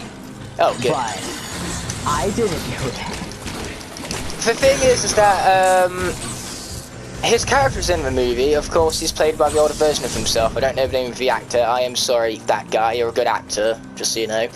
And basically, rather than having the kid actors return, because after 2 years of filming, of course, you know, they've grown a little and can't, you know, reprise their roles as the kids. So all they did instead is they took the adult versions and they used CGI to de-age them. Really? Yeah, so technically that kid from Stranger Things isn't even in the second one. Huh. He still would have had to sign the contract to say, oh yeah, you can use my likeness in the film. But he didn't need to act in it, he literally just needed to sign off saying, yeah, sure, you can CGI me in. Fortunately, all 7 children did that, because if they didn't, then it would be very difficult for the second film not having those permissions. Because, let's just say this, let's just say that none of those children actually signed the contract to put their likeness in the second film, and yet the filmmakers did it anyway. All 7 of those children could therefore sue Warner Brothers. You know the drill. When Warner Brothers can't afford that. No.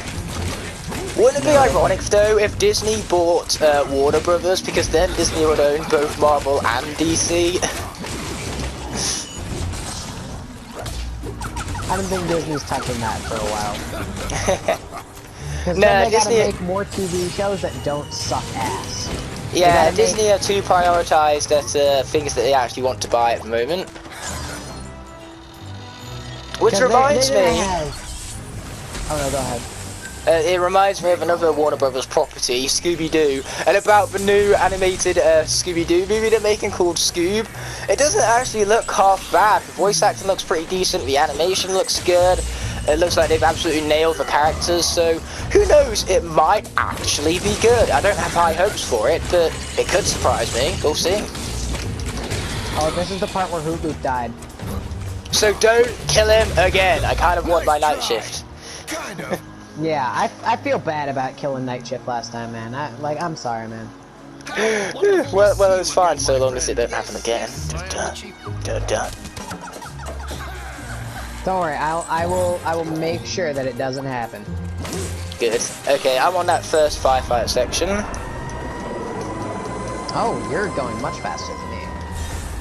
This is what Then happened again, last time. I was going much faster than you, but then you caught me up at like the last stretch. To be fair though, I'm trying to make sure Hoot Hoot doesn't fucking die. There's the first ship, Skylander. Man the Yeah, that sounds like a solid idea, to be perfectly honest with you. Yeah, okay, now I feel like this entire lock is unfair because I didn't die there, and I did before. Yeah, well, never mind. Shit happens. And Oh, now I you're could worried put about that. it not being fair. Now that you've gone and bought all of the charms and the legendary treasures and shit. Okay. No, I'm just saying, it's kind of funny that now you find it unfair. I literally said it was unfair before we started recording, and then I bought the charm anyway because you said go ahead. Oh, I have no problems with it being unfair. No problems whatsoever. Because I am a cheater. Yes. And the fact that I yes, you cheat, are. I don't run fast. I don't run fast at all. It takes a cheater to know a cheater. Why don't you scout the area? And cheaters never win, except for us because we're about to win, so that's the moral of the story. Only cheat if you are us, otherwise don't even think about it. Absolutely, you should never even consider it. So here's the thing, people cheat at, you know, exams and things at high school, you know, grade 10, oh my gosh, I cheated, I got a detention, wow, must be the end of the world. Yeah, cheating isn't really punished at that phase, but once you get to things like college and university where you can actually be kicked out for cheating, that's when you never, ever want to do it. Like, don't even think about it, because those guys, as far as I'm concerned, invigilators can read your mind, okay? They know when you're even thinking about cheating, so don't even think about it. That's my advice, and it's good advice. I wouldn't doubt that it's good advice. Exactly. Oh, But here's the thing, here's the best no, go advice anyone could give. Don't listen to bad advice. That's the best advice anyone can give. Oh my god. I know, right? Amazing advice, that. Absolutely amazing advice. I know, I'm shocked at how amazing that advice is too, because normally my advice sucks. So normally, my advice is don't listen to my advice. But that time my advice was quite good, so I couldn't say that. That's how saying works. You open your mouth and words come out. Do you know what that was then, Igknight? Do you know what that was that means? Okay, what? It means it was ironic. You know what? That might just be our new favourite word. It might. Here's the thing, everybody has a favourite food, a favourite colour, a favourite starter. Therefore, everyone must have a favourite word. For the longest time, my favourite word was just. Because just just can mean so many different things, that's the thing. It can mean like just one single thing. It could mean that what you're doing is righteous, you know, it's just. It's the right thing to do, more or less. And you could add is on the end to make justice, which is enacting what is righteous, you know. So, therefore, all of the different meanings it can create, and it's just such an easy word to pronounce. Anyone can pronounce just.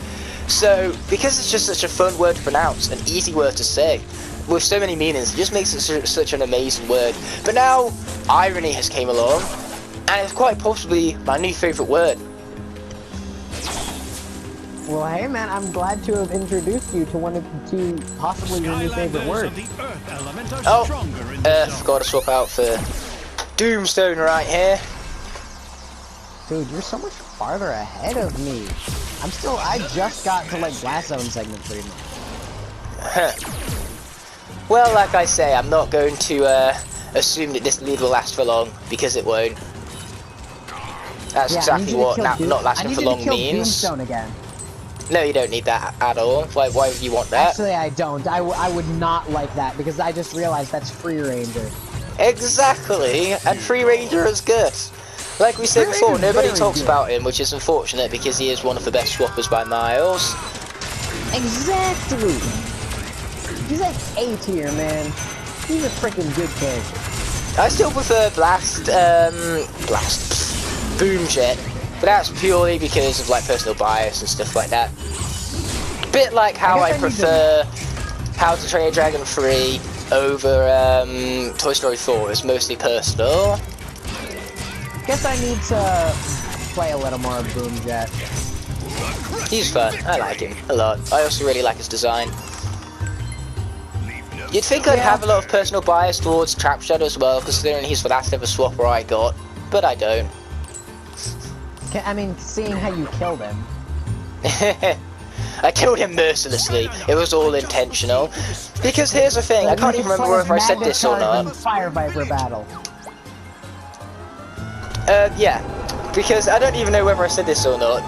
But point is, I'm saying it now, so that's what matters. When it comes down to it, if I didn't kill Trap Shadow in that very specific manner, at a very specific point in time, then a far worse reality would have been opened up, which would have meant that we would have lost the Soul Link. So by intentionally killing off Trap Shadow at that very moment, I have therefore saved our Soul Link. Absolutely. I 100% believe you and agree with you. Exactly. Because here's the thing. If you had used Stink Bomb at that very scenario, then the alternate reality I'm talking about would have took place, and we would have just gone on a whole downward spiral and lost all 8 Skylanders on Chaos Andrus somehow. Yeah, because we would have, you see, we would have been overconfident. We would have thought to ourselves, we got all 8 fucking characters. We got this. But no. And then we both lose 4 characters each, which lead us to having no Skylanders left whatsoever. Exactly. And that is why losing Trap Shadow was so important. I'm glad you get me. Oh, I absolutely get you, man. I could make a really awful science joke right now, but I'm gonna save it. Yeah, I will. Undead. I'm a science nerd, okay? Wait, how have you caught up with me? I've only just came to the undead area. My answer is Rubble Rouser. Oh, yeah, that makes sense. My answer is this character's fucking busted. His DPS is far too fucking high. You're down for the count. Oh crap, I just fell in water. Thank heavens this isn't superchargers, because if it was, I would have just lost one of Night Shift's lives by falling in the water right there. Oof, that's a lot of damage. Yeah, that's the thing. Superchargers, of course, damages you when you fall, which I actually quite like that. I like the extra degree of challenge. And the worst thing about that, well, the worst best thing, is that Superchargers actually has some hard platforming sections. Therefore, it makes it more intense, you could say, knowing that you're actually punished for falling off. Yeah, and it only gets worse when you actually put the game on hard mode. Yep. Or nightmare mode, even, dare I say. But you wouldn't do that unless you fucking hate yourself. Exactly, and I don't want to hate myself, so I'm not going to be doing that anytime soon. Unless it's Swap Force. Swap Force is completely doable on nightmare mode. Oh, I shouldn't say that. I'm sorry, Swap Force. Please don't tell me I just jinxed something. I take it back immediately after having just said it. Dude, you know what's totally possible in nightmare mode? What would that be? Imaginators. It really depends on who you use. Like, if you're using cores, probably not. You'd be surprised. You'd be surprised. I mean, like, there is only 10 levels, which of course does minimize the amount of areas that you can actually lose characters in. And a lot of levels are short. I'll just say this right now. For my next Imagine Lock, which is going to be, it's called the Skylanders Imaginators Storm Lock, because I'm using the Stormlanders that I created. Which I've already shown you all of them, and you like the designs, which is really nice.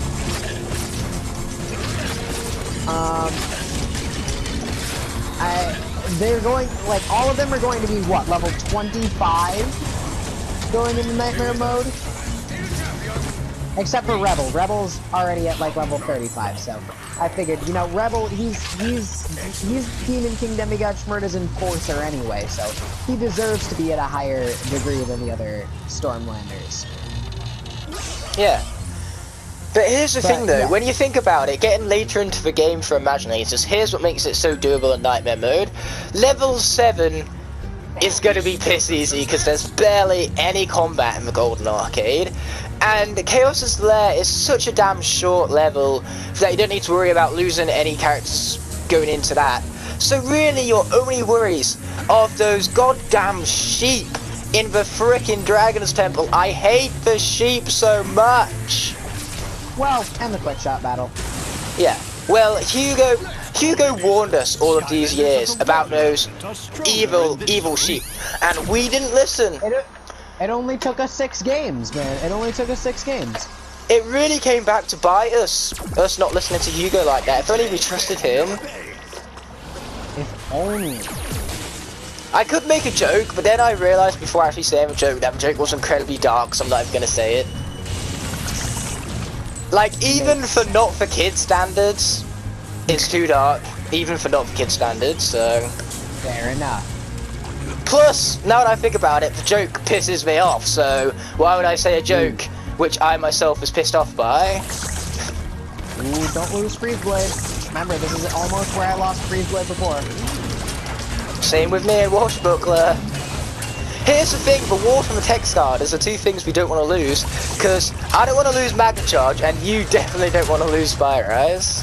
Dude, if I lose Spyrise, I have nobody for fucking Cassandra. Because I did all of my, like I said before, I did all of my practice with Spyrise because I went through the game myself and I thought, it's gonna be easy. I've got all of my characters, I'm gonna do this deathless. No! Oh! The taco just saved my life! I've never seen such a great taco in my entire life. That is the greatest taco in the history of great tacos. You better not fucking lose Washbuckler, man. I was at 100 health, found a taco, accidentally dashed right into it to avoid a chompy, and got myself back up to full health immediately. Well, that's great, man. The food in this game is broken. It gives you like plus 600 health. Mine gives me like plus 1,000. You know why? Because I have the legendary trigger for it. Oh yeah. I thought by plus 10 food gain it meant that you earned more food, not that you actually gained more health from the food. Well, I think part of it is actually based on like your elemental power and how many Skylanders it says that you own in your console. Oh, seriously? I think at least part of it has to do with that. Huh. Well then. But how, when I have no Skylanders actually taking ownership on this account, I still have plus 600? Because Vicarious Visions. They do the same thing on Superchargers.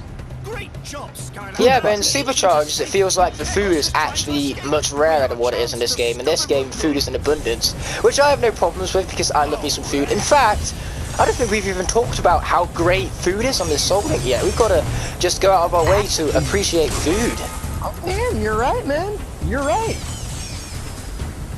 So, for those of you who don't know, my favourite food is pasta, because pasta is so delicious. I'm a fried chicken person. Oh, nice. Fried chicken is also good. How about broccoli? I know a lot of people hate broccoli, and I don't know why, because broccoli is not only nutritious, it's fucking delicious. I love the stuff. I don't actually mind broccoli. Broccoli's freaking smack. Exactly. I love vegetables in general, okay? Vegetables are some of my favourite foods. I would happily have healthy food over fatty foods. I was always more of like just on the broccoli thing. I was always more of a cauliflower person growing up, but now I'm more of a broccoli person. Oh, nice. Yeah, people say healthy stuff doesn't taste all that well. They are totally wrong. Healthy stuff could taste so good. Okay, so I just beat Chaos. Okay, I'm currently hosing Chaos to death. And it's good because he needs a shower. I remember this. I started after you again. Yep, that happened. I do remember this from an old annual of mine called the Skylanders Official Annual. It was from 2012, so it was when Giants was still being advertised. So I have a huge advertisement that came with it. It's actually really cool. The point is, inside of this annual, it had like puzzles and things, and one of them was a code breaking puzzle, and basically the code was Chaos is a short, smelly baldy. This series bullies Chaos, man. I feel so sorry for him. Dude, yeah, honestly, yeah. Like, it's no wonder he keeps trying to beat all the Skylanders because, you know, they're all sitting here making fun of him. No one takes him fucking seriously. I haven't even put him in S tier yet when he totally deserves it. Yeah, exactly. Chaos came back and proved to us how good of a Skylander he would make. Like, sure, he makes a terrible villain, but oh boy does he make a good Skylander. He's got fucking summons, dude. Exactly, you can't get much wrong with that. This man, he has super buff melee attacks, pretty decent ranged attacks, and minions. Like, how do you, like, how are you not S tier? Oh, I'll tell you how, you're not a speedrunner. But your health bar is massive, too, so, I don't know, man. Okay, I have beat the battle, and hilariously, Washbuckler's 6 legs, because they lied to us, he only has 6. Point is, his 6 legs are currently phasing through the bridge, because the bridge apparently isn't textured right. Weird. It actually looks pretty freaking sick. Anyway, I'm ready to end off the video whenever you are. Well, it is my outro, and next episode is the finale, so. Wait a minute, is your outro? Are you sure it's your outro? Because, bye-bye, I'm stealing it again, haha.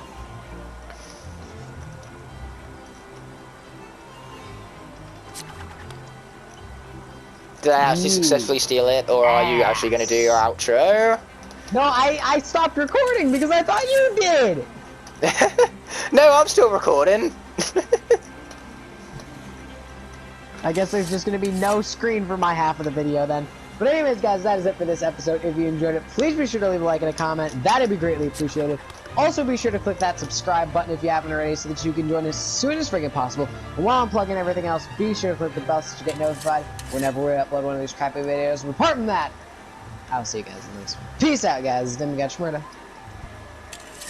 Logging out. Yo guys, Igknight the Fire here. I almost dropped my controller, causing a Washbuckler to dash like crazy right there. But the point is, in the previous episode, I tried to steal Demigod's outro because I did that in the previous recording session and I thought it would be funny. But it didn't work out, therefore I have maintained my rights to the intro and the outro. What was the bet that we had? The bet was that the first one who made it to the end got to have the outro in the previous session that we did. But because you won, I didn't want to do that again. Fair enough, fair enough. Yeah, before I was saying about how, you know, you should totally repeat everything you do, because it will totally bring out a different effect every single time. I'm absolutely I was lying. gonna beat You shouldn't. chaos before you, though, right? Yeah, yeah. This is as far as we can take you. So remember, the very fact that if you repeat doing the same thing again and again, and hope for a different effect every single time, Including killing Fire Eyes. Exactly. It's still not insanity, but I'm not going to do it this time around. Insanity. Look directly at Yeah, you can say that. I want the wait, never mind, I don't want the money. Washbuckler's maxed out. Initially I wanted the money, then I realised, no, I don't want the money, never mind. It's life. It's life, and I have to stay as Freezeblade, which is fine. Freezeblade is good, so... Oh no, I've got to play with Gorilla Driller, my favourite swapper. That was sarcasm, by the way. Gorilla Drilla's good, man.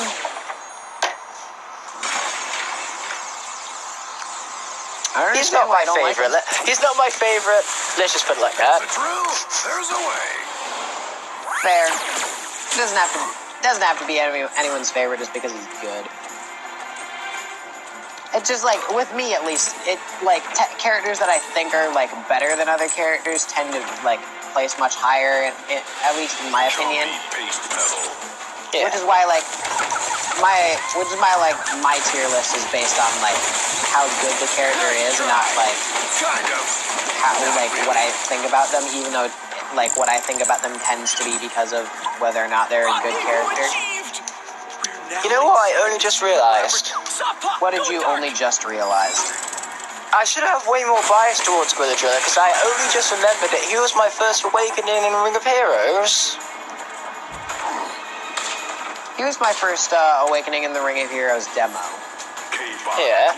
Well, I couldn't play the beta because that was when I had a really shitty phone and it couldn't run the beta. And that was when I could only record for up to 10 minutes. Like, my phone didn't have the storage capacity to record for more than that. Ooh. Or if I did, basically, whenever editing videos, of course, you know, if I wanted to merge two clips together, that was fine. But basically, you'd have two 10-minute videos and you had to combine them into one 20-minute video. My phone basically couldn't do that. So if that was longer than 10 minutes, I'd have to record it all in one take. Oh, dude, I fucking hate this enemy, the mine miner. I fucking hate this thing. Not that one take's bad, mind you, because, of course, there are several great action movies done in one take, like the fight scenes in Kingsman. Man, they are so good and they are one takes.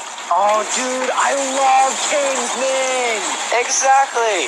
Like, even the second one has some credit to it. It's nowhere near as good as the first, but it's creditable, at least. I agree with you. Like, dude, I love Taron Egerton. He is such a good actor. Absolutely. I honestly think his performance in Rocket Man is, phenomenal. Exactly, yeah, it's Oscar-worthy. And who would have known that the guy could sing? Because, man, he could sing. Oh, he can absolutely sing. I also think that the child actor who played the child version of Elton in Rocket Man, he also did a damn good job, and it's so rare to see that. Good child actors. Yeah, it's a rare find. But dude, yo, actually, now looking back on it, Rocket Man, oh, I want to see that again. I saw an advanced preview of it, and then I never got around to seeing it again, which is quite unfortunate, because it is such a damn good film. It's such a good movie. Like, that's a movie that I feel like I could watch more than once and be okay with it. Whereas my most rewatchable film of all time, in my personal opinion, is Spider-Verse. Honestly, if I was to be stranded on a desert island for 100 years and had, like, could only take one luxury item, so, you know, something for fun, then I would take Spider-Man Into the Spider-Verse just because it is so rewatchable. I would take, okay, if I had to take a movie, though, no contest, it would be National Here you Treasure. go, Skylander. Okay then. The sheep disguised to That's just me, though. That's just me. That's just me, because I love bad Nick Cage movies. Isn't that almost all of Nick Cage movies? Including Into the Spider-Verse, except that one's not a bad Nick Cage movie. That one's a good Nick Cage movie. Well, it's a good movie with Nick Cage in it, so that's what classifies it as a Nick Cage movie, I presume. Fair enough. Fair enough. Because for way you say it, it makes it sound like, you know, Nick Cage directed this stuff when he's not even a director. Has he even directed anything? I don't think so. I didn't think so either. I'm looking forward to when Chris Evans eventually, like, moves on to directing, because I know he said for a while that that's what he really wants to do. He really wants to move on to direct his own stuff. I know Idris Elba has directed a movie, but unfortunately, for one he did, wasn't all that good. Unfortunate. The only thing that was, well, the main weaknesses with it really is that it seems like Idris Elba, believe it or not, he seems a bit clutchy.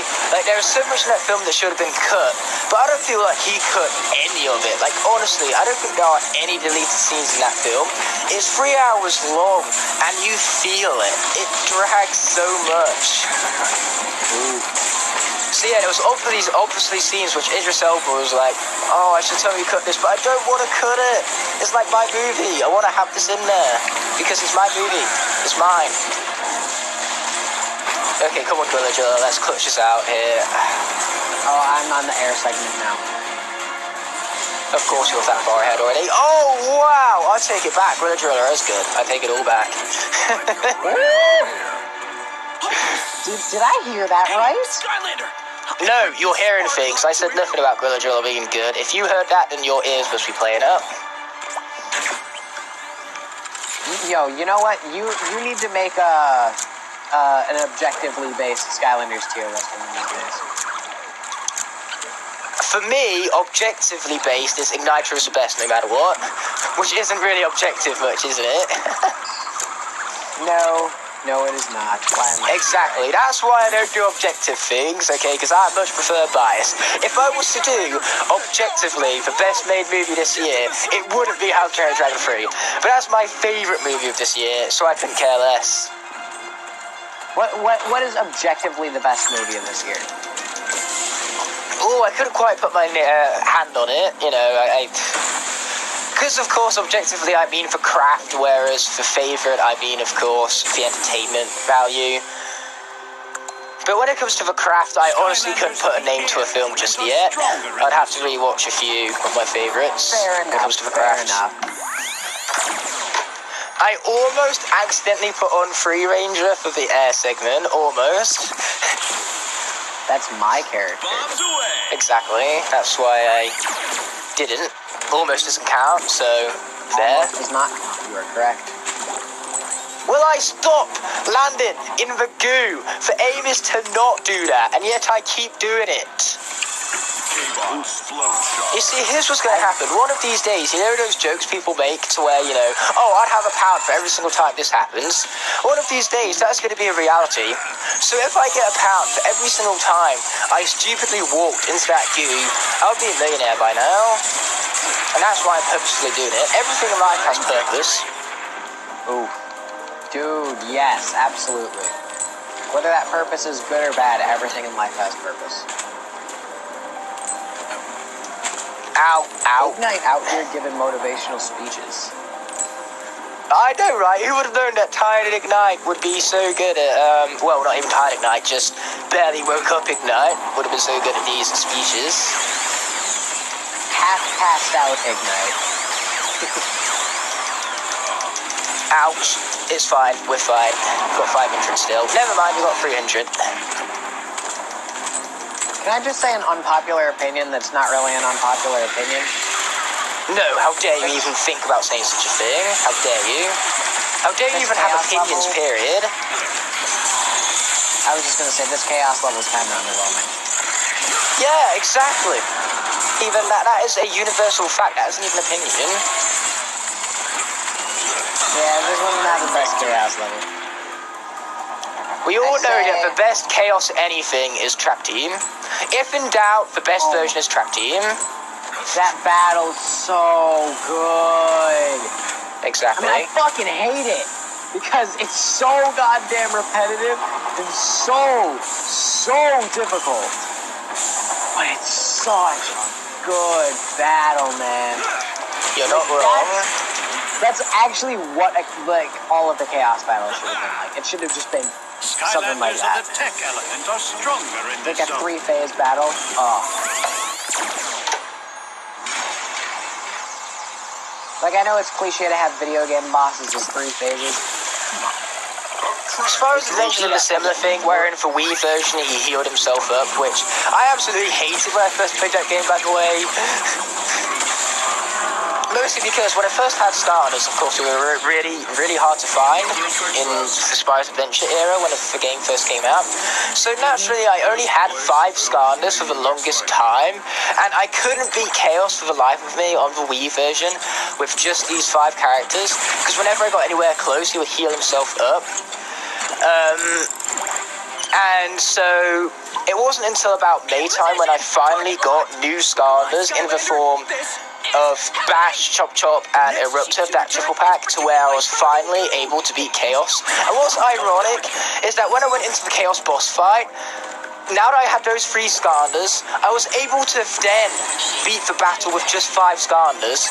So I couldn't do it before, but as soon as I got the new Skylanders, I could do it all of a sudden. And I wasn't even mad. I was well proud that I managed to beat Chaos with just 5 Skylanders.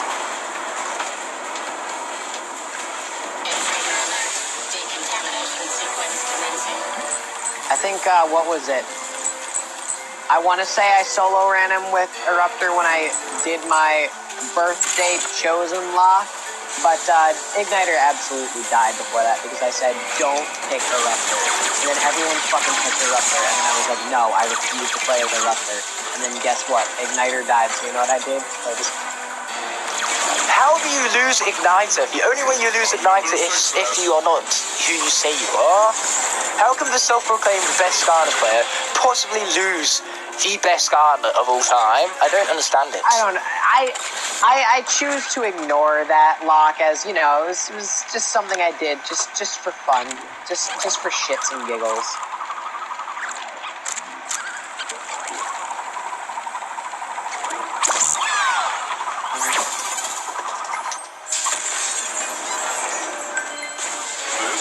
Magna Charge is blasted off again! Oh, I love those Pokemon animes. I used to watch that anime series all the time. So when I said Attack on Titan is the only anime I've watched, technically that's not true, because I've also watched Pokemon. So there. Okay. Well, Pokemon's not really an anime. I've heard people call it an anime, so as far as I'm concerned, I'm listening to said people. It's but more besides, of a cartoon than an anime. Well, yeah, but besides, even if I'm wrong, I couldn't care less because, you know, people have been wrong before, you know, it's totally okay for me to be wrong at things. I'm not scared of being wrong. If anything, I'm proud of being wrong because then I've learned something. But I still think Pokemon is an anime. Just saying. I mean, if Pokemon's an anime, Bakugan's an anime. What is Bakugan? Oh, Bakugan. No, I have heard of that. Never mind. Yeah, sure. Sure, that's an anime. Sure. But I'm talking about the original series, like with not the stupid new one. You know what? I've not even watched it. It all depends upon the art style because Pokemon, at the end of the day, is still Japanese and it still has an anime art style. That's what makes it an anime. Even if the dialogue is a little un-anime-y, even if the themes are, you know, even if it isn't your traditional, like, story-based anime. What just happened with this? I don't know. It's still an anime. What happened is that I got stuck in the goo. Luckily, Magna Charge was at full health, so he survived it. I say this like I'm trying to write a book out of this. Yeah, luckily Magna Charge survived because he was at full health. That just sounds so book-like, I don't know why. Oh, okay, so I can get my finisher on you. Fun fact, I originally wanted to be an author. My sister wants to be an author. tell her if she wants to be an author, she's actually got to be able to write, because here's what happened. When I realized, shit, I can't write, I decided maybe I shouldn't be an author. You know, Just maybe. Yeah. Maybe writing is quite important when it comes to being a good author. Because the thing is that I always thought that writing a book was all about the concept. It didn't matter about how shitty the book was wrote as long as the concept was good. That's why I thought Harry Potter for the longest time. That's why I thought that series was successful. Then I realised, oh wait, the books are actually good and well written. So that's how it was successful. right, absolutely. I thought that the movies are half bad either. The only bad movie I would say is within the Wizarding World is Fantastic Beasts, Crimes of Grindelwald. I'd say that's the only bad one in the whole series. That movie counts as Harry Potter. It takes place in the same universe as Harry Potter, so technically yes. It's like a spin-off from Harry Potter. Most people just pretend it doesn't though, because most people don't like Fantastic Beasts 1 because it's set in America, which is stupid because the rest of the Harry Potter movies are set in Europe. And then they don't like the second one because whilst it is set in Europe, it's just not a good movie, so they just pretend that Fantastic Beasts don't count. Well, I've never seen either of them. Right, okay. Oh boy. Okay, let's touch this. Stop hitting me! I beat the level. So okay, cool, good. I'm going to be careful not to lose magnet charge here. I don't want to lose magnet charge. Don't lose magnet charge here. Losing magnet charge is bad. Oh good, I didn't lose magnet charge. At 160 health, so I clutched it out. Awesome. Nice. Alright. I'm going to be honest, I'm down for bad path of magnet charge. I'm down his magnet path at the top half, so I don't have his awesome rocket. So that's the main reason why I weren't doing too hot right there. Yeah, I don't have his rocket from the gun. Gun? Yeah, that's what I'm saying. I don't have the gun path, therefore I don't have the rocket whenever I run out of bullets. For his neutral special, he wields a gun. Okay, I like that. I got that reference. Captain America Avengers Assemble, because most people just call it The Avengers. It's actually Avengers Assemble because they had to call it that in the UK. Do you actually know why they had to call it Avengers Assemble in the UK? I do not know. So basically, in the 19-whenevers, there was a spy series called The Avengers.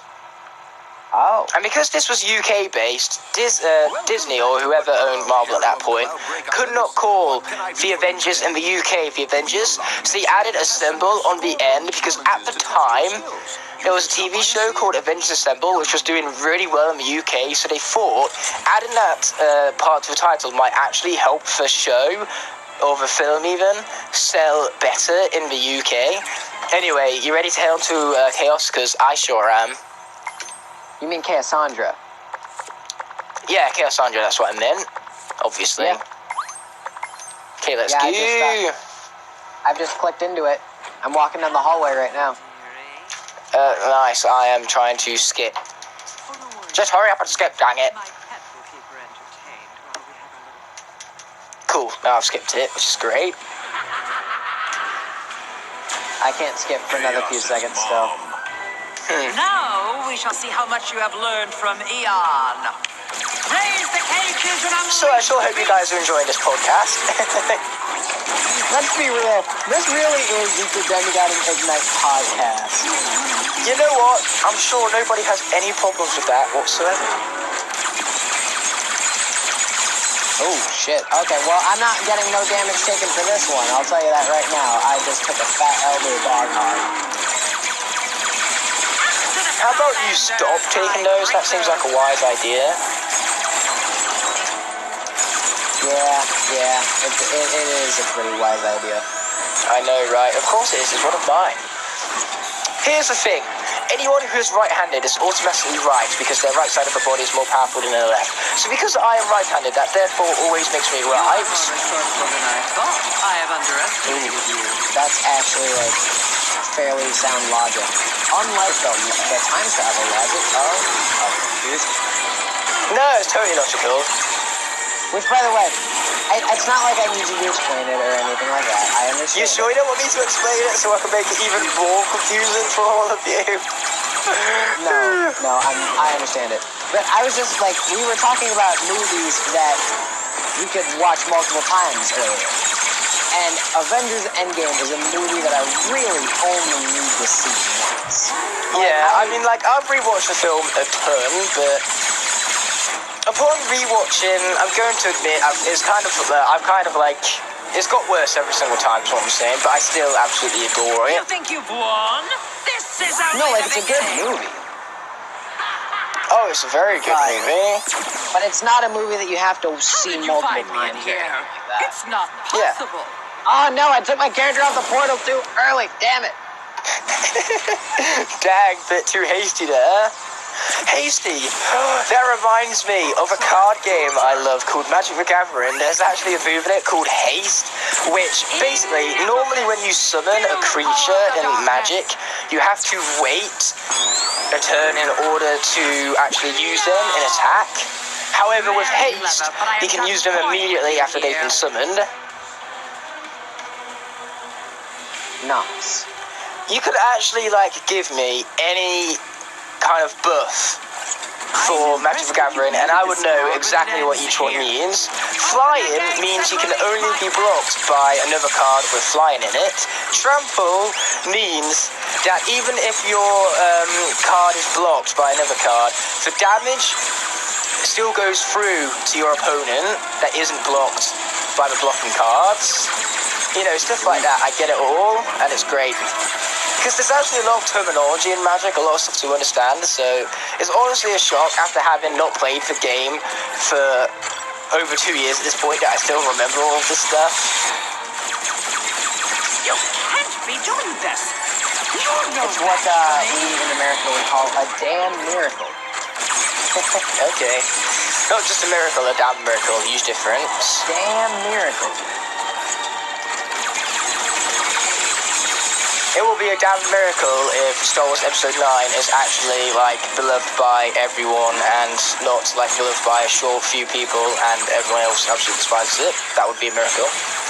Because I think no matter what, just because of a bad taste that Last Jedi has in a lot of people's mouths, it's going to wind up, you know, going to lead towards a lot of unnecessary hate towards Episode 9.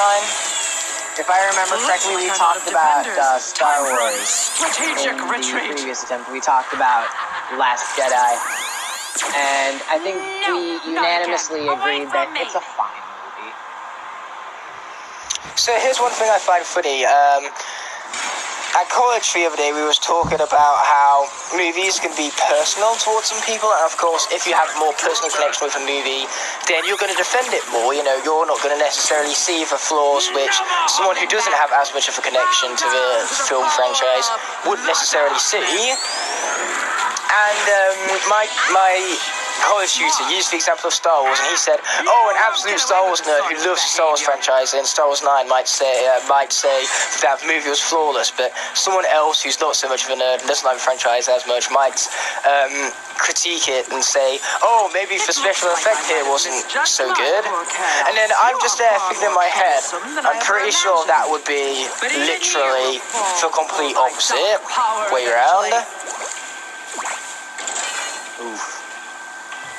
See, I just find that funny. I was so tempted to just raise my hand and say that would be the opposite way around. Alright, I've made it to Bubba Greaves. I have also made it to Bubba Greaves. Nice. Attack the Skylander with everything you have. No mercy. Fire Ice is freaking just a good character. Wait, you can shoot and have an enemy magnetized at the same time? I did not know that. You didn't know that? No, I've never actually experimented with that before. Huh. Because I always pick up an enemy and drop immediately. I've never actually tried picking up an enemy and then firing at the same time. Oh, I should probably pick up that bomb now. Yeah, you probably should. Yeah, should I? Should I though? Alright, Baba Greaves is half dead. Mine is at a third right now. You will never overcome the power of... And I still love that freaking turkey hat. Alright, now mine's out. Now mine's like really out there. Oh, that's right, your Magnet Charge is a turkey hat. Yep, and it's awesome.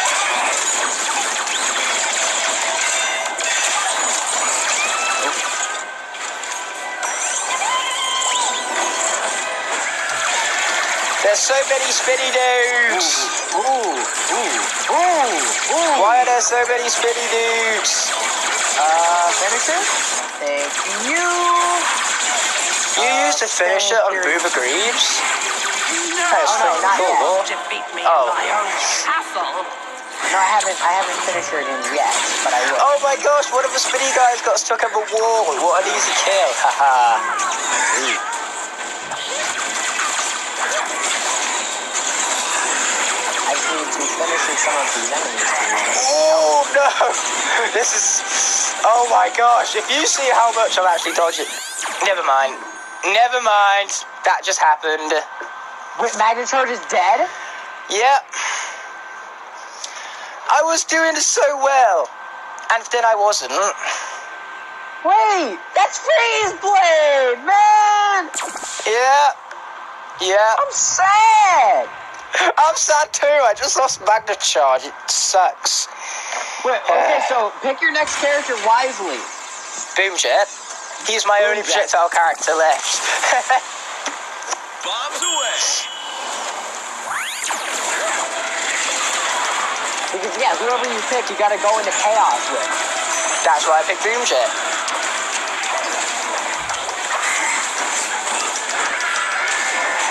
Yeah, I was doing so well. I was like dodging everything, but then at the end, something just kind of nipped me off guard. There was so many projectiles being thrown around. It was ugh.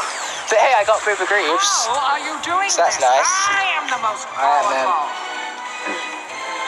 Stay back. All that's left is to finish Cassandra. Okay, so I've had Ring of Heroes on in the background this whole session, and I've just run out of energy. That is so annoying. I hate that. Like, why is energy even a thing? Why can't you just play the game for as long as you want to play it? Bombs away. And it's not just Ring of Heroes that does that. Most mobile games do that. And it's a nuisance, a big nuisance. And I don't like it at all. Behold the unparalleled You know what it is? power of Unfortunate. the darkness. Exactly. Dude, I can't believe you lost Magnet Charge. Like I say, it's totally for bad path's fault. I don't doubt that. If you had gun path, if you upgraded gun, everything would be so much better. Like I say, I tried my darndest, but projectiles were everywhere, and no matter which direction I went in, I was getting hit. Because here's the thing, I had no time whatsoever to actually stop and attack my enemies because they was all too busy firing at me. Dude, that sucks. And now I lost Turkey Hat Boy. I lost the Turkey Hat of all things. No! Exactly. Hero of Cloudbreak Island. Whenever you are ready, we can suit up to go to Cloudbreak Core, or we do technically have my rule in place. We do have the sacrifice rule. Well, in that case, I'm totally up for sacrificing for dig characters for the speed characters. I am also in favor. All in favor, say aye. Aye. Looks like we're doing it then. Right, And remember, remember? Remember, it's got to be in Latin, so I am going to be doing the whole spellcasting sacrifice thing.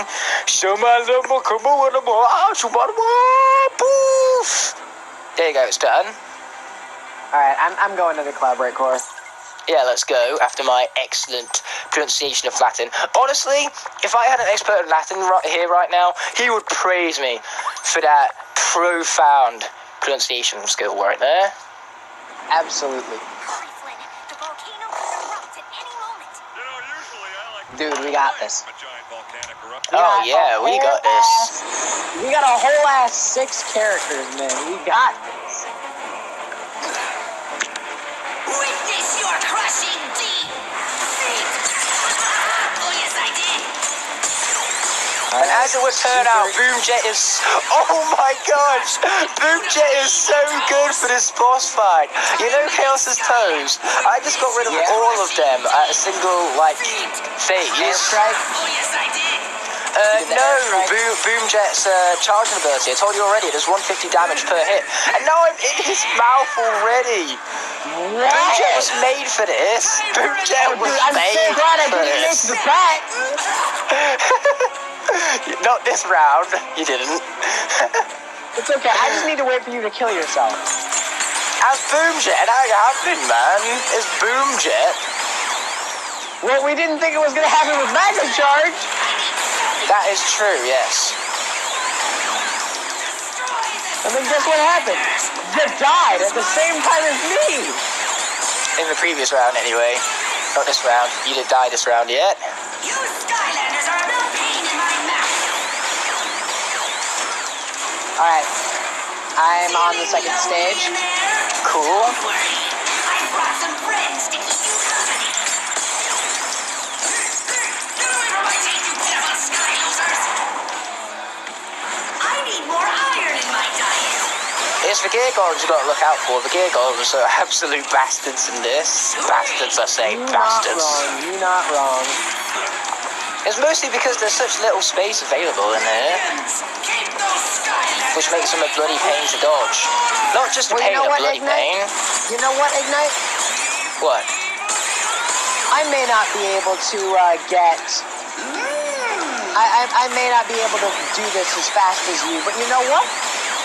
I'm gonna do this without taking damage. Oh, I've already took damage. That's impossible for me now. You Skylanders are a real pain. But hey, that's fine. That gives you bragging rights to something at least. Yeah, on the original attempt, I did it faster than you, and on this attempt, I'm not gonna take a single fucking hit. Oh, I'm in the brain. I'm in Chaos's ugly brain. How is it the size of a peanut? That's what I find so hilarious. Miserable fools. The fact this brain is so tiny. Colossal, I tell you! Behold! As my Which doesn't really make sense, because Chaos at the end of the day, he is still pretty smart being able to come up with all these schemes and things. Like, these are not obvious, easy schemes. Except for Giants. Lucky when he revived in the Archean by total accident. Yeah. I'll chalk that one up to pure luck, but the rest of this takes a lot of, at least, thought. Yeah, exactly.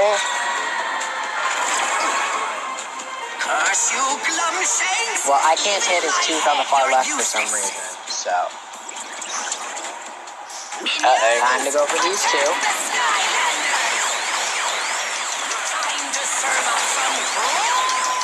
Great, it's everyone's favorite, those rocket dudes. Oh, how I hate rocket dudes. Oh, shit. Oh, well, yeah, I can't do it without taking damage because it's gotta be the fucking air tech combo. No! Oh, man, never mind.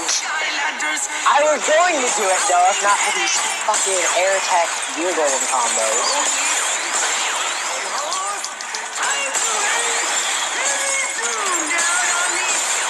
Yeet, finisher.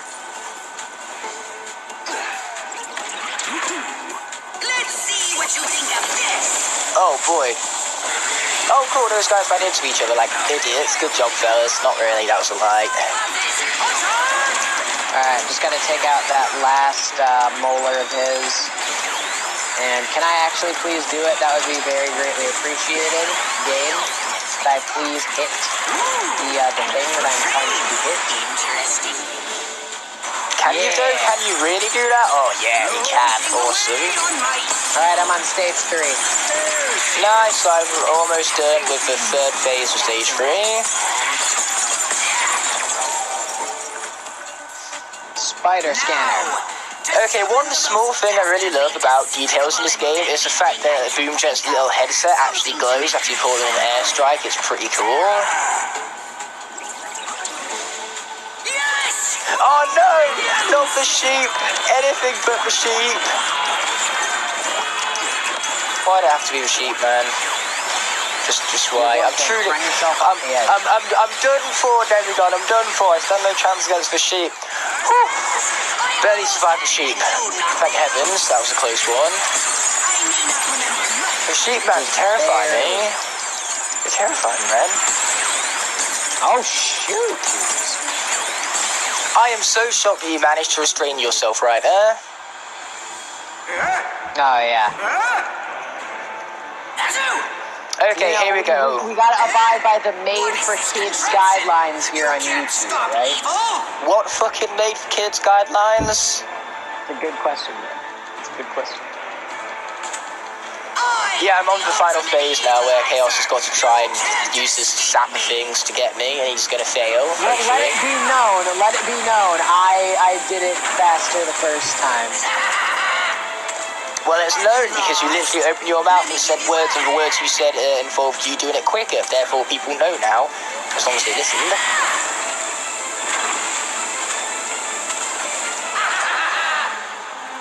Let's see how you deal with this. So now you're gonna be waiting on me, is the thing. Yeah, that's gonna be a bit of a shocker, actually. Not used to that, although I do have to be more careful about these zappers. For the first time in this series, you're gonna be waiting on me to finish something.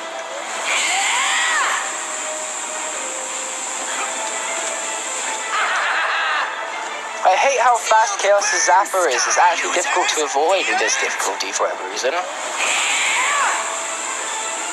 And I'm playing it safe, which is the worst thing about it, because that will give you time to catch up. Now I've got you.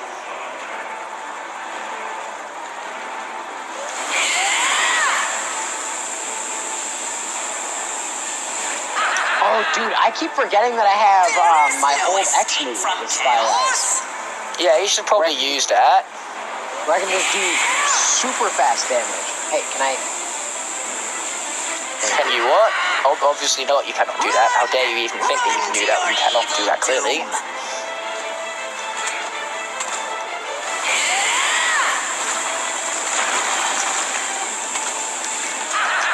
That was so close! Oh my gosh! You almost lost Boom Jet? It literally hit, like, you know how he has that exhaust thing? It literally hit the tail end of that. I'm so lucky that wasn't classed as a hitbox. Let me give you a hand. It was like winning a race by a toenail. Like Mario Maker hitboxes, you know, where you hit a spike with your toenail and you die, except from it's not like that at all. There is no escape from chaos. Yeah, guys, if you're playing Mario Maker, make sure your toenail doesn't clip the very, very edge of a spike, okay? Otherwise you're done for. I am the ultimate evilizer. You can't escape me. Alright, I'm on the final stage. I'm hoping that I'm almost done with the final stage, to be honest. Feel the burn, sky losers. Feel it.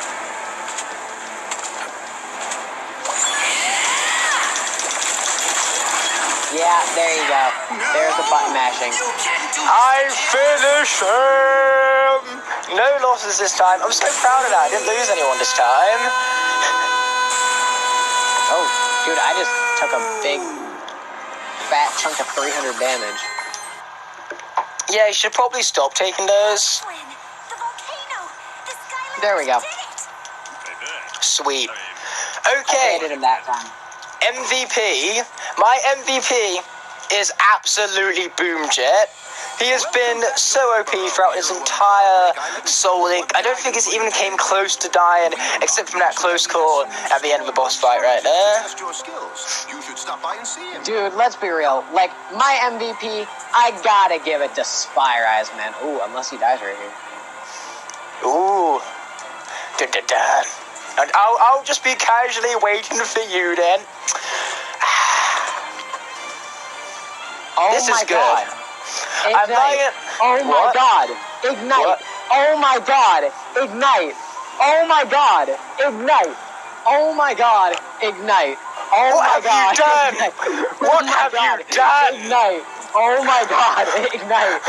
Oh my god, Ignite! Oh my god, Ignite! What just happened? Oh my god, Ignite! Oh my god, Ignite! Oh my god, Ignite! I actually killed Spyraz on literally the last motherfucking laser this guy shot at me. I think I broke my demigod right here. He seems to be repeating the same thing over and over again. Oh my god, Ignite! There's no fucking way. I'm so pissed. I'm legitimately so pissed at that. Dang it, Demigod, dang it. If I had jumped 1 frame later, I wouldn't have died there. I'm pissed. I'm livid. Dang it, Demigod. I was trying to relax here. I was just lying down on my bed, closing my eyes, putting my arms behind my head, you know, going for a little tan maybe, even though there was no sun outside whatsoever.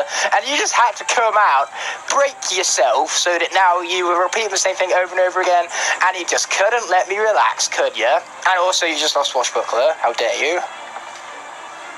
I'm so fucking livid at that, dude. That was literally the last move. I'm so fucking pissed. Demigod, are you mad by any chance? Because I'm not seeing it. I don't think you are. I think you're totally fine over there. Man. I'm seriously pissed at that. Never mind, he is seriously pissed. He's not just pissed, he is seriously pissed. That's literally fucking bullshit. Hey, don't worry about it. I still lost more characters than you, technically speaking. And I love the fact that we did for sacrifice, and we didn't even use it. And let it be known, I switched to Rattleshake because that's who I fucking won with last time, man. Awesome, yeah. Why the heck not? I cannot believe that. Spyraz was absolutely the MVP, and then he just fucking died, man. He could still be the MVP, you know, just because he's dead. Spyraz is absolutely... Okay, well, technically it's MVS, Most Valuable Skylander. Spyraz was absolutely the most valuable Skylander in this playthrough for me, man. Yeah, like I said already, mine was Boomjet. What a fucking good Skylander. I'm going to call in an airstrike just to celebrate Boomjet's MVP-ness, and another one just for good measure. Well, guys, it's your outro, Ignite. It is my outro, so before I get into the amazingness that is the outro, do you have anything you want to say to the viewers first? Honestly, just thank you guys for watching this series, really. Like, that's all I gotta say. Me and Igknight have had a fucking blast recording it. Absolutely, it's been fantastic. I want to thank you so much for inviting me to be the first one to do Soul Link with you. It's really honouring the fact that you thought of me when you made this series. Hey, it's no problem, man. Like I said at the end of the last one, or I tried to say at the end of the last one before you lost the audio, I wanted to pick someone similar enough to my skill level. I'm like, hey, Igknight's right there. Hey, he's not doing anything right now. Yo, Igknight, you want to do this with me? And you're like, sure. And now we're here, and we have destroyed Swap Force, man. We've destroyed it. Yeah, we only had 3 losses, 2 on my behalf, 1 on yours. One bullshit one, let's be real. Exactly, yeah. The hardest sacrifices require the greatest wills. Thanos, Infinity War.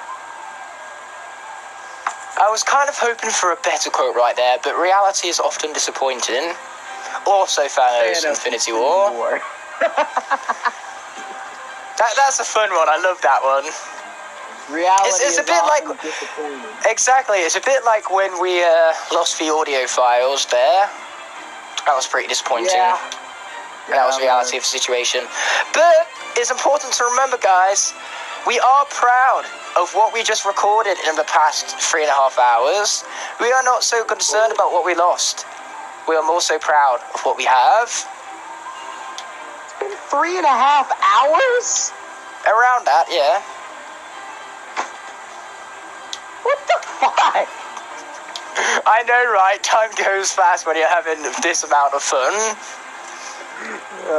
But anyways, thank you guys for watching the Demigod and Igknight podcast while we play Skylanders Swap Force in the background. Yeah, we should probably end this off before Demigod actually falls asleep and collapses. So I want to thank you guys, on behalf of both of us, so much for checking out these dozen episodes of the Skylanders Swap Force Soul Link. And hopefully we'll be seeing you guys whenever we get to that next Soul Link that we've been alluding to. And until that moment arises, peace!